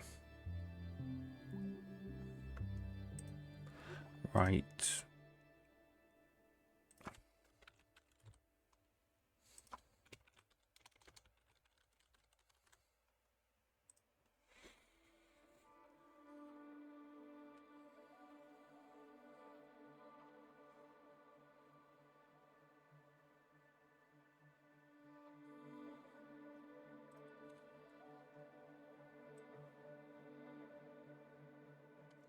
Still looks wrong. It looks kind of like also. I wonder if that's the BC7.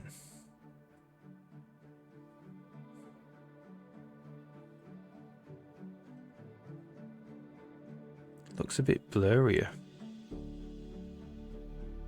If I'm being really picky.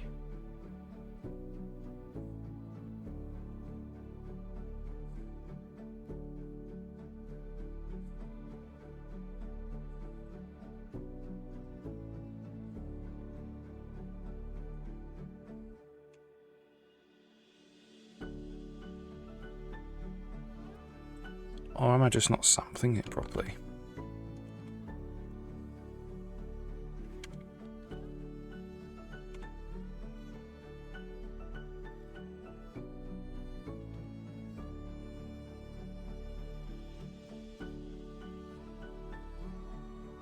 Point sampler. We've got a linear sampler here. That's for fog. Point sampler.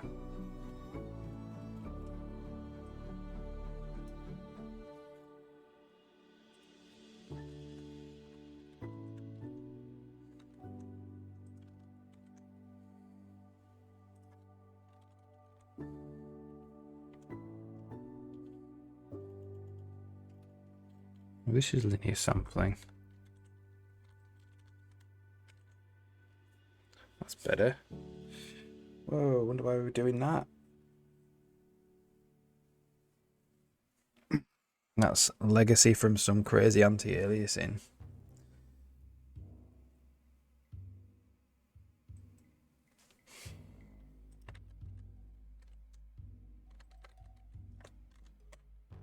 I was doing probably years ago.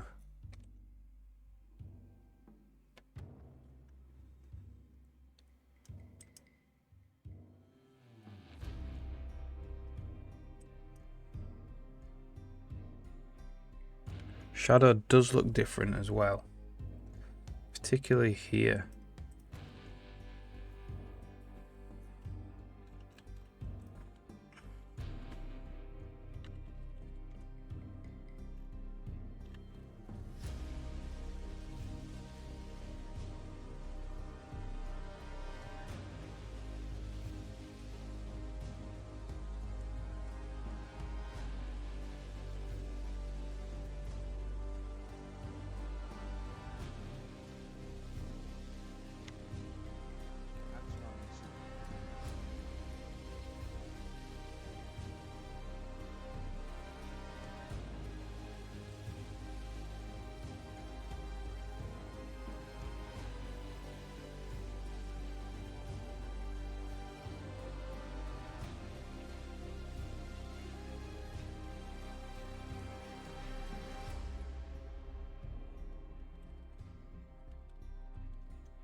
What's this then? PS main without shadow.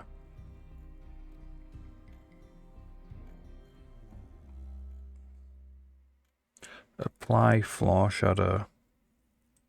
You'd think this would be point sampled.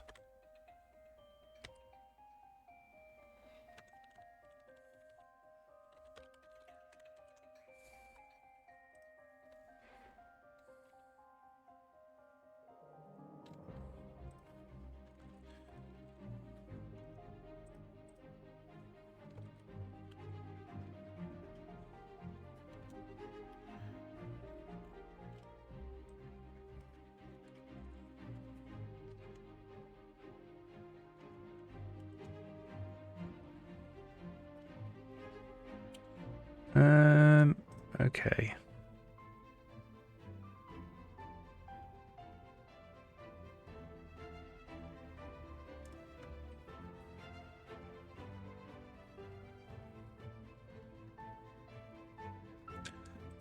Let's do the tone off then.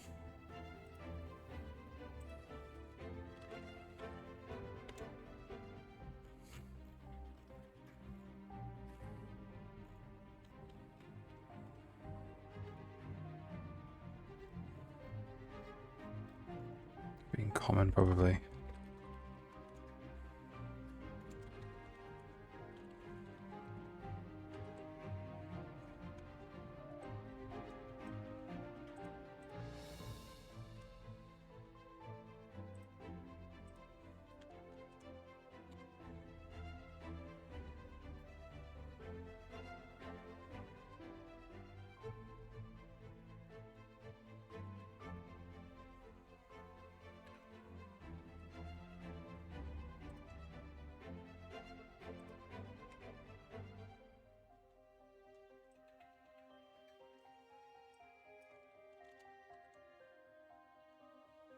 That seems to not do anything.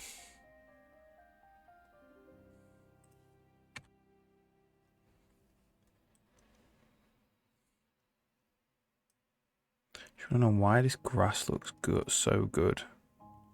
This grass looks good.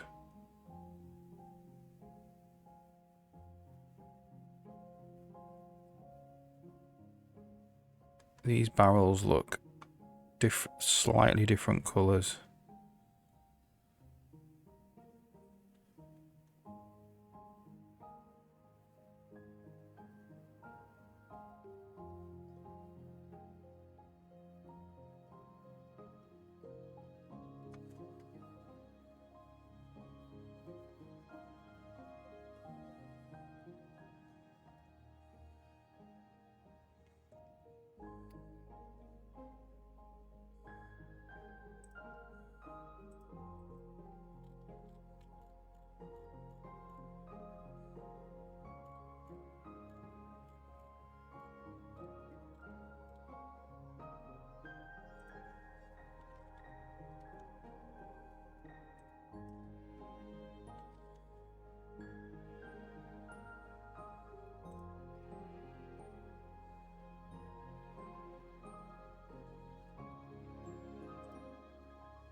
Is it blended on?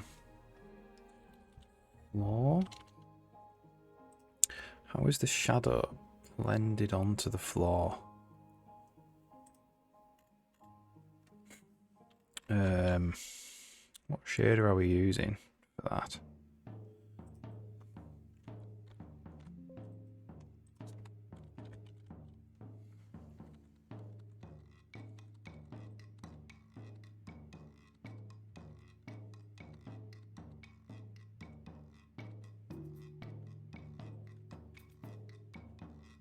Looks wavy window in world.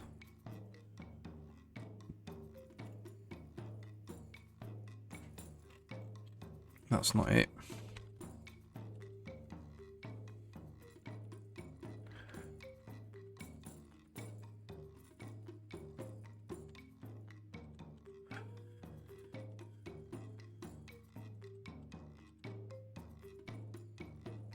I think it's in lighting.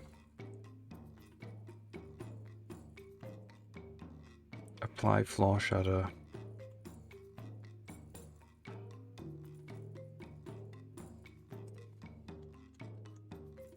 Yeah.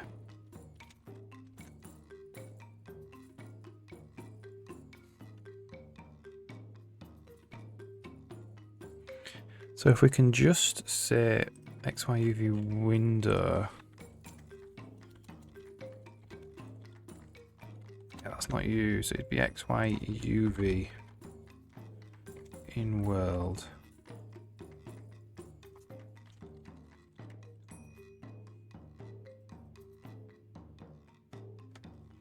Right, so this is using a different shader. Probably this one. No. Which shader is this one using?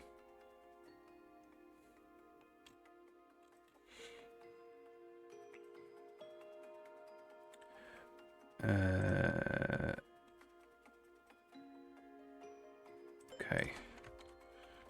Game board content window. Sprite window renderer. Draw alpha masked texture. Alpha masked.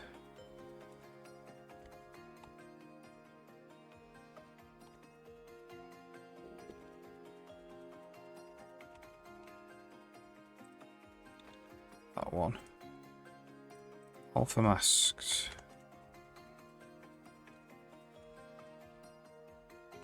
So it's just called XYUV alpha mask window in world.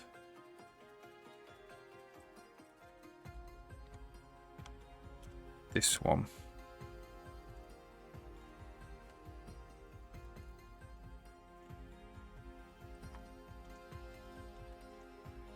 There we go.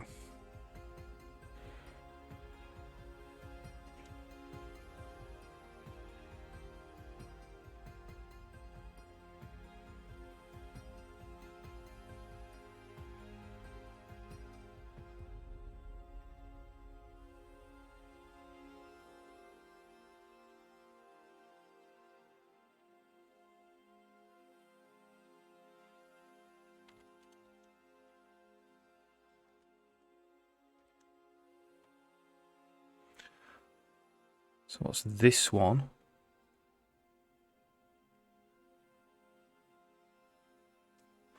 Why is it different to this one?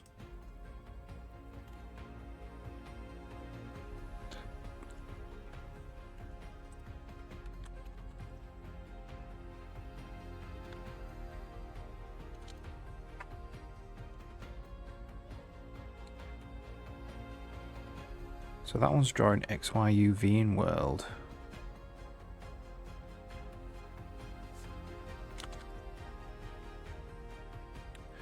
So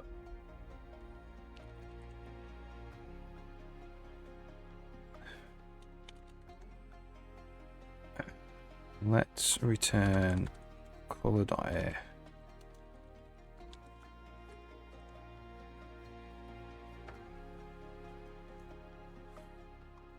See all sorts of weird stuff here as well. So the shadow is definitely like darker.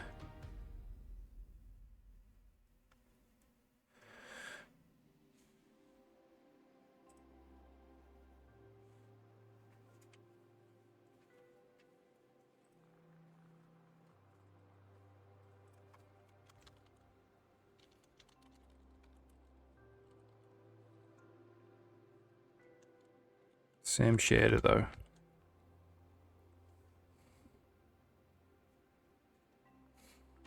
Hi Fu Manchu, how's it going? Do some exercise. Nice one. See you in a bit.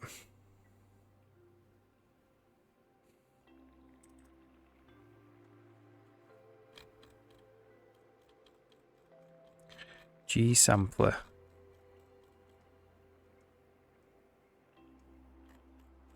So what is G sampler?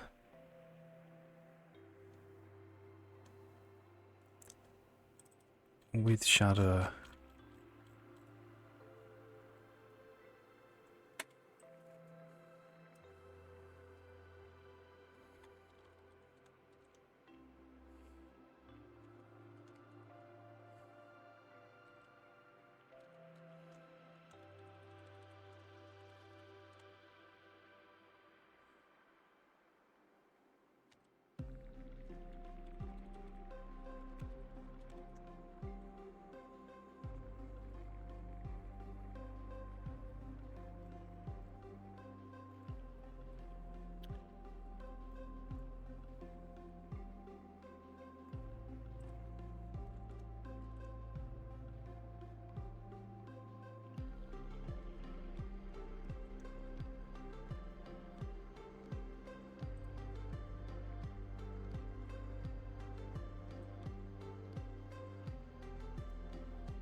So one's definitely...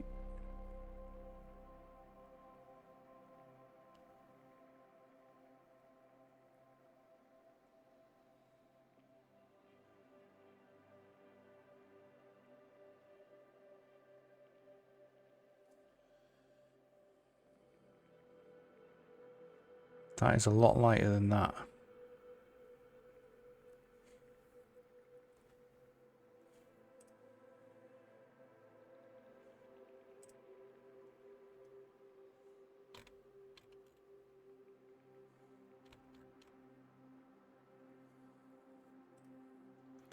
So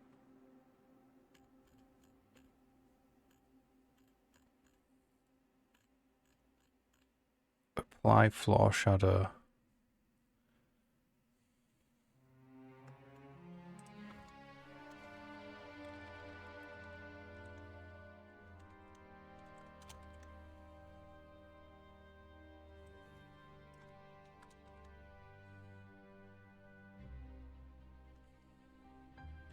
Looks actually like it's in a different place, you know. Shadow D. It's this shadow D value that seems to be wrong.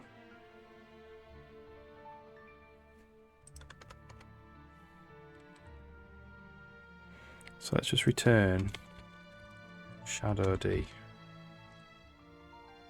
Yeah.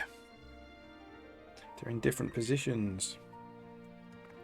That's there, and this one's here. It's in Y. So what is shadow D? It's the UV. So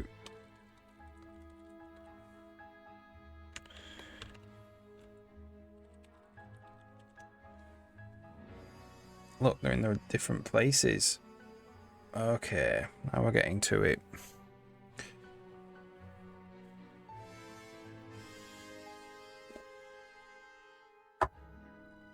So when we apply the floor shadows in different places, the positions are different.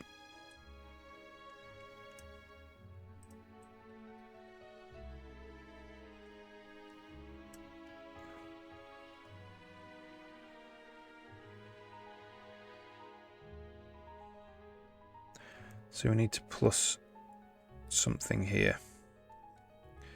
Okay, we'll take a 2-minute break and then we'll fix that. Back in 2 minutes.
to it. Excellent too. Oh yeah, cool. Alright, back to it. Okay, so they're in the wrong position. This is the correct position.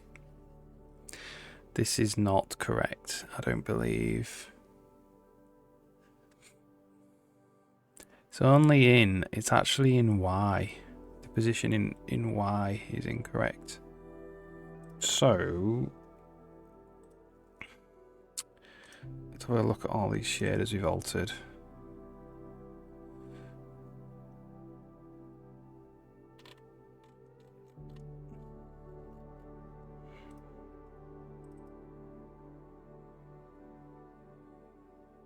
So let's put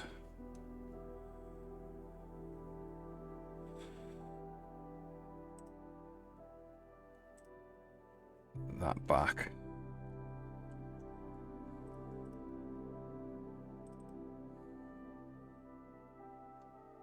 We'll keep, well, we could probably, let's see anyway. I do want to keep that one.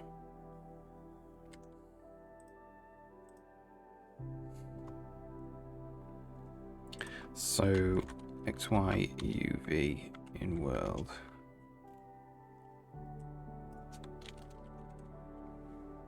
Okay, so now I've got the two textures here in different positions. Only in Y though.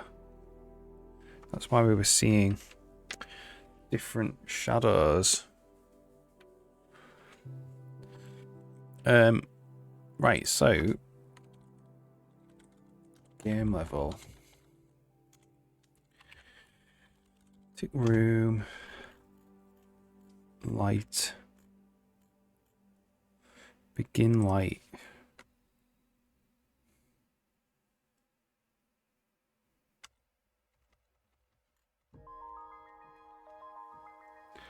Light bounds is actually world bounds, I think.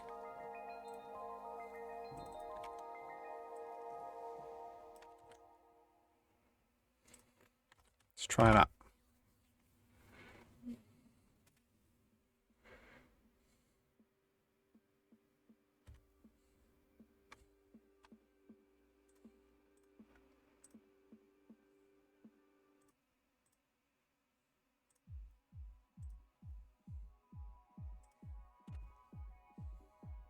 That looks better.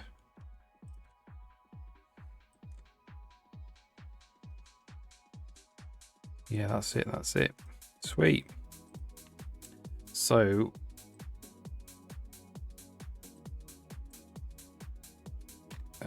wherever we're doing, return shadow D.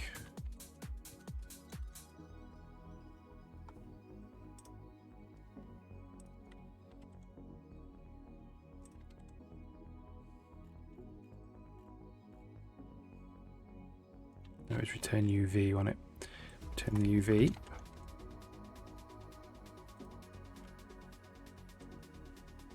Alright, that looks a lot better.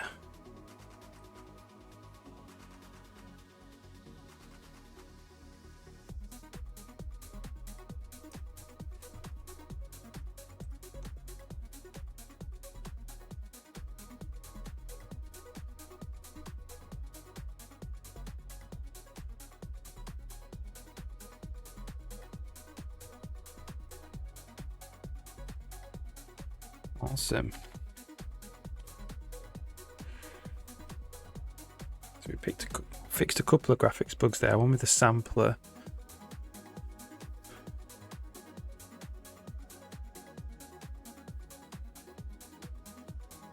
Which doesn't seem to be fixed now. I don't think.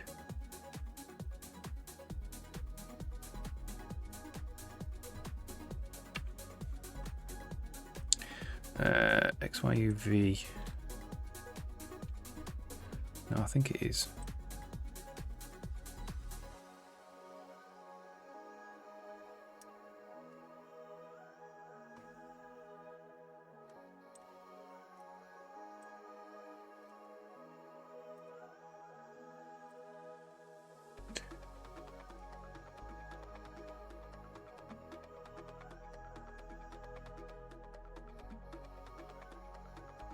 That's alright.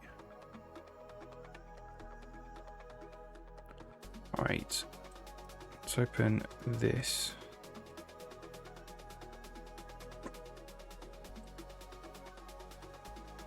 Bamberg, how's it going? Working on shadows.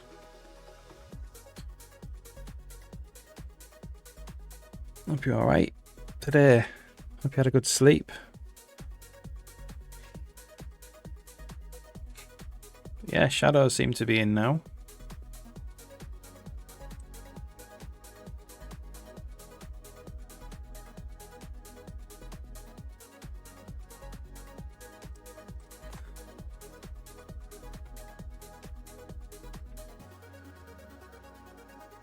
Problem with the new group.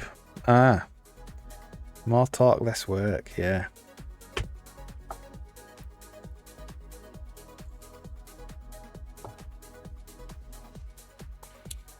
So let's have a look at the glow as well.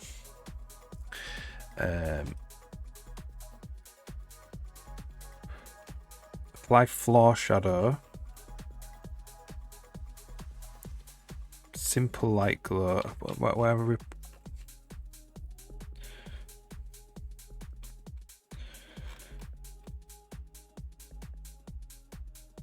Oh, there's no light in there. Light's in the wrong place.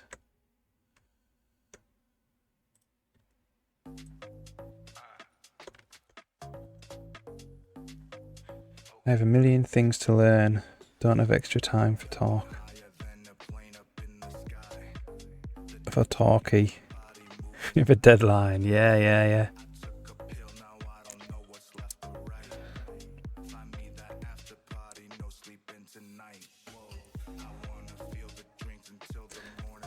I'll work on my own. Yeah, difficult one that, isn't it?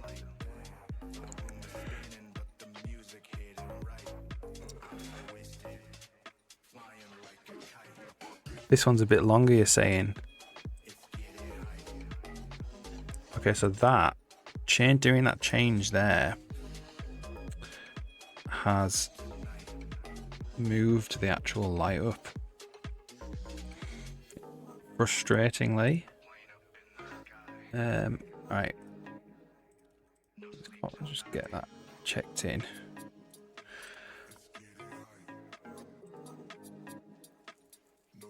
So doing that.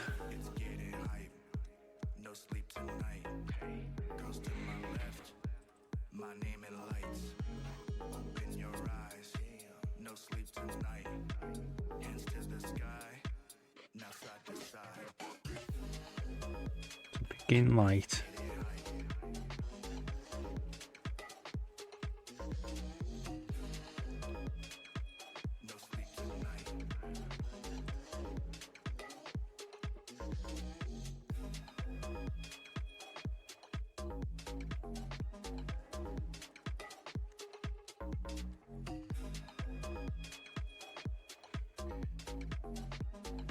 An extra 1.5 weeks. Shouldn't mean 1.5 weeks more talking, yeah. Bug fixing, yeah. Everybody needs tasks to take home, don't they? And do at home. Problem with doing this way. So the light bounds now is... This is quite confusing now.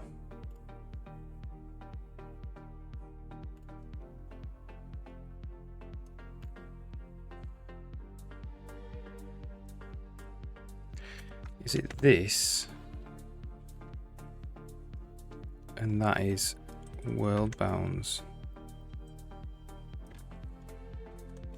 See about that.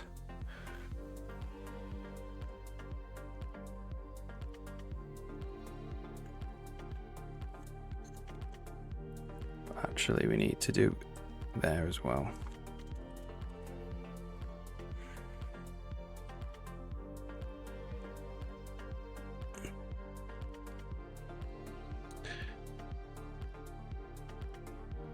Hopefully more tasks actually get done. Yeah, exactly. Okay, so that's up here now.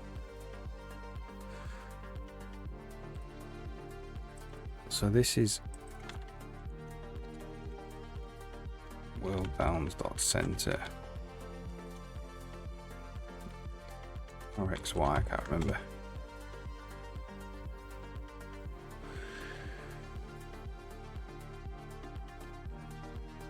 What is it here?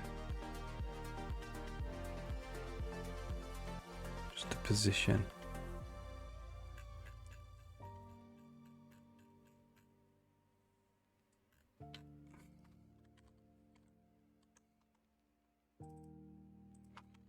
Maybe that is position. Confusing, man.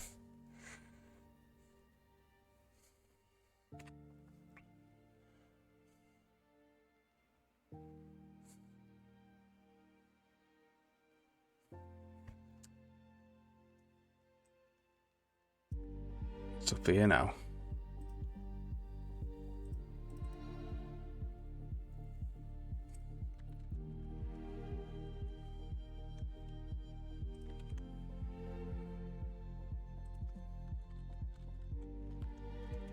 World bounds to XY.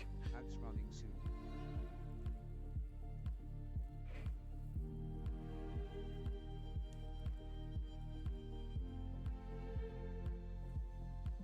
So why is that there? V is minus origin.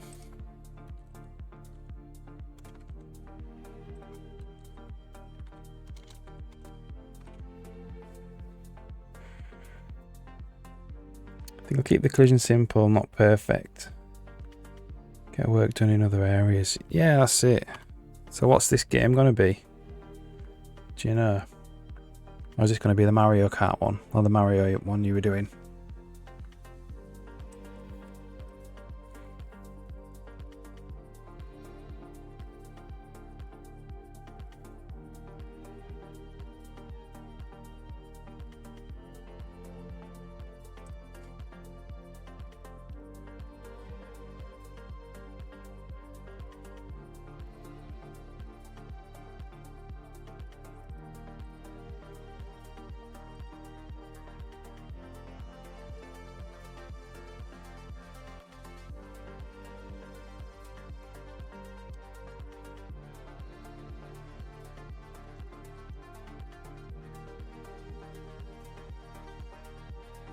Don't think this is right.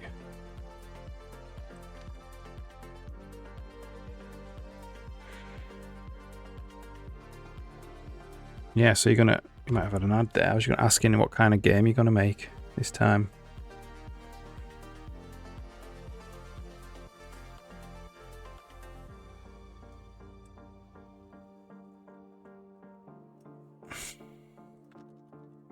This is not. What is this then? What are we doing?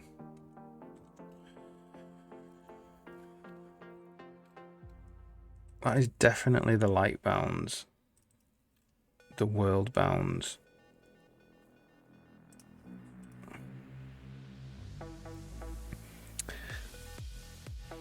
Minecraft. Do a tick system and then max iterations. Oh yeah. Yeah, exactly, yeah. Exactly.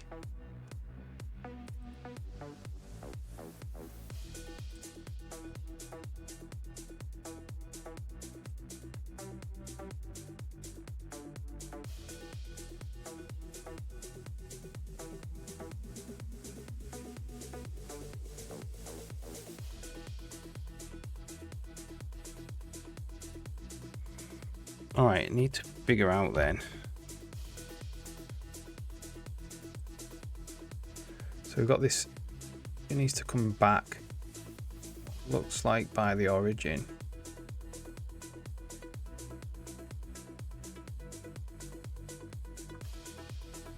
So let's just draw this out.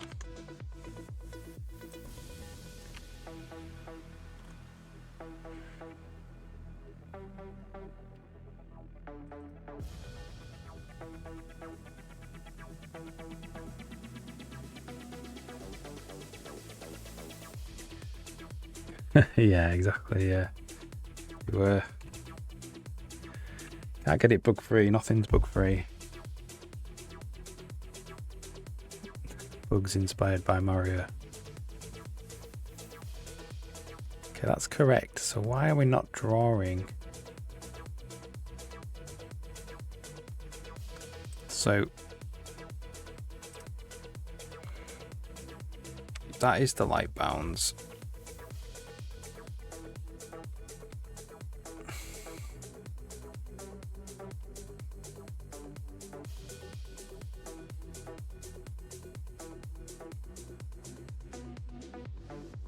So we got world bounds XY. Why is this not position minus origin?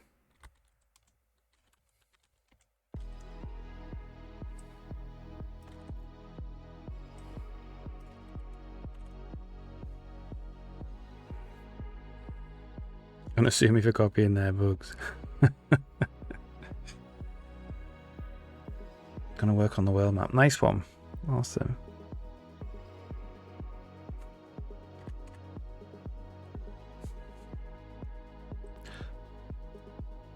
So that's just gone up there. So what is position and origin?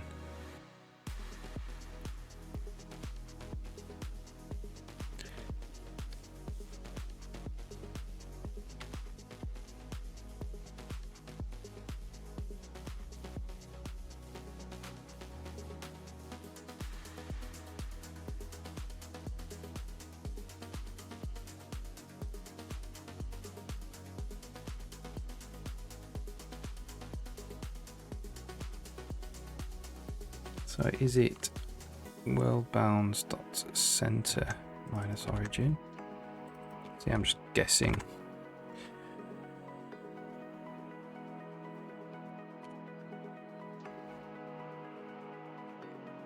Five levels.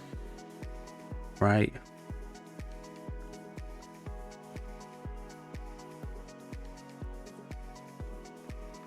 That's even higher up there. World bounds dot center minus origin.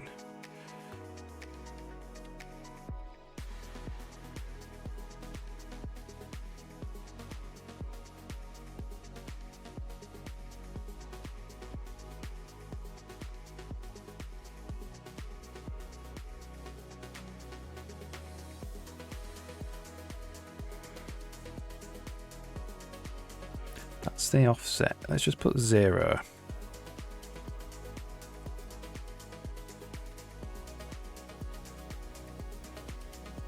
So 5 levels. One level has to be made for each group member plus 1 tutorial level. It's quite a lot of work, isn't it, that? I think. Not a big game. 5, I don't know, 5 full levels seems big. So that's 0, 0. So that's where the vertex. That's where the vertices are.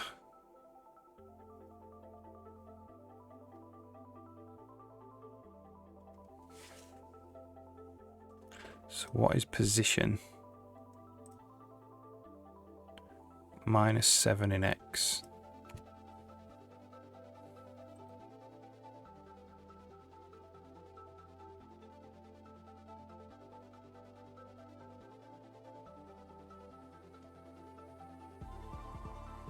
So confusing, man. Mario game had 80 levels. Wow, yeah. Handwritten in assembly. 16 times bigger. Yeah.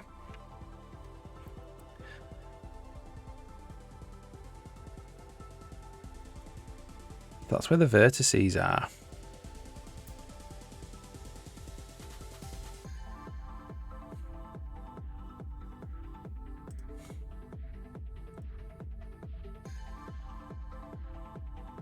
So if we minus the origin, it's going to go even further that way.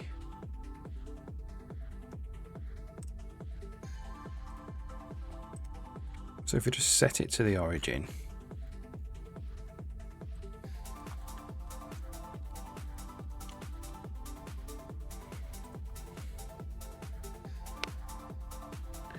new Mario games. Ah, right, okay. That was in C.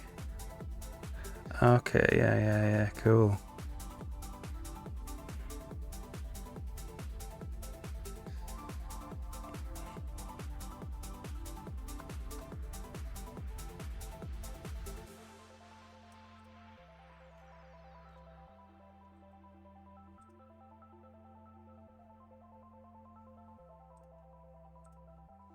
So if we minus the origin off, what do we get?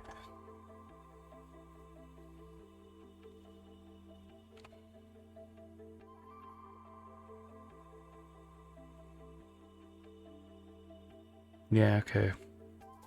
Yeah, they did make a lot.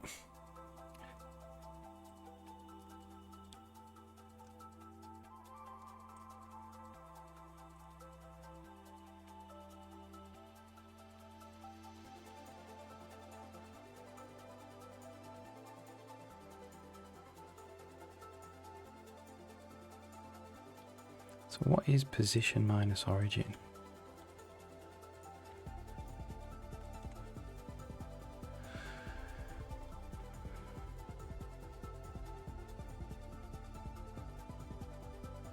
There's no operator matches it, except there is.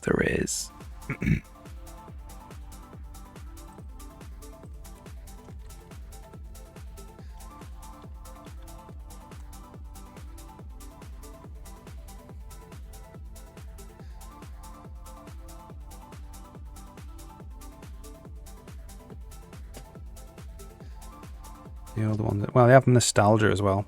People like them because of the nostalgia.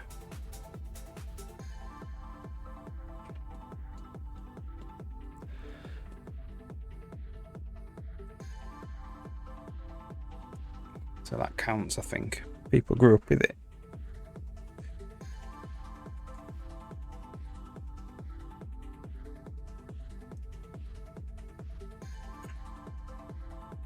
Some games I dislike, even with nostalgia. Yeah.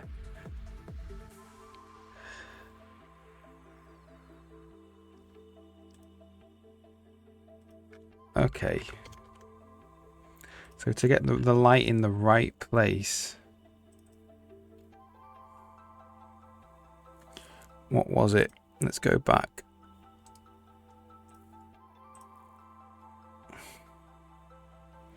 What was it?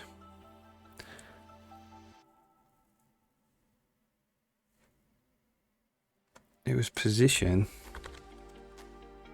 inflate, width, height, world over 2.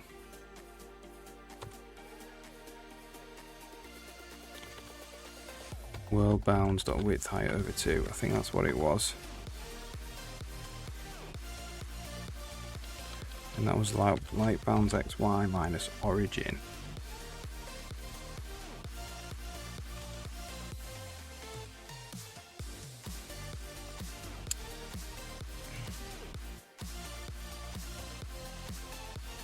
So that puts the light in the right place, but not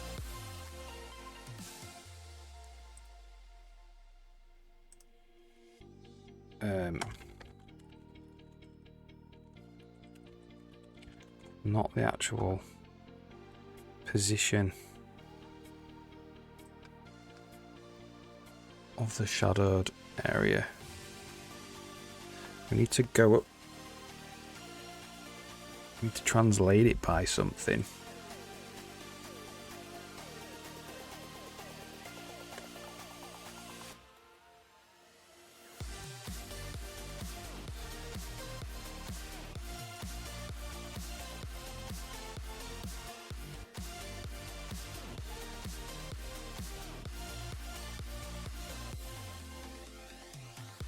That is temp bounds xy minus origin.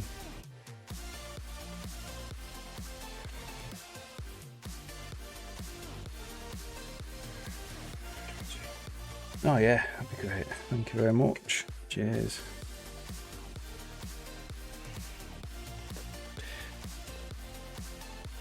There's an archer thief. Cool. Goal is to steal as much gold as possible. Awesome.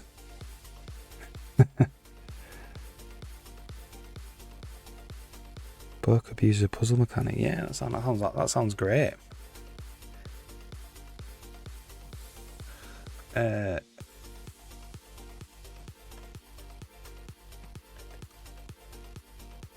well, that's it.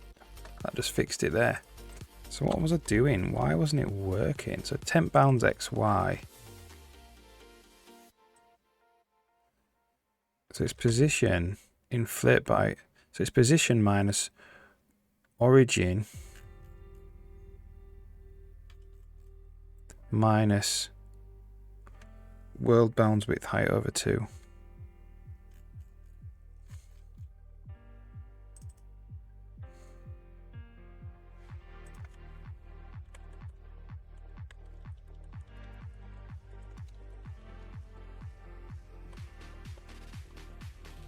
That is actually the position. The magic position.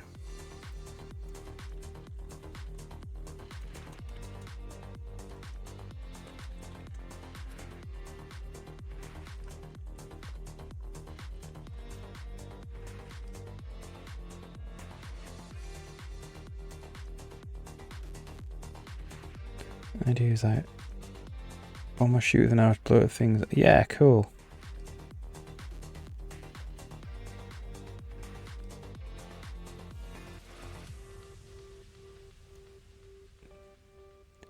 Sounds awesome. Does sound like a lot of work to me. Sounds like a lot of gameplay programming. But if you think you can do it, do it.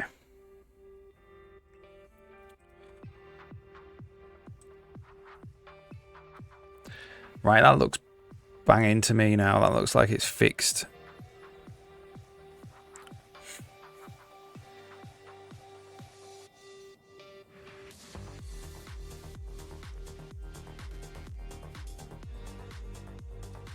This is a goal, yeah. The other groups will be doing Snake, probably. And you're doing like a Mario Minecraft clone. I think you'll be fine. Sounds really good to me. Okay. What does this mean then?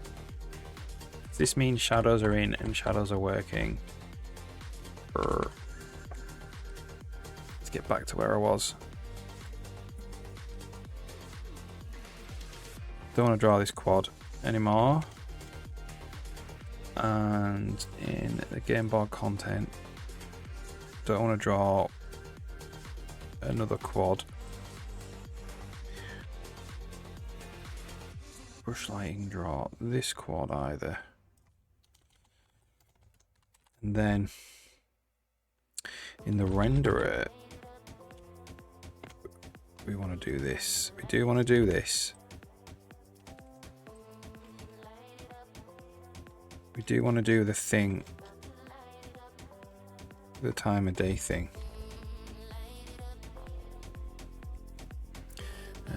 Game level. Tick Todd, it's in the room itself. Put that back. There we go, sorted.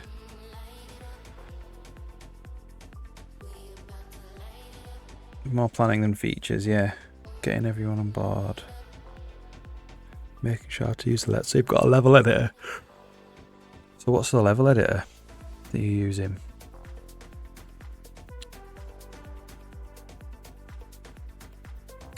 Ooh, look at those shadows there.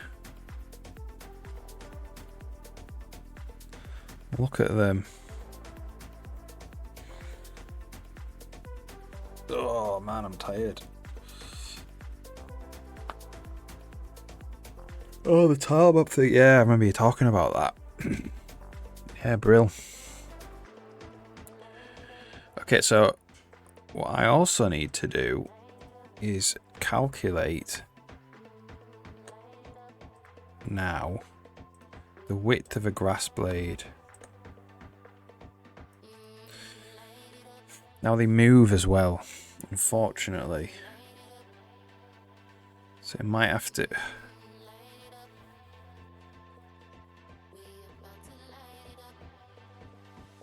So problem we have is, so I want for grass, just I want to bounds test whether we're in the shadow box or not. But they move. It's not moving very much now, but if we do some weather, do we have any wind? Do we have any just? Where is where we can just up the rain?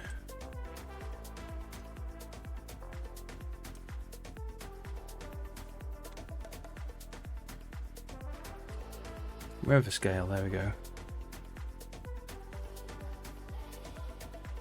It doesn't move that much.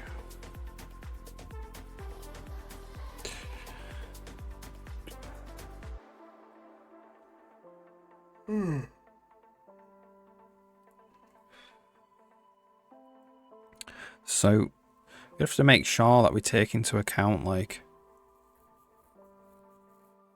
so we couldn't really up the wind speed. Doesn't really. Wind strength.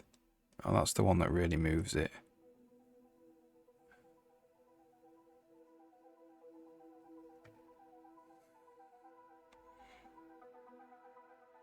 So imagine there's a shadow volume here. It would be like, what would it do? It wouldn't shadow. That's probably fine then. Okay. Let's just calculate the natural volume. The natural bounds of the sprite blade. So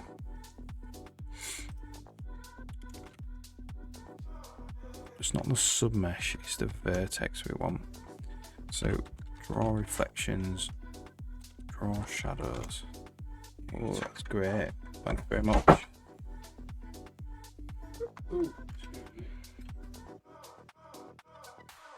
So the vertex position. What is the vertex position? So vertex position plus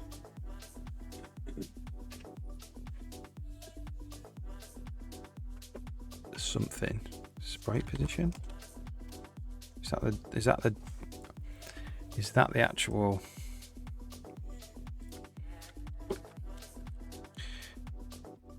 Let's have a look. So canvas, draw quad.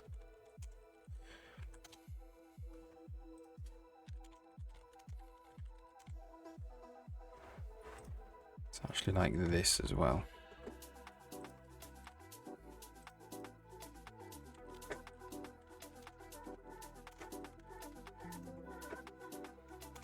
So what I'm now doing is I'm trying to work out the bounding box for one grass blade, so I can cull it out of the shadow or the reflection if we don't need it.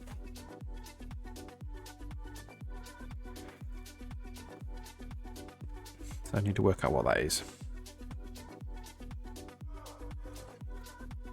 Okay, so that's its position. We need to actually transform it by something else.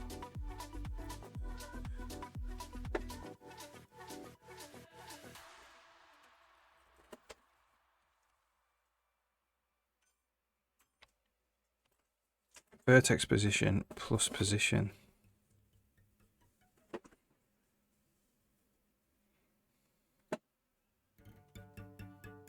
.5. I don't know what I've just done. Vertex position plus position.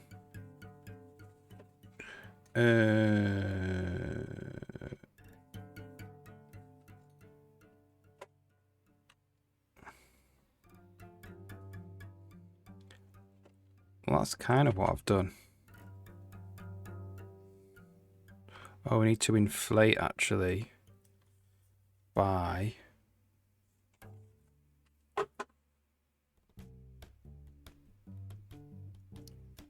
something by the texture. Oh, the texture. The texture. So textures, vertex, texture index, width.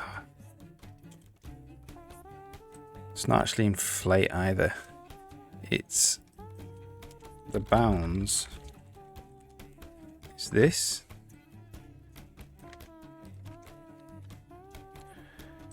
Texture width, texture height.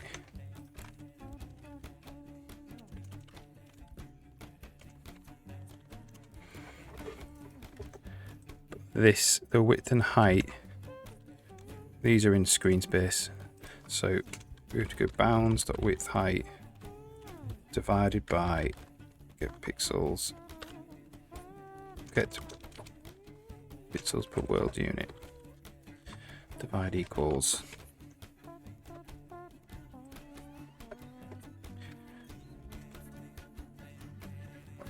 This is vec2.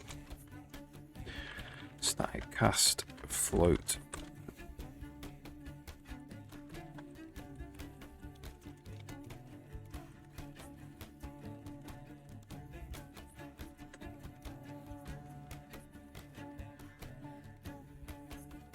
That's it, I believe.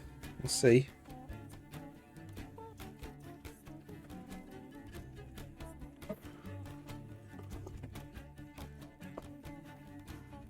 Definitely not it. It's way too big. So the divide. 4096. Ah, okay, no. That's the texture. That's the blooming texture for the level. How does this work then?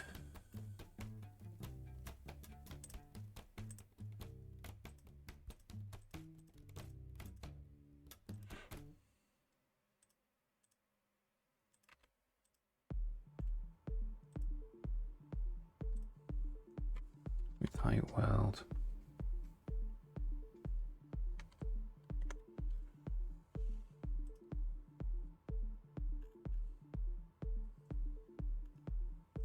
Oh, it's in there. It's in the vertex. Silly me.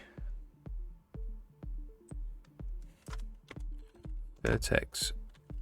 With height world, it's already there, look. It's actually easier than I thought.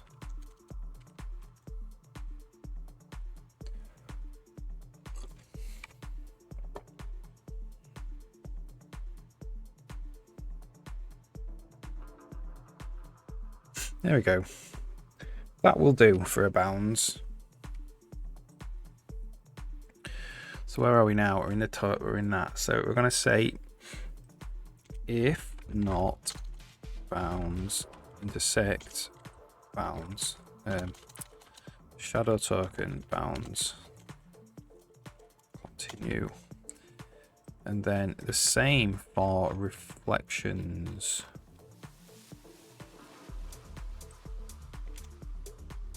That is a reflector bounds. Real. Hi, Bora Checker. How's it going? I decided to use Ada 2022. All right, cool. Big change to API. The runtime. Nice one. Nice one. Switch runtime languages more than I use Linux. Yeah, I mean, some people are a fan of languages, aren't they? It's no problem.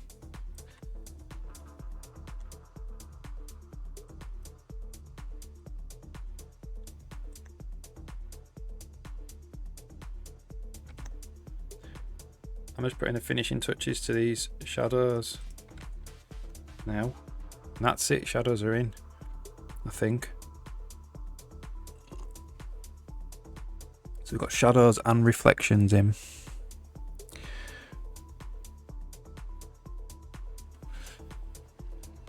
Awesome. Okay, so that's shadows in. I'm going to do a bit more cleanup now. Fiddle with the mic 1 sec. All right.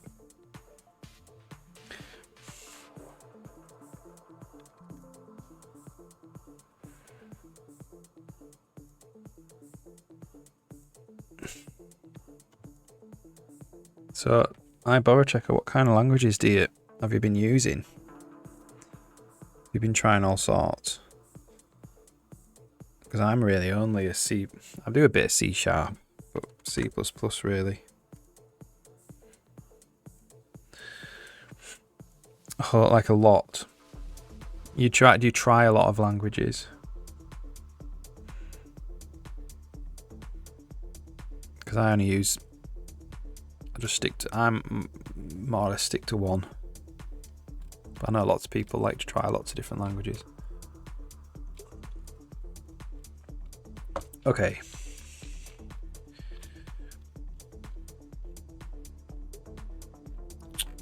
Drill.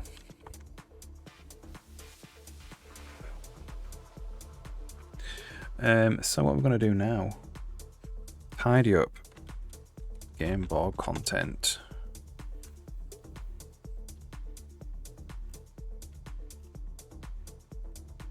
So we'll call this E content draw mode, content instance draw mode. I think would be better rather than E draw mode.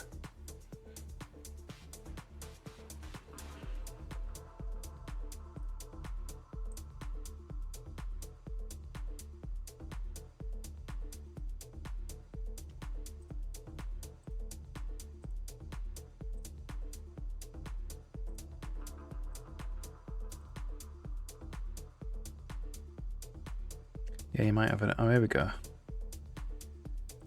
Thought you'd had an ad break there. Java 678, JavaScript, TypeScript, F#, C#, C++. Oh, Camel, Scala 3, Zig, Python, and Ada. There's a pattern.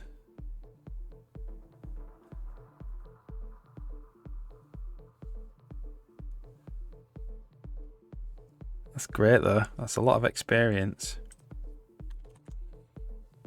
So mine did Java at uni quite a lot because that was their preferred language, but I haven't touched it in about 20 years. JavaScript, yeah, little bits. TypeScript, no. F#, no. C#, yeah, a little bit. C++, yeah. C, a little bit. Rust, no. OCaml, no. Scala, no. Zig, no. Python, yeah, Python. Ada, no.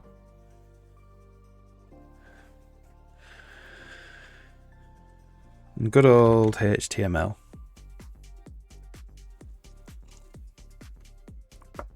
Okay. So I want to go through and just tidy some of this up. Is Snapdrag only? So who uses this?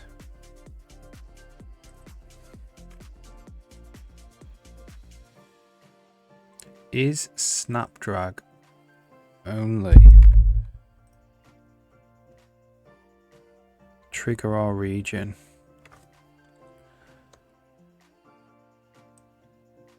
So I'm going to say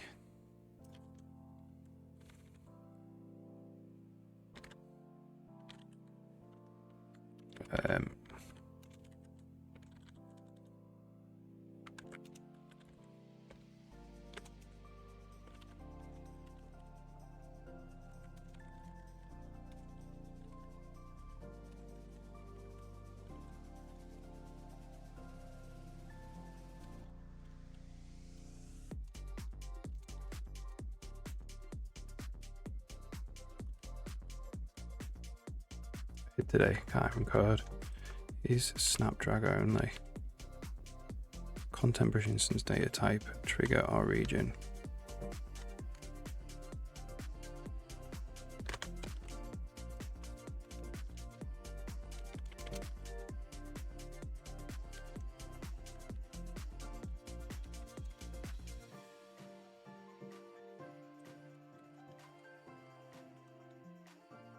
Get rid of that.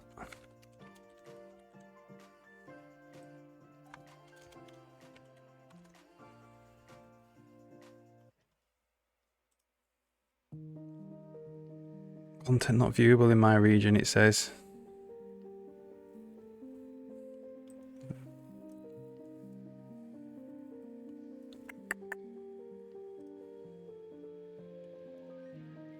Yeah, the UK has got very strict on their content laws.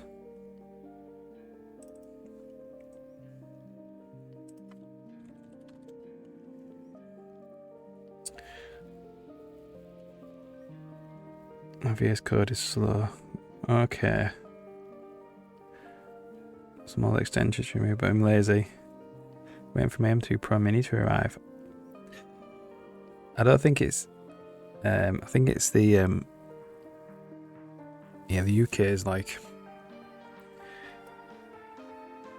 It's tightened up its content laws. So there's a load of things that are just basically censored out now.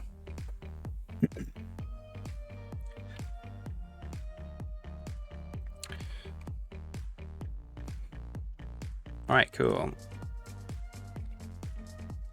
So game board content, keep going.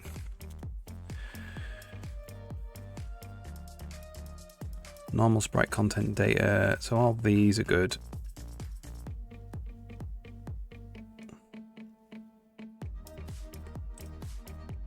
Oh, here we go. Is that what it was? So it wasn't anything offensive or anything, yeah. Like, I think it's probably because, I don't know why it wouldn't let me see it. Yeah, that's alright, that.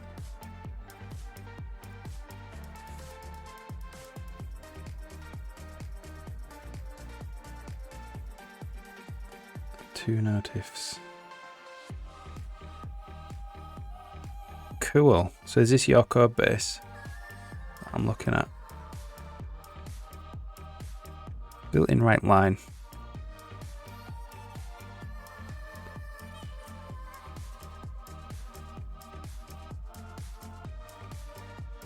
I forgot I'd love to help use AI. Ah, right. Okay, yeah.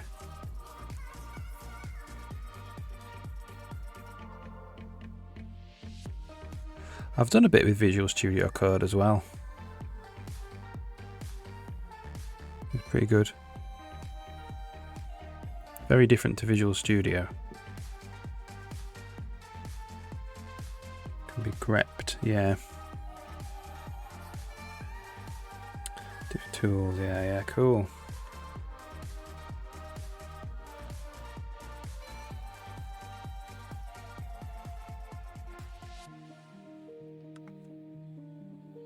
So you can see two AI folders up there. What am I looking at?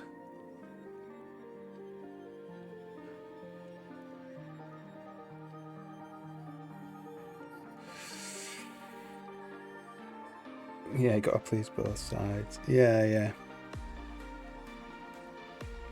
Oh, you could see two AI folders up there. Yeah. It's worth having a mess about with it, I think. Nice.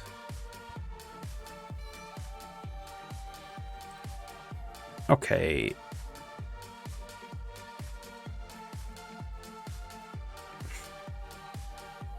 So we need to do some work with sound as well. I kind of ignored that. Getting sound into the level.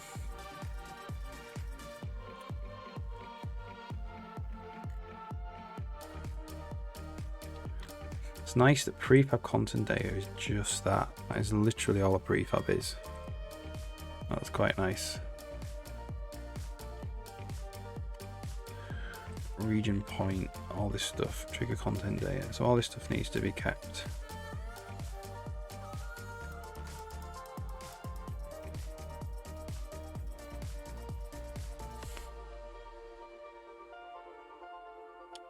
Right, yeah. I've not, me neither. I mean, I tried Copilot when I wrote some C#. I was messing about with the Twitch API. And that's basically my sum total of it, my experience with it. And I found I made more mistakes. I mean, I imagine you have to get used to it. That's what I would say. But I definitely made more mistakes with Copilot than without.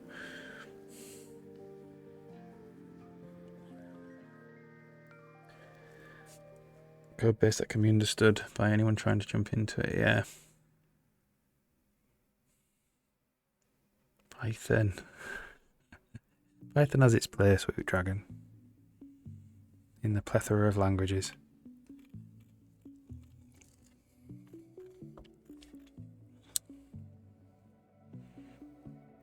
Python sensor.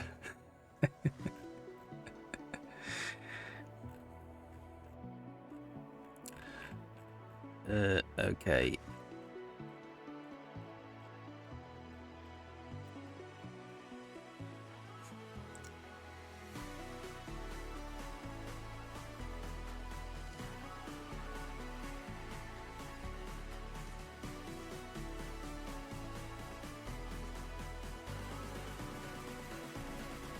So this image source thing, do we need this anymore? That's the question.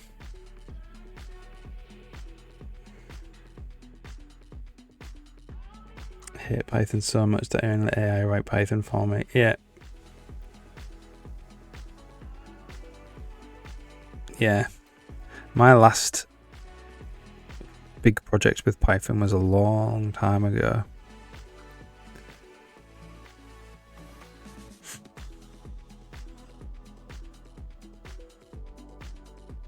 I haven't really used it much since. I didn't hate it. It's very different to doing something like this though. With the big boys in C++. That's funny. Toy language, good for making quick dirty scripts. Yeah, it's good for getting something up on the screen quickly. Good for people who are brand new to programming and they just want to see stuff. You know, they're not immediately confronted with things they don't understand. I think it has a good use for that.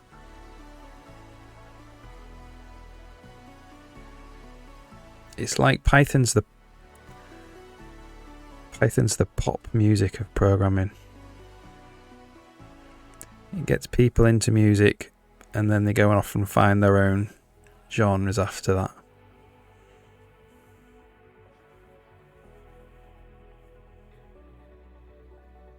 Java helps newcomers better. I have seen that. What I have seen is the Hello World program is been massively reduced by massively. It's gone from like 10 lines to like 3 lines. I actually remember a long time ago, it's one of my core programming memories, actually writing out the Hello World program in Java. And now you have to do it in a class, or you used to have to do it in a class with a static method. And I remember thinking, that's bonkers. But now you don't have to do that, I don't think. Java is the enterprise language, yeah.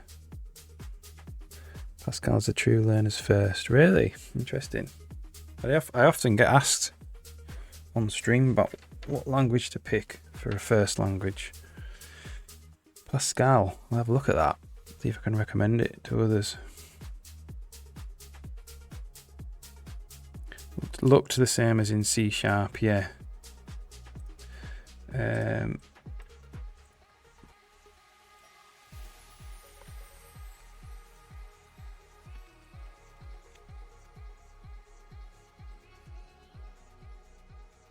So that's it. But they've changed it. I'm sure they've changed it.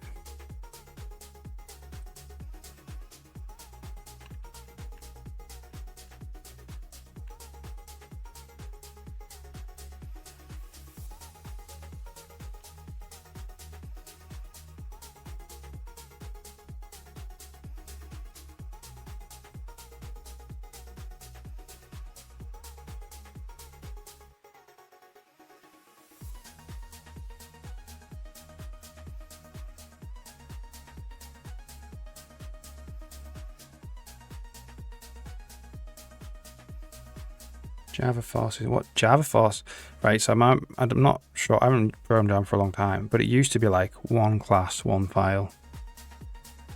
It enforced that, which is bananas.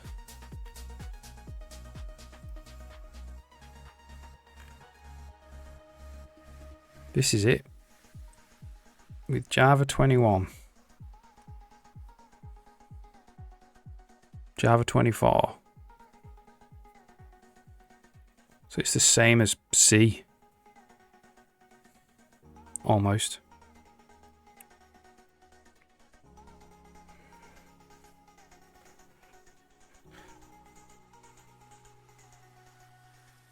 Pascal. Favorite is C and C++. Scala uses the T annotations.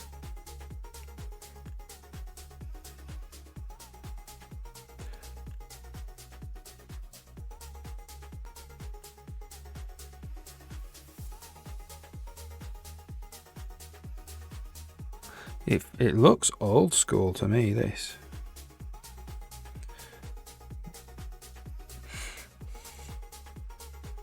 I mean, it won't be. The actual style looks pretty old school.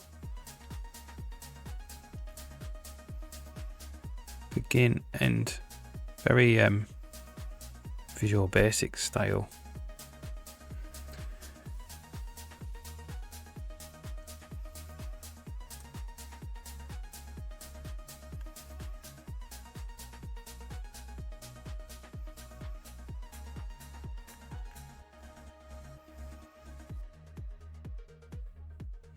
Pointers nicer manner than C. Oh, really? Okay.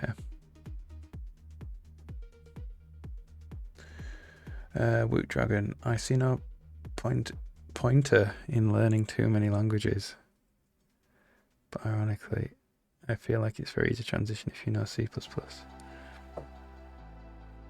Yeah, I've heard that. If you know C++, it's easy to get to other languages. Maybe, yeah. Although I feel like going to something like Go would be a bit different if you're just stuck in C++ or Rust or something where it enforces, does like the kind, in some cases the exact opposite of what C++ does. So you'd have to get used to that. It's as old as Ball and C++. Yeah, good old Borland.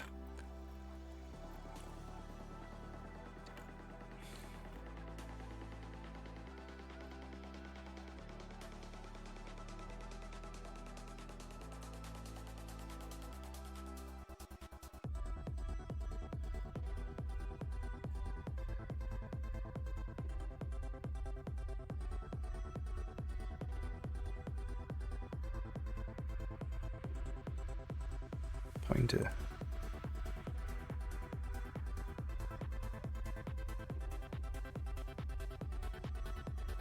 This is you do this in Manage C++ as well for pointer. Don't know if they get updates. Borland, I don't know. Yeah, I don't know.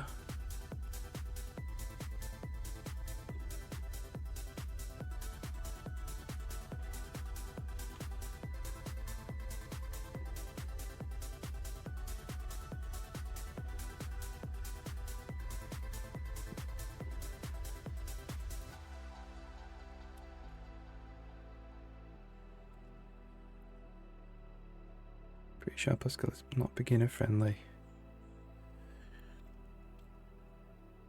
The only, well, what I would say for beginners is that it's all English. A lot of it's English, which is nice. It's not a curly bracket language, which puts people off. It's what people like about Python. I think it's hard to beat Python for a beginner-friendly language, though.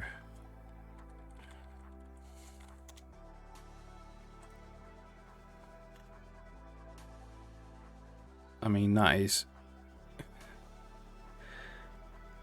I mean, you don't get any... I mean, you could maybe omit the brackets.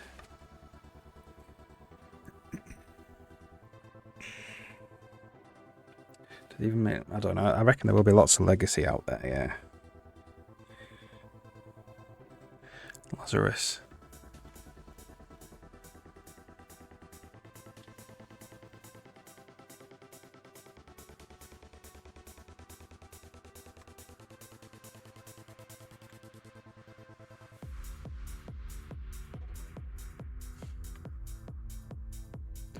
If x equals 1, print.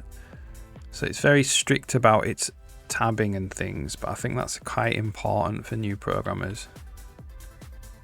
The structure. It is less confusing, I think, for a new programmer if they have strict white space policy.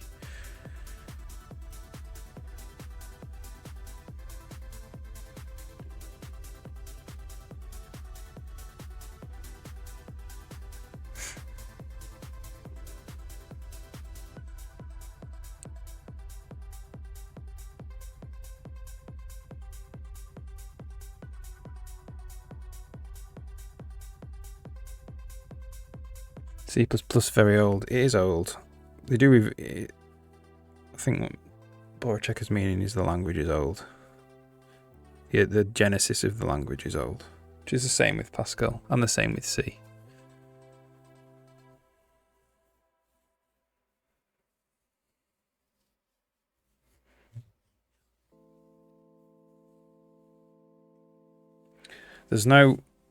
There's barely, I think actually there's barely any C++26 support out there. There's definitely nothing real. Well, there are things in Visual Studio, nothing major, I don't think.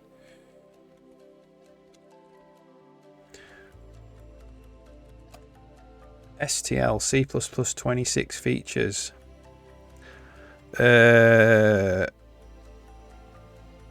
All these are done. We can't see that. Lazarus, not found. Thanks for the follow.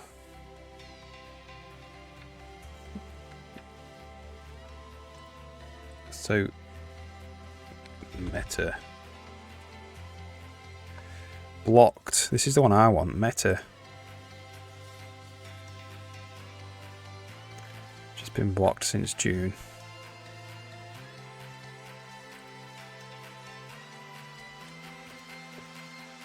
I also want template 4. I don't know where I would find that though. Here.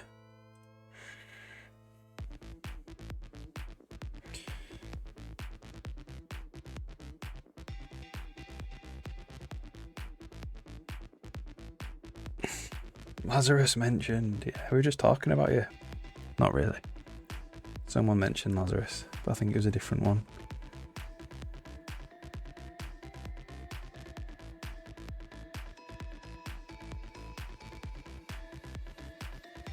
There are enough C+ libraries out there to do wonders, yeah.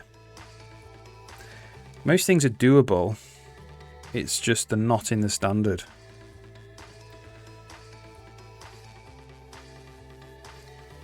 Like template 4 is doable. I do it all the time, but it's just not in the stand. I couldn't write template 4 and have it understand what I mean.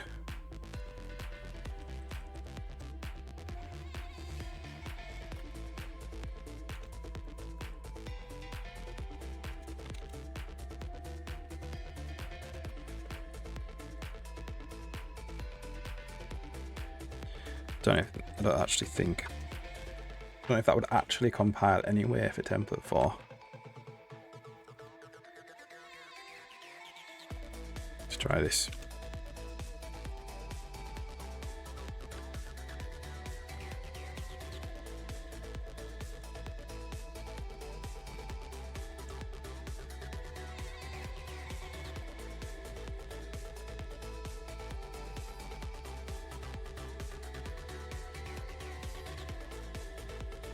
That will soon work.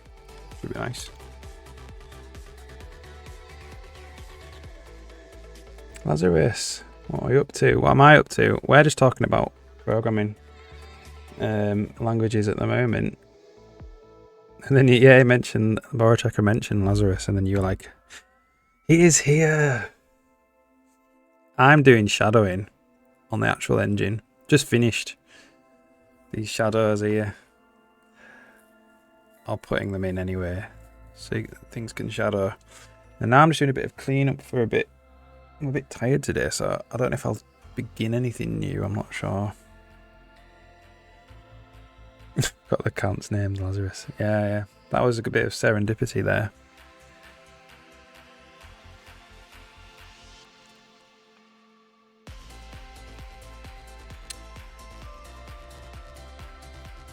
Notoriously difficult.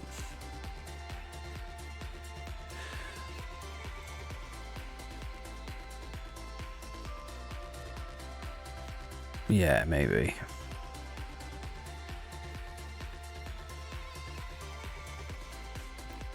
Definitely, when you get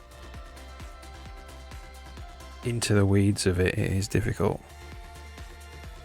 Trying to think what would a new programmer actually? So if we would go C++ tutorial, W3 schools. This is the first thing they would encounter. It's mental, in it, actually. Like, why have you got these chevrons? What does that mean? They have cleaned this up, haven't they, as well?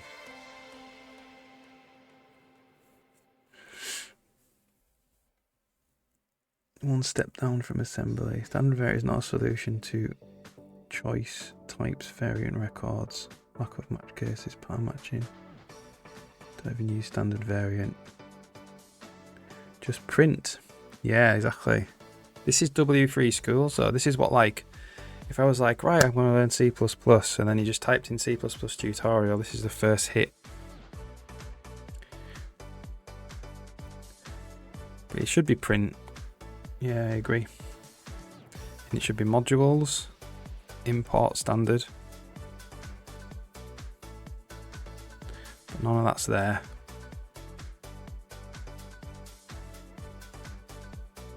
I'm still using cout. Go to IOStream. Amazing. File.open doesn't get easier than that. File.open. Or you could have one word, open file. That's maybe easier.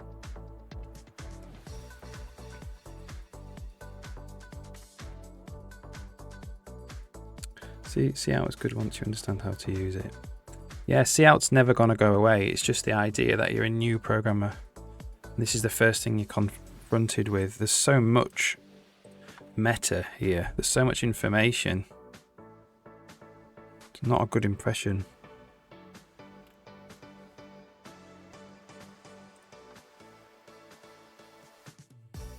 What's the best resource to learn C++ though? Doesn't seem to like W3 School. I don't seem to like, yeah. Don't know actually. This was the first hit, you see. C++.com's pretty bad website. I don't know if I'd use that. I mean, it's very full and knowledgeable, but it's written by feels like it's written by like an academic who wants to impress you with their knowledge rather than somebody who wants to teach you.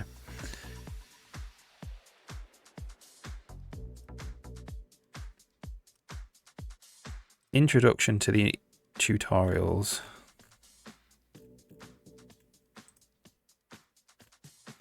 There's so much stuff in there, like it's unneeded. This is not what people want. Here we go, we finally get to some code. Like 4 pages in, 4 tutorials in.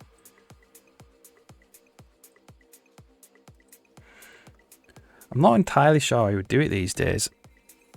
How you would learn. In my day, you got a book, you see. So, like, if you like a YouTube personality, that might be a good way. And they make entertaining videos, and they'll teach you as well.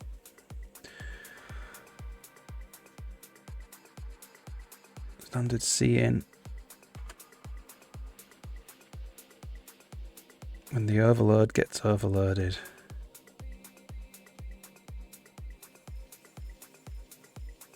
Here, digital books or physical books are good. Yeah, I would say you need to pick the best. If you know how you learn, go down that route. You can learn it. There's a manner of different media to learn it from. Personally, now I'll get code examples and learn. But if you're a very beginner, that's probably too much. So I would go for an online tutorial or a video tutorial. What I would say is don't pay for anything. You should be able to do it all for free. So there are paid for courses. I wouldn't do that.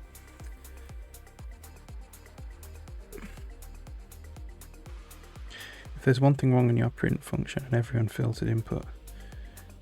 Oh yeah. My print function is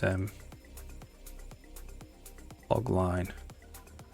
Logline. Logline.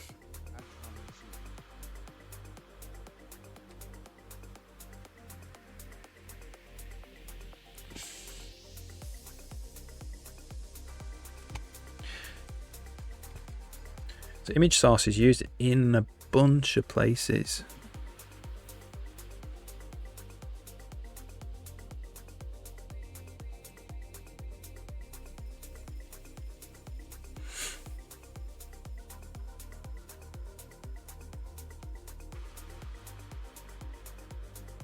That's basically a CVE.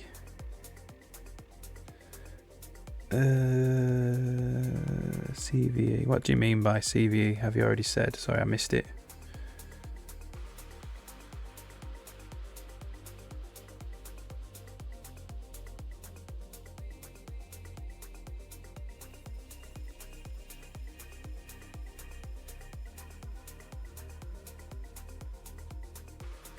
If you're there, Woot Dragon, it's an advert running at the moment. You might be watching an advert.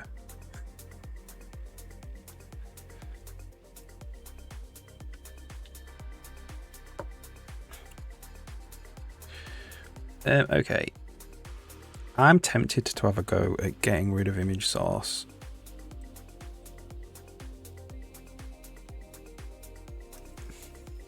Common vulnerabilities and exposures.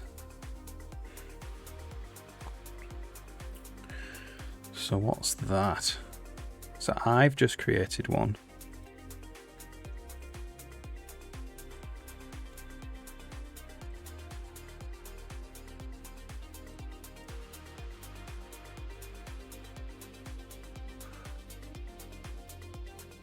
Cybersecurity vulnerability. What with my logline function, really? Not me. All right. I was like, my logline. What? If you're not careful with prints. Yeah. Yeah, it gets right down to the operating system of print. Well, it can do. Logline does by default, but logline you can attach all sorts of different things to it. You could logline to your renderer or something and render out the text if you wanted to.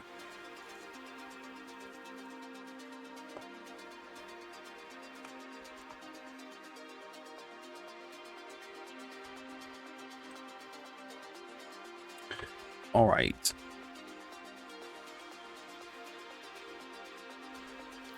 Oh, well, printf's got depreciated for printfs. Yeah, and buffer overrun. Like the underscore s thing. It's mostly to protect buffer overrun.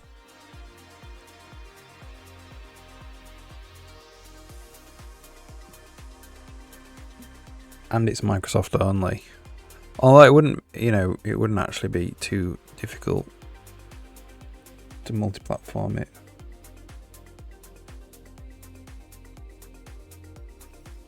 Yeah, there's lots of underscore s. They're all over the place. I think pretty much all C buffer running functions have them. Like scanfs something.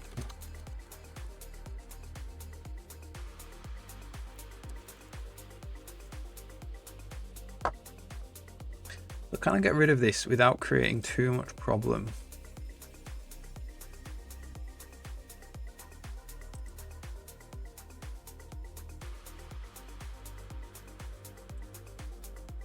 Probably not. I mean, maybe. So it's used in the default pack generator. So we might need to rewrite. We're going to write a new pack generator. So we might actually need to write that first before we get rid of image source. Use ffstream, ssstream all the time. String streams, oh, easy to use. Yeah. That's right. I don't actually use them at all. But they are very easy to use and useful.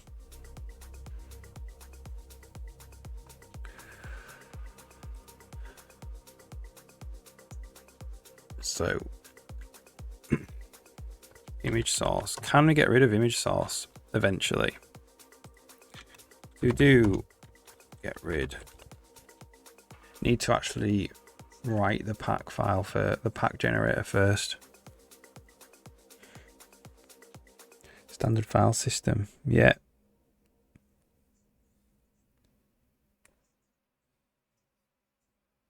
Yeah.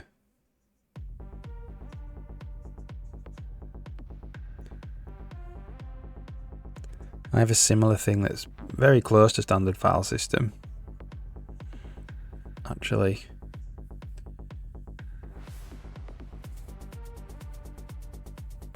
These days I would just use standard file system.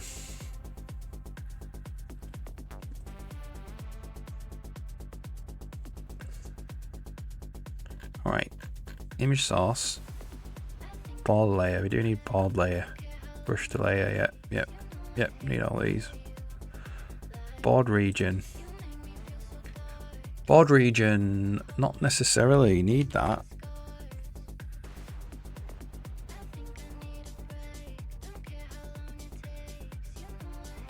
Let's have a go at getting rid of that board region.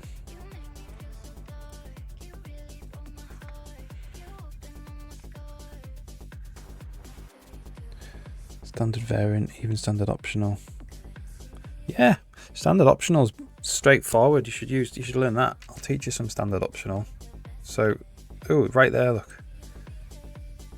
What does it mean? Standard optional means the thing in the template.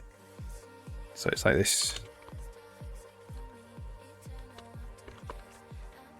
Oops. TT bool is set. A bit more clever than this because it doesn't actually create a T unless it's set, but it's a set. It's basically this.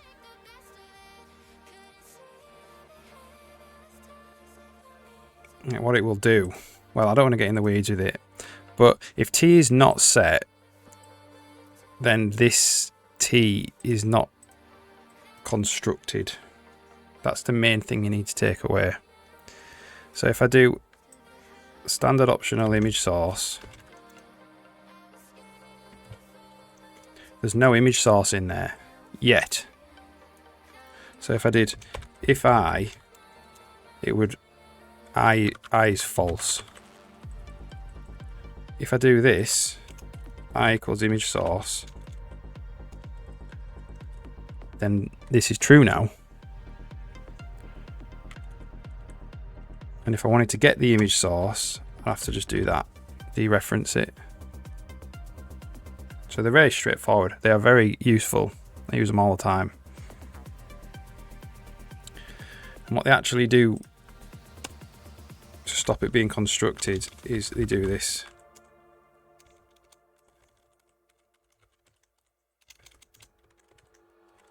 Like that. If you put it in a union, it's not constructed.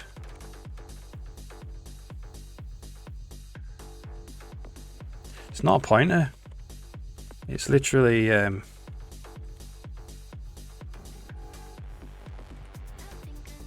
it's the thing. So image source with a bool at the bottom.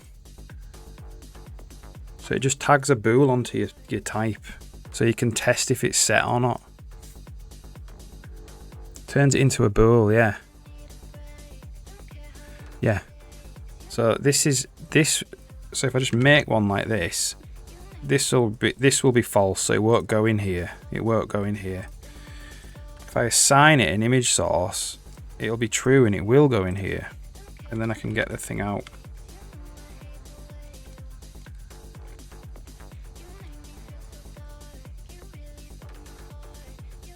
Like that again. So it's not a pointer, it's just the thing with a bool on the bottom of it. And they are super useful. I use them all the time. Yeah, it's whether or not it's been set. So not set. As soon as you assign to it, it is set. So the false is false until you assign something to it, and then it's true. So it's whether it's been assigned, yeah. So you could get it back out, and then you could do i.reset, and then it's gone again. So all of a sudden this is empty. I is empty, the optional is empty.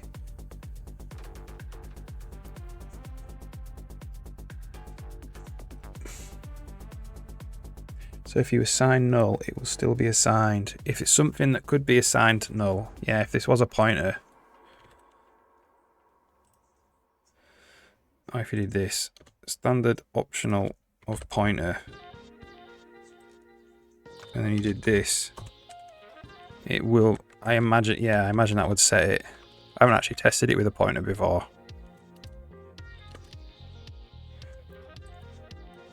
Could try it. If you're allowed pointers with them.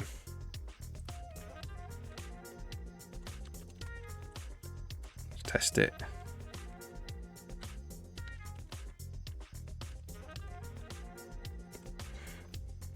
So standard optional int pointer.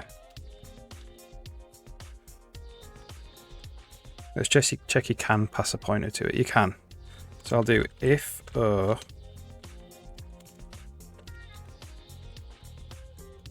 and then I'll do is null pointer if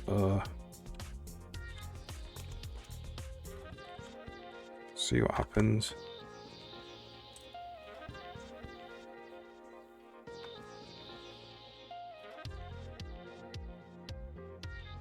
Where I need that unless I need to check whether I set something. Well, you can any function that might not return the thing, you need to use them. Like for instance, get camera room state, and you pass in a room name. If we can't find the room, this is an optref, this is like standard optional, but for pointers. If you can't find the room, you return. So then all of a sudden you can be like, did we get it or not? Do you know what I mean? You can test if you got it or not.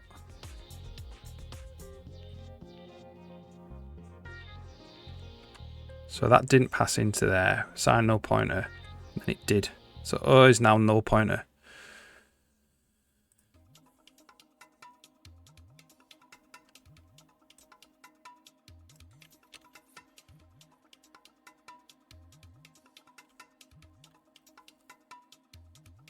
Seems weird if I'm using pointers though. What about this? Standard optional int get age const person p.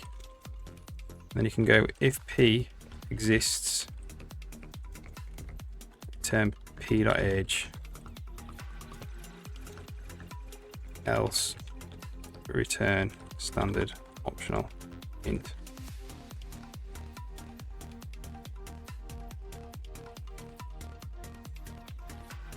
So that's not a pointer. So do you want to get the age of a person? is alive or something, you know, if the person is alive. If the person is dead, you can return that there is no age.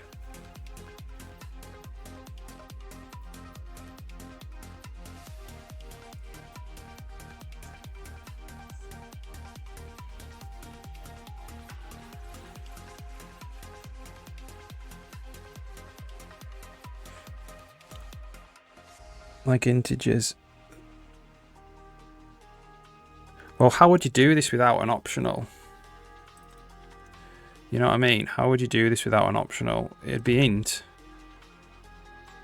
But if the person is dead, like, I mean, unless you want to return the age that they died, but say you didn't, this result is like undefined for dead people. Like, what would you do? Would you return like int max to say that that person doesn't have an age? That's a convention. Everybody in the API would need to know that if it returned an int max, the person's no longer alive. So that the nicest way to solve it is just to have an optional.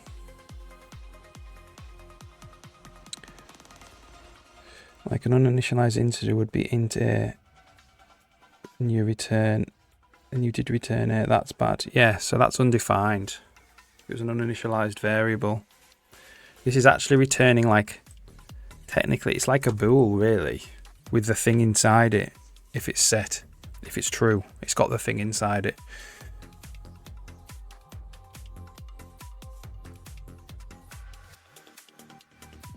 And then I know, calling this API, that it might not actually return an integer.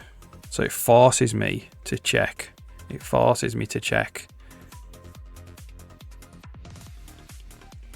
that the result is valid. Whereas if I returned int max here, it doesn't force me to check the result is valid.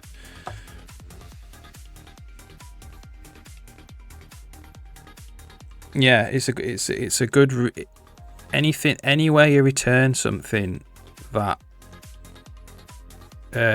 is undefined, can be undefined. It's good to have an optional, and I use it everywhere. It's a lot. It's very common.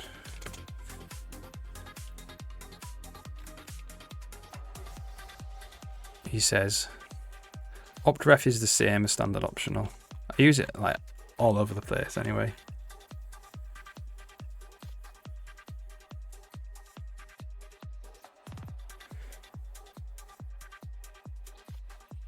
Undefined in the first place. Yeah, but well, it's not. So this could be NPC, right? So this is an NPC. So they could be alive for a long time and then you kill them. All of a sudden you can't get the age of them anymore.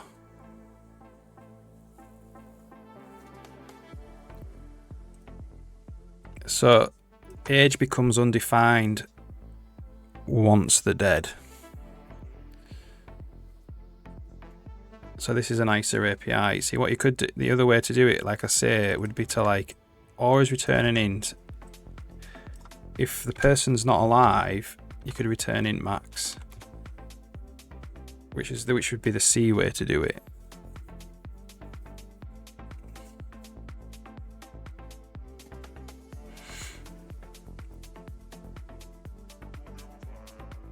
So this is not about initializing an integer really. This is like the actual, what does getAge mean?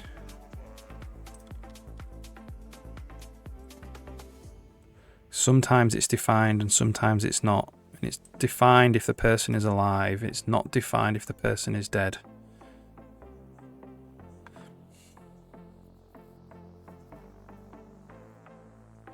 Yeah, standard optional is very useful, for sure.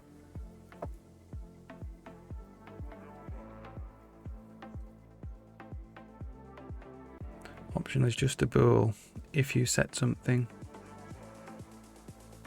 Optional is the thing, so it's an integer, and then directly next to it in memory it's a bool. And if the bool is false, the integer is not been constructed. So it's not set to anything. It's uninitialized. When you set it, it turns the bool to true and calls the constructor on the probably the move constructor or the copy constructor of the thing.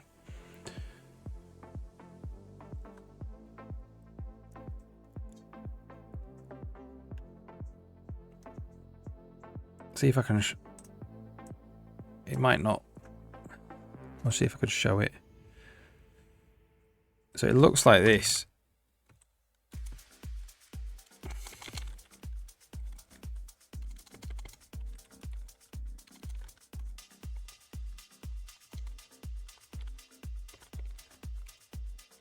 This is union, right? TT bool is set. It's false.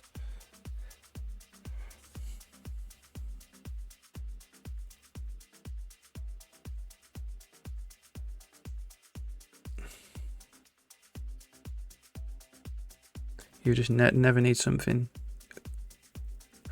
Never need confirmation that I've set something. Well, it's really useful for these types of functions, you see, where it's a return value. That's where it's really useful. So if I like call this get age Helen, right? If Helen is dead, then age is equal to false. So if age, then do something. I know Helen's not dead.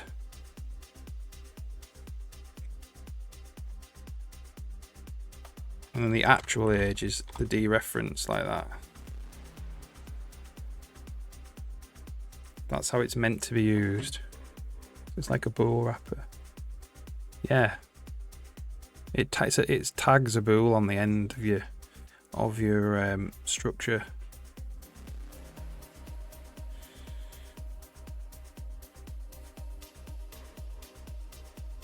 But the point is it forces the caller of the API to test if age is set. It forces you, which means I can't get in a bug situation where I'm getting the age of a dead NPC, which would be a bug. That might be a bug. It might be like, let's render everybody that's younger than 20, and if Helen happens to be dead, she'd still get rendered. But if I've returned an optional and I tested it, I know that she's dead.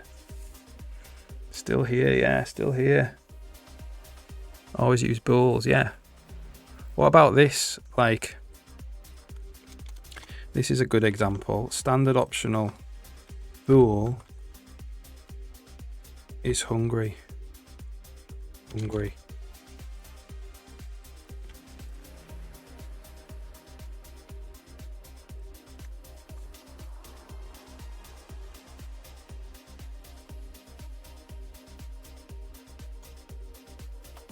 So a dead person can't be hungry. Can't be hungry. But if I do is hungry like this, then this is a confusing one.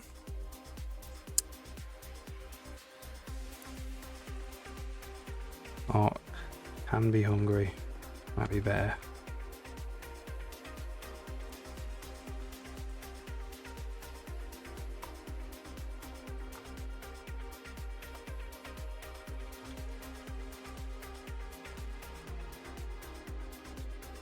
And then if can be hungry, is hungry, is the dereference of can be hungry. Double bool, yeah.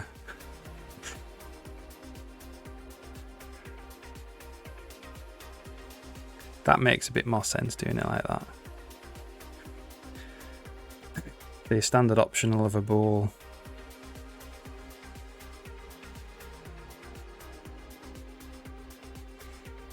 I wouldn't recommend that though.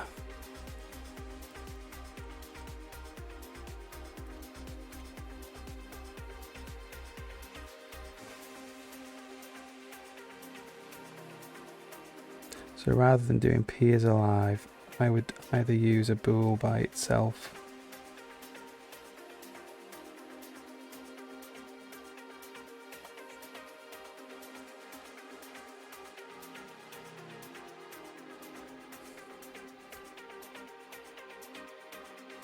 If P is alive,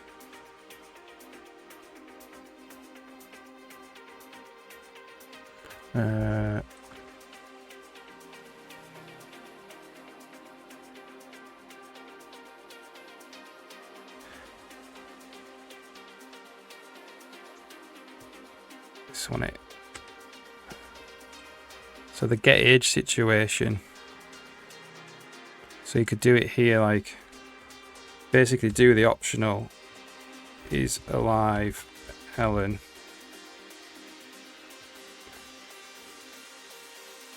Get age. You still have this API problem where you'd have to return int max or something. It solves this API problem. And then you have to say if age is not equal to int max there. But the problem is that you need to have read the documentation to know that if you return int max, the person's dead. You need to read the documentation. With the optional you don't, it's forced in the actual API design. It's forced. You have to check it, otherwise it's a compiler error.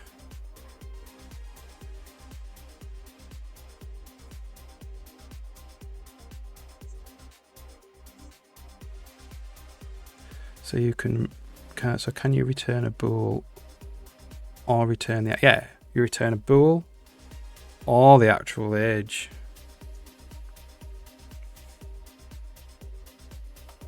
That's why it's optional, you know. So if I did this,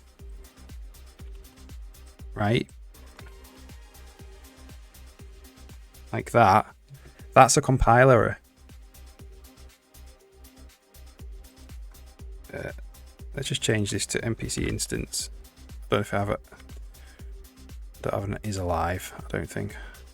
That's a compiler error, which is what you want. You want it to be a compiler error because the person might be dead. They might not have an age, and age doesn't exist for them.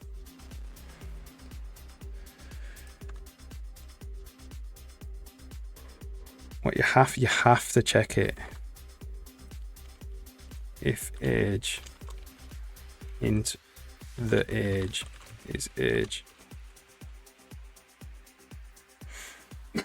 So it's good API. It's considered good API design. It leads to less bugs.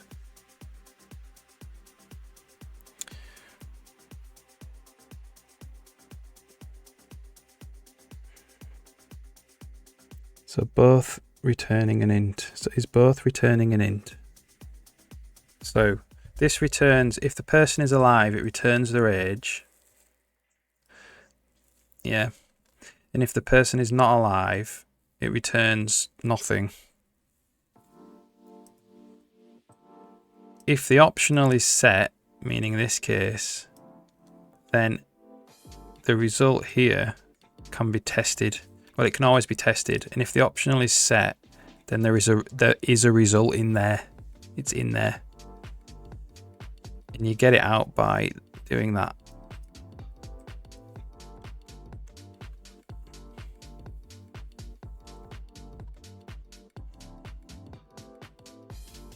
Returns nothing. Yeah, it returns an optional of an int, but it doesn't return an age.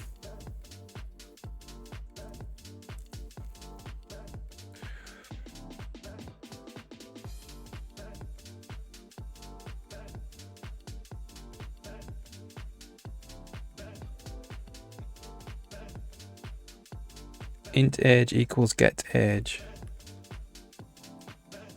So if you did this, that's a compiler error. Deliberately so, because the person might be dead and they might not have an age, so it's undefined whether they have an age or not. So this would be an actual compile error, so you wouldn't actually be able to compile this. The only way to get to the age is to do it this way, to stop a compile error. And that's why it's really useful, because it enforces the logic, it reduces undefined behavior at runtime.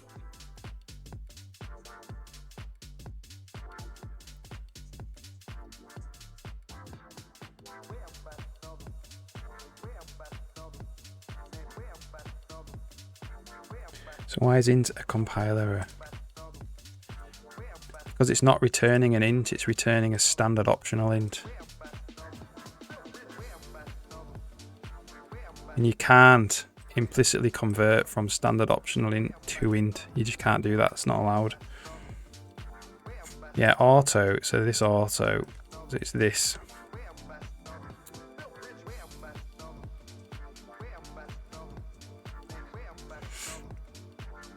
So it's not returning an int, no. It's returning a standard optional int. It's returning standard optional, yeah.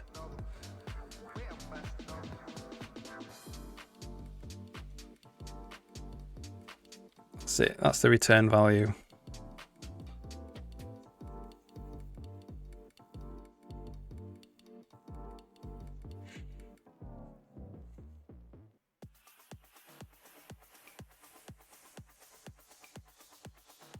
So you have to do that, yeah.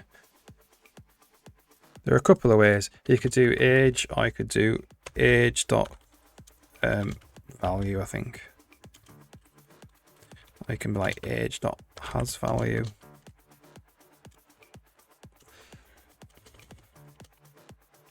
Or there's value or 0.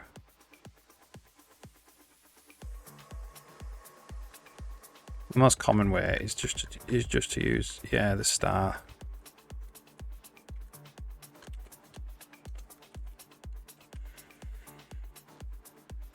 Age.value. Age.value, yeah. Yeah. Depends what you like.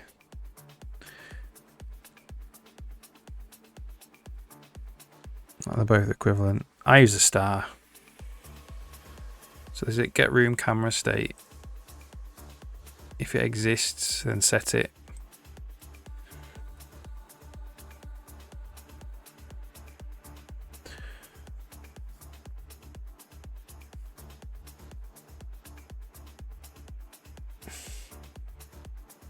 Yeah, it forces it forces, so in good API design, it enforces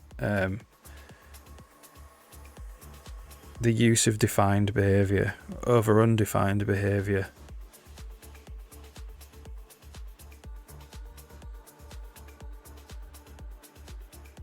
It's undefined if Helen has an age, because she might not be alive. She might not even exist. She might not be in the database. So you can't call get age on her. And this actually enforces that with a compile time error. If Helen doesn't exist, Helen's dead, you can't get her age.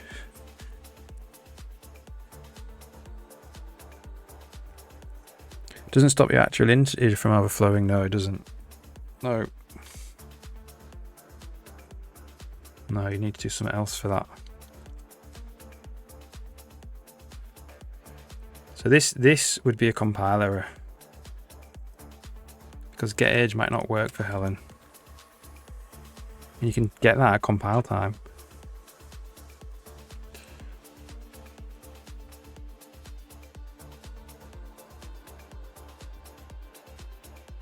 Yeah, I mean, what the value of age is isn't actually the responsibility of this function. So to stop your actual integer overflow with age, when you'd have your set age, you could stop it there, or your increment age, I suppose it would be. When you had like have a birthday function, that would make sure that you don't overflow.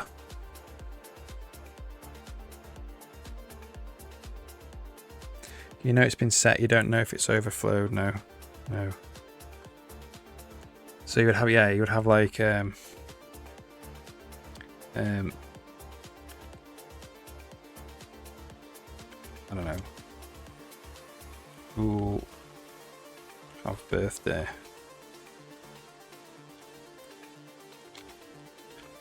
NPC. And then you'd be like, if P plus 1 is less than P, then you've got your overflow.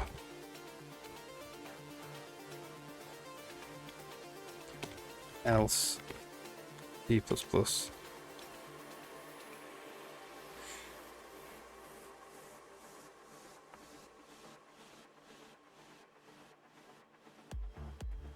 If P is already in max, you overflowed again.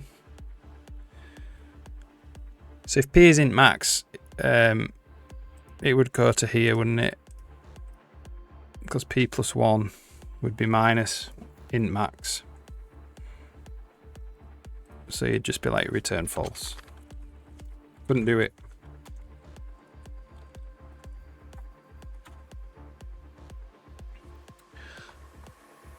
P.age.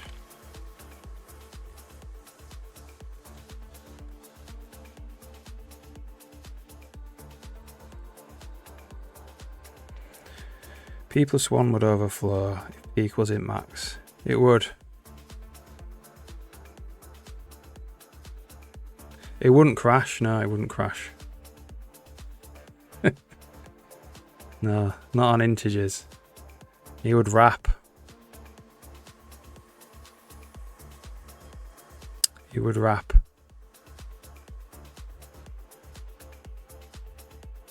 That's what this is testing for. If it's gonna wrap.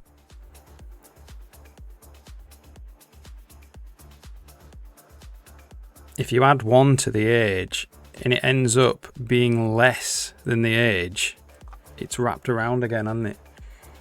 So you return false, saying you can't have a birthday. Otherwise, you just add 1 to it and return true. You can have a birthday. Only unsigned integers are guaranteed to wrap. All integers will wrap.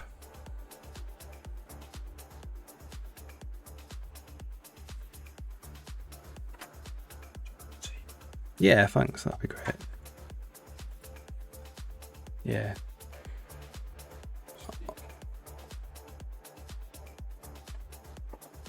But not across systems. Yeah, maybe not, maybe not. But on x64, they will wrap.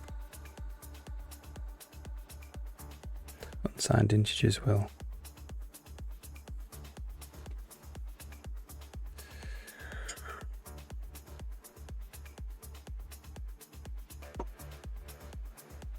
Yeah, if you wanted this to work on something that's not going to wrap properly, they will have a built-in test, I imagine. Test if it's defined to add 1, so you could call that.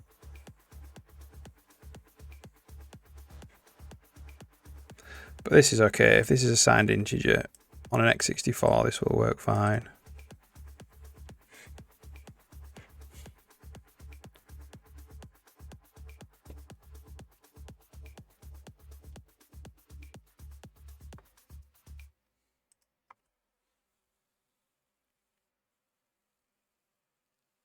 I can try it.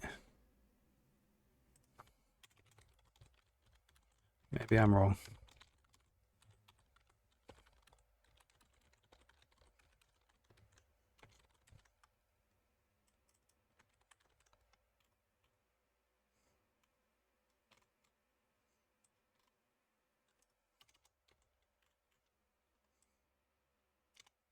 So AA auto have birthday A.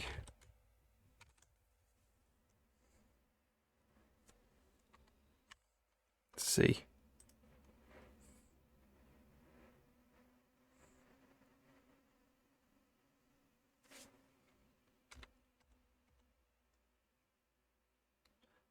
So that works fine. Couldn't have a birthday because age was int max.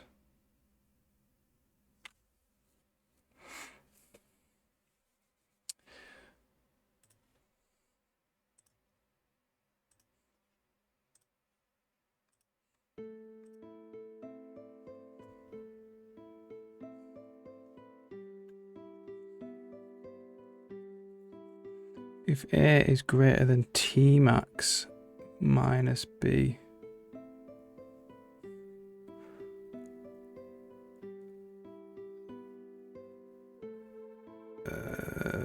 T max.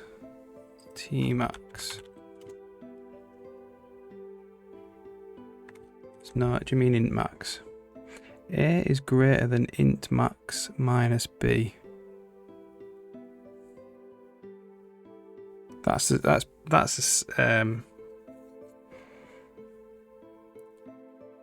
slightly different, that, because that's just comparing two numbers. This is testing if you can add 1 to it. This, if I have birthday, int max.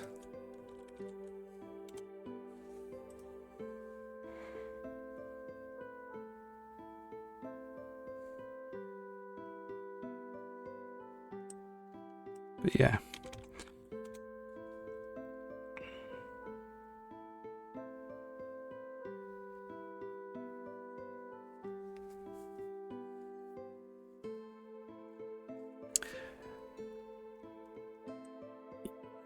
P1 can overflow.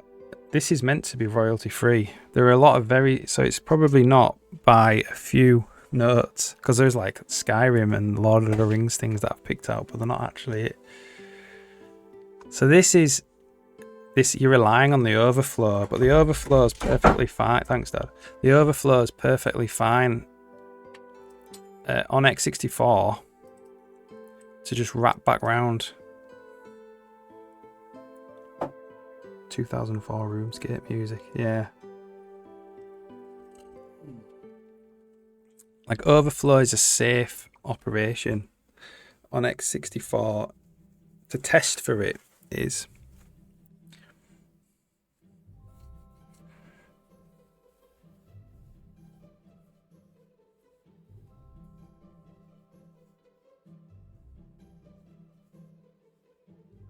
signed integers are not guaranteed to wrap around in C and C++. They are.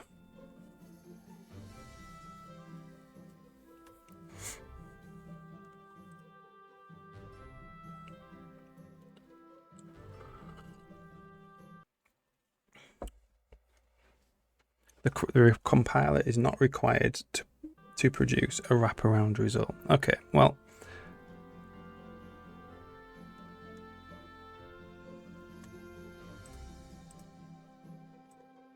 I'll take your word for it. But I'm pretty sure that this is fine. But maybe not. Maybe it's a silly, strict thing.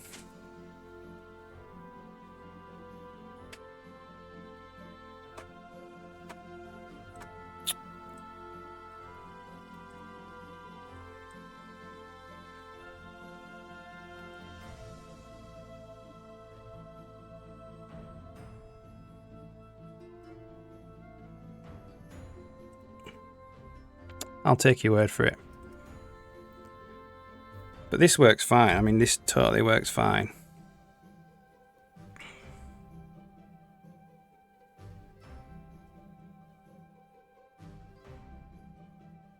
Like, this would be the, if we look at like p.age in binary there, it's totally fine. Like, if you add 1, look, it's just going to set that 1. Like, I don't see how that could ever be undefined behavior, just to set that 1 there. That's just binary counting. So I can't see how it would be undefined behavior.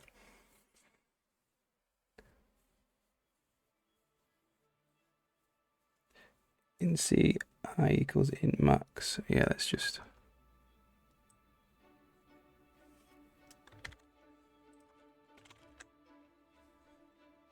assume int max is that if I plus 1 is greater than I. So it needs to be less for that to work. Since it is assigned integer, I should never overflow.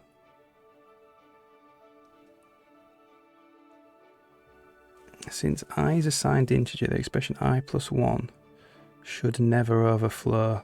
Therefore, I plus 1 math must be greater than I. Well, the check is that. That isn't right. Yeah, that's correct. That's what that's saying is like this this can lead to problems, this one. But the check is that the other way around.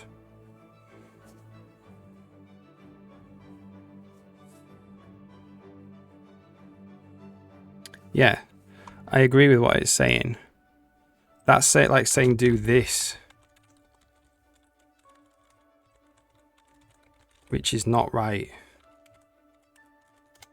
But that's not what I'm saying. I'm saying it's that way around with this, which is safe. It is safe. Because if you look what's going to happen, like if we were to do this operation, it would just set all those 1s to 0 and set that 1, that 0 to 1, which is like, it's just counting up in binary. That's all it's doing.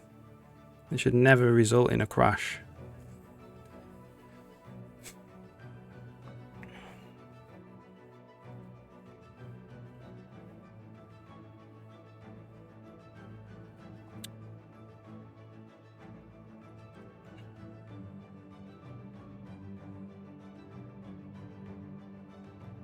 Okay, well I'll believe you. If the internet says differently, I'll believe you.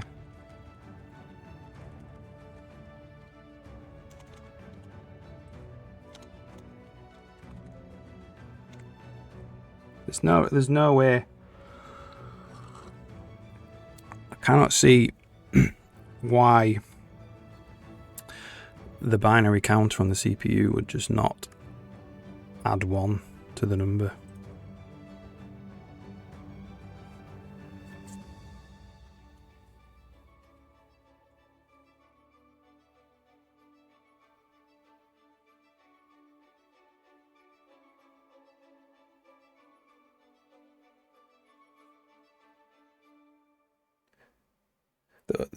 The result of p plus 1 might wrap around to int min.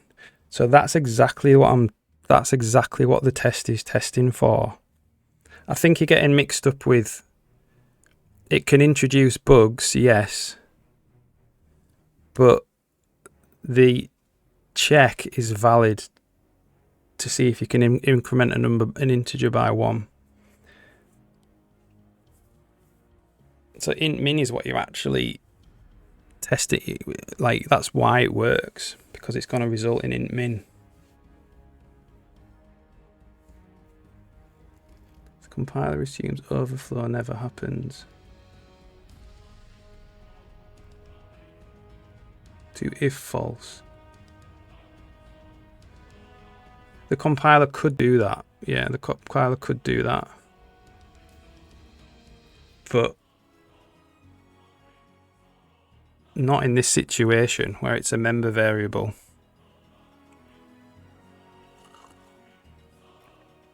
It could do it if it's a constant variable, a context variable.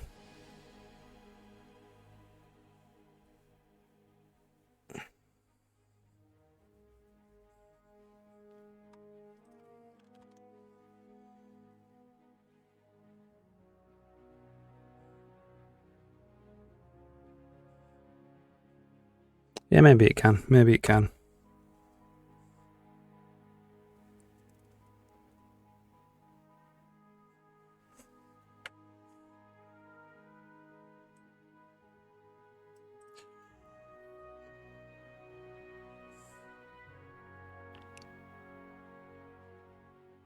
All right, let's get on with some cleaning up.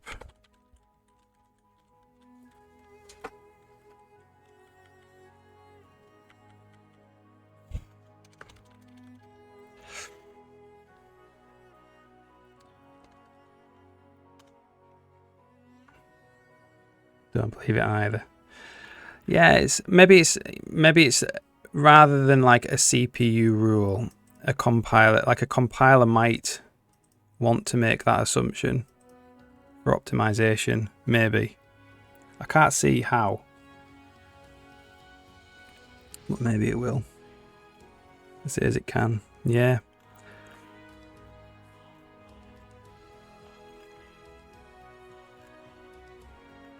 All right.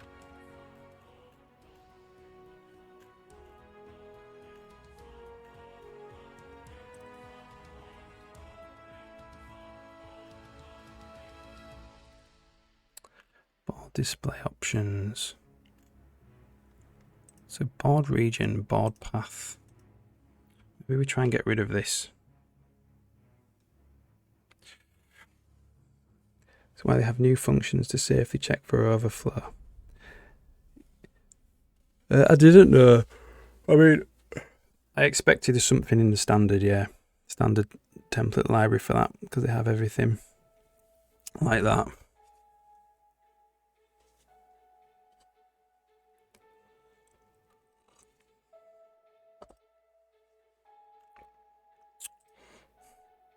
All right. Let's see if I can get rid of this.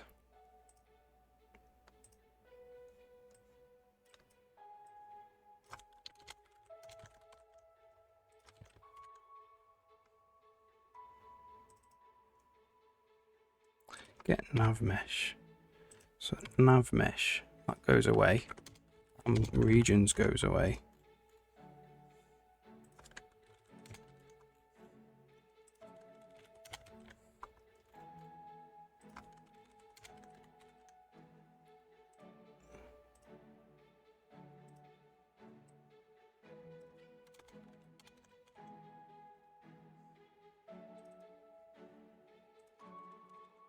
Get region goes away.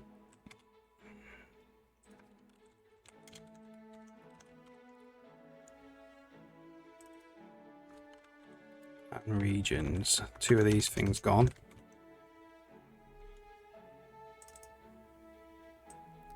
Board region empty. Alright, cool.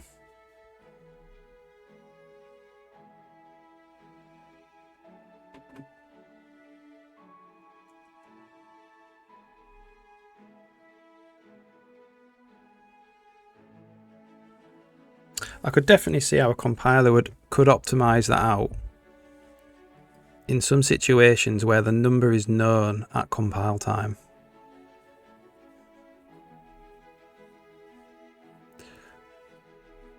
But not at runtime, it would have to assume it was any number. Yeah, I'll do some reading, find out. If check add result AB. Yeah.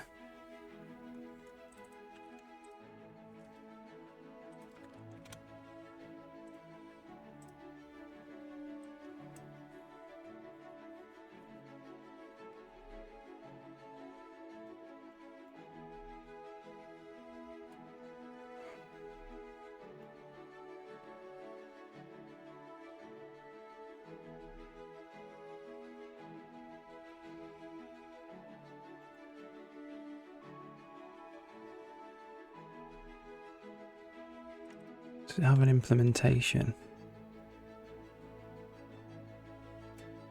Let's have a look.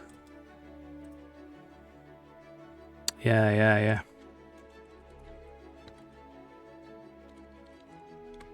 Just check. What was it? Check the chook. CKD. Add.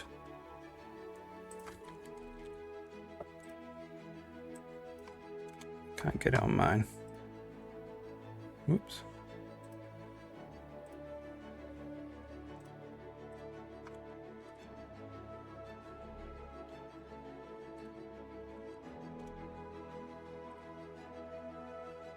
It's here, isn't it?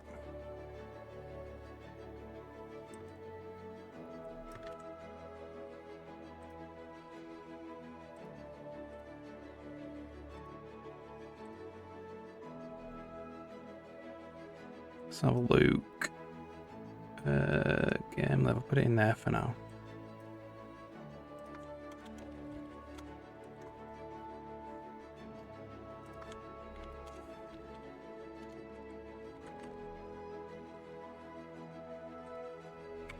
Is it?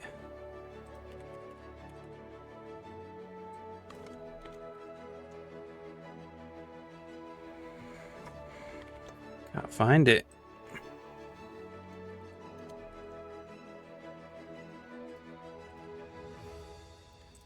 Overfly 32.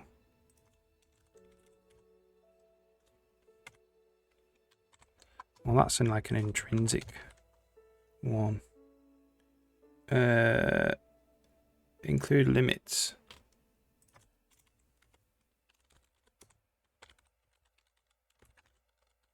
Pretty sure I do include limits. Include limit. Limits.h.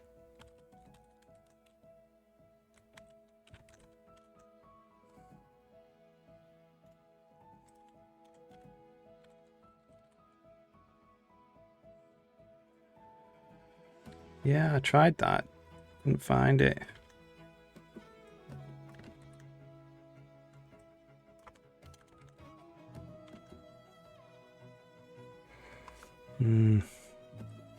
Not sure. Nice to have a look, see how it did it. Include that.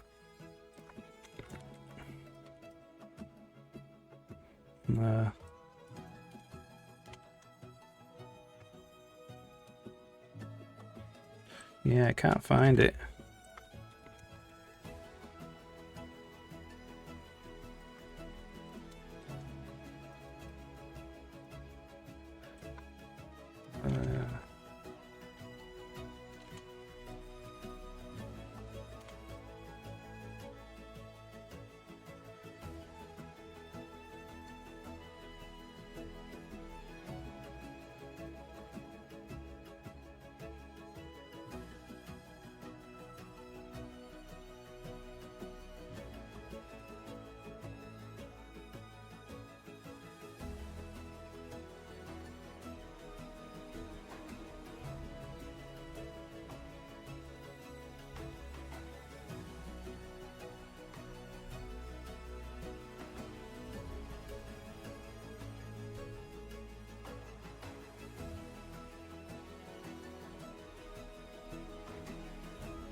That we tried that one. Oops.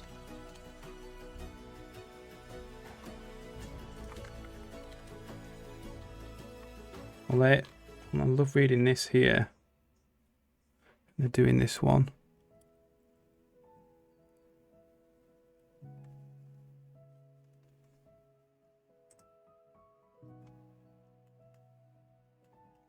Yeah, it's worth knowing this.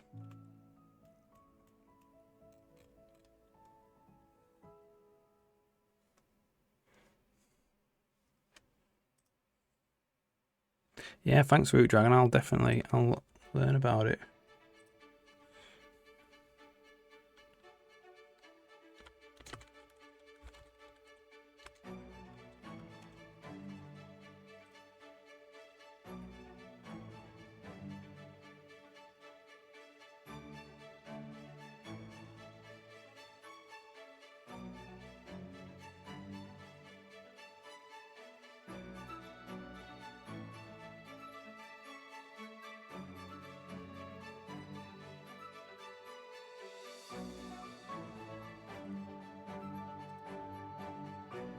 The intrinsic, yeah, I just want to have a look at the source code. If it's an intrinsic, it's just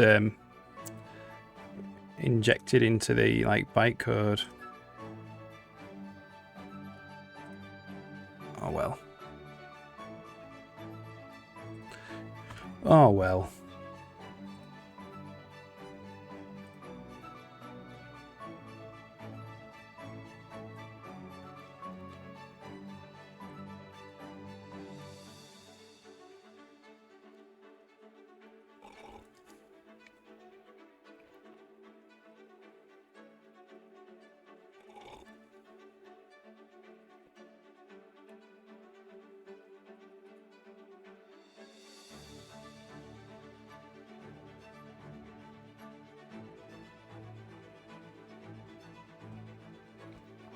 think it's like undefined because of that, yeah, because of the compiler just assuming that if you add one it gets bigger, like you were saying, even though actually if you just added 1 to the binary value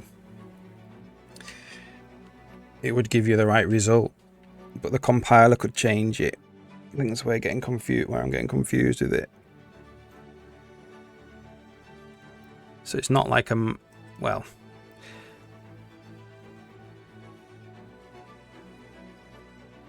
it's like an assumption the compiler is allowed to make, I assume, rather than mathematically it's fine.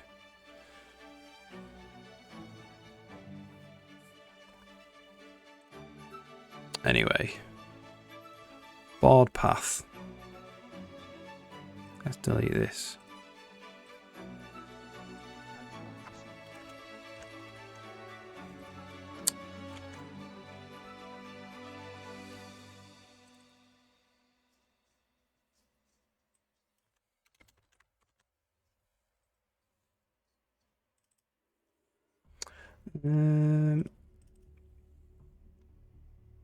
Get path. Get paths.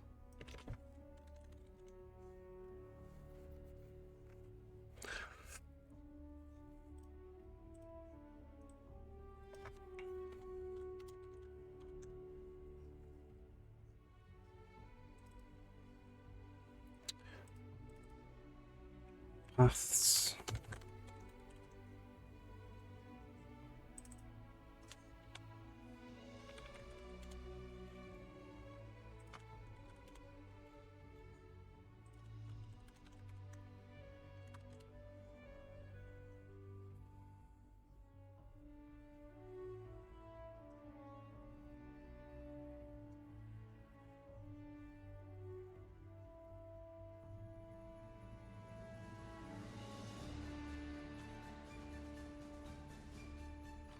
Alright, cool. Next one, triggers. Yeah, we could probably get rid of triggers as well. Trigger content data. Not trigger content data, just triggers and colliders.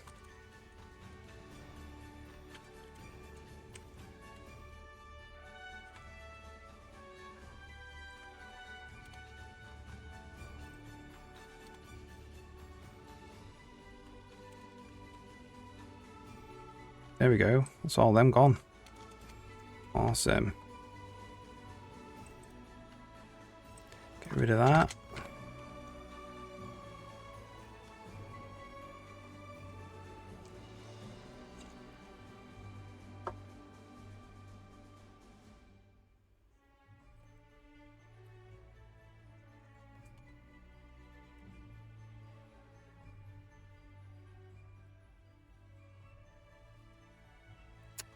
Awesome.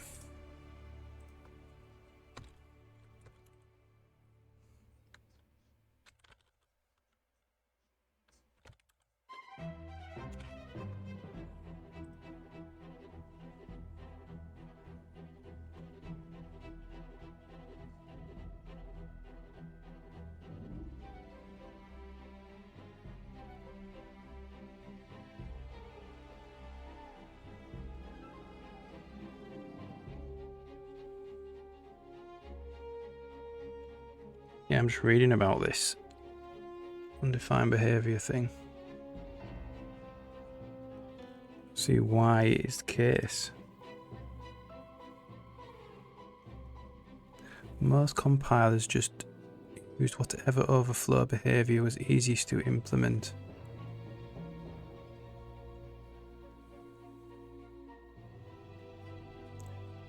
See, so flowed from integer representation by the CPU. Okay. Different representations for signed integer.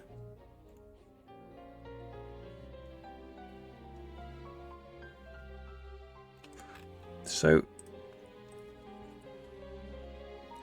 is it true on x64?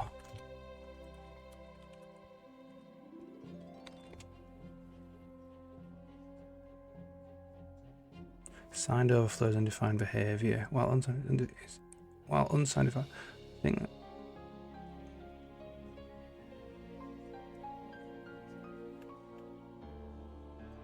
It's like an endianness thing.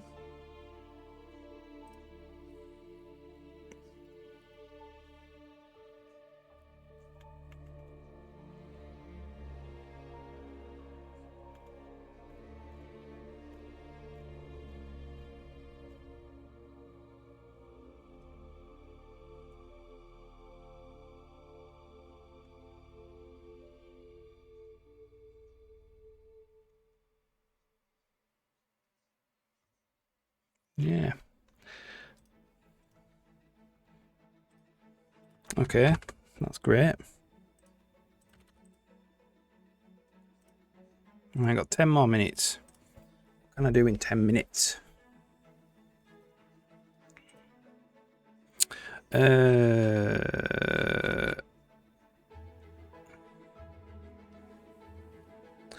Intrinsic is annoying to get working. I do actually have Intrinsic, yeah. I do use it on a few things. Yeah, I was just reading about the signed integer thing. Something that's completely bypassed me. But now I know, which is good.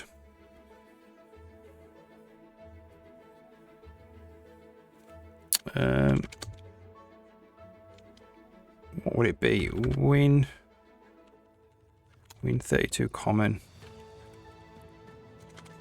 Sign. Here we go. That's how I use them.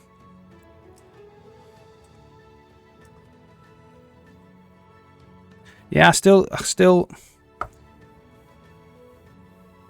don't quite. I'll have to read about why. I think it's because one of the ways I can think about it is you can have different ways to represent a sign. The sign bit can be in different places.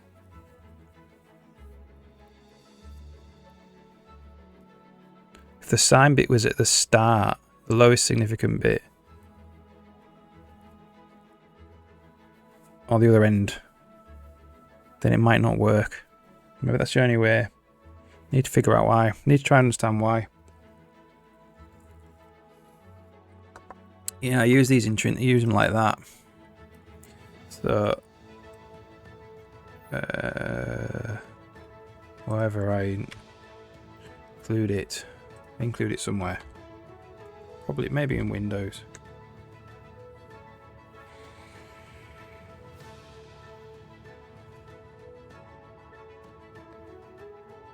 Yeah, definitely. Yeah, there are solutions to all these things, for sure. Like in like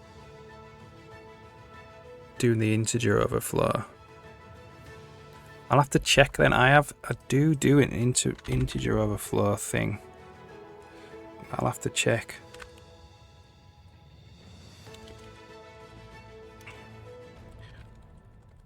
I have BM truncate.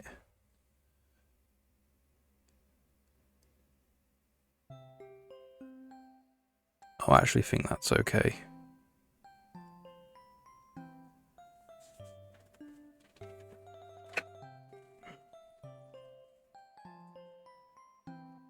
I'll have to check this.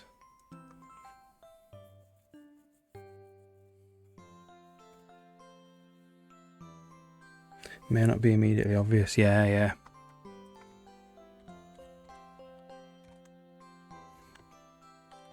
What I'll do there is I'll put a little to do.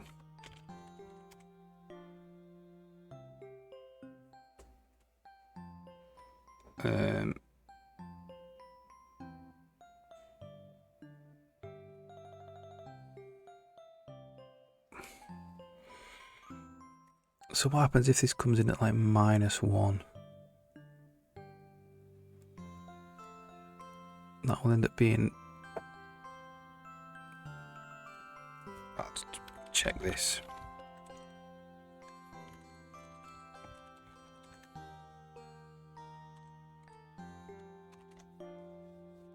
How they can do some wacky things, yeah.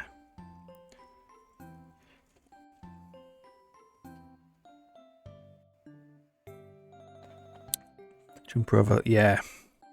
I think it's free to pretty much ignore your code entirely, and if it gets the meaning of what you're trying to do, it will change everything.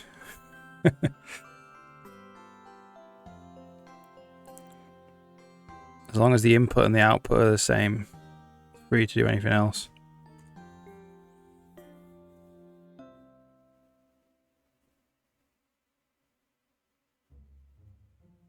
All right. Oh, thanks for the cheer. That's awesome. Jerry Physio from Greece. Nice one. Thanks very much. Okay, cool. And I get this box away now. Game level. Draw shadows. Where would it be? Here.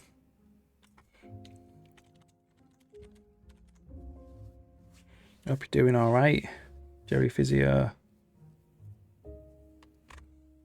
Unfortunately, I'm going to have to head in 5 minutes. Been a good stream. Yeah, all right. Been putting shadows in today. For all of the things.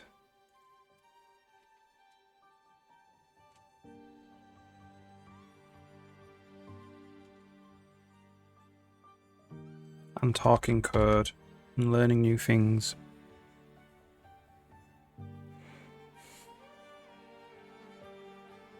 But yeah, Jerry Physio, I stream Monday to Friday usually during the day, UK time.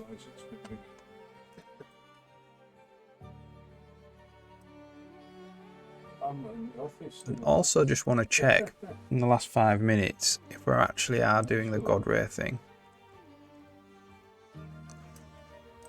So here you can see the line.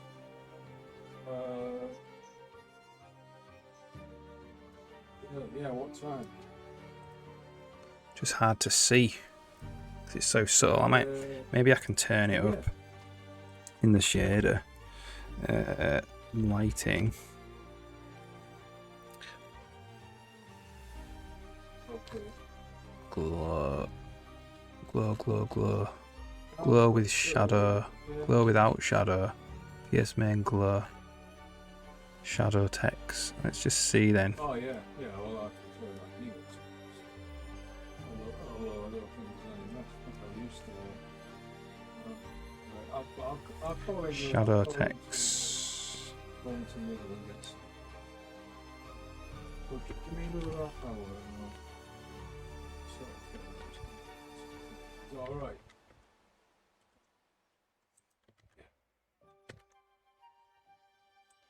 Let's just return this.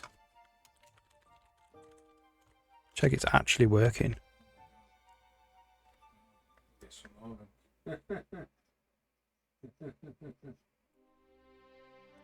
Maybe it's not. Yeah.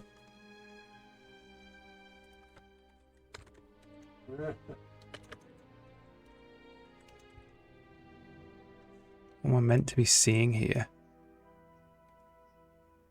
It looks like it's coming from down here. Just finishing. Alright, see you in a bit, so. Bye.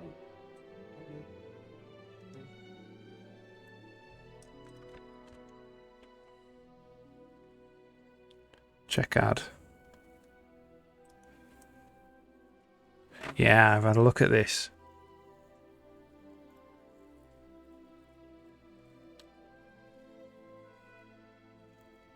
Since C++26. Oh, maybe that's why it's not there. Maybe. Yeah, like this seems incorrect, you know. I'm gonna have to check that. Can't do it today. I think it's meant to look the same as that.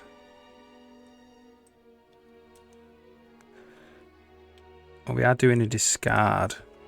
Let's not discard anything.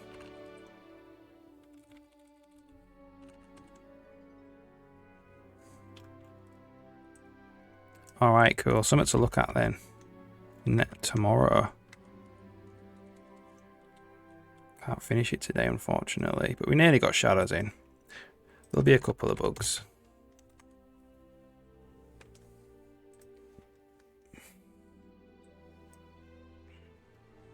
Here we go.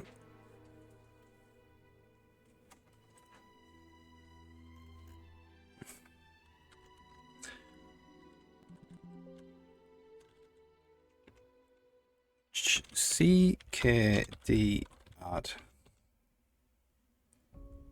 Oh, look, it's built in.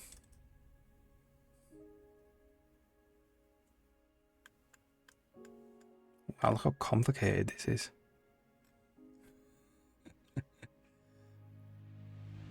That's fair.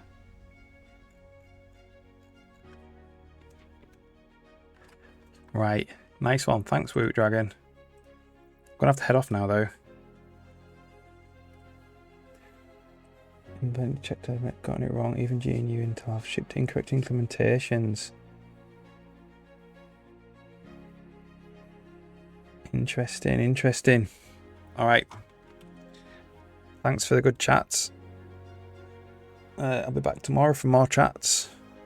I'm gonna have to go because I need to go and pick up my kid from school. So yeah, it was nice chatting. See you next time.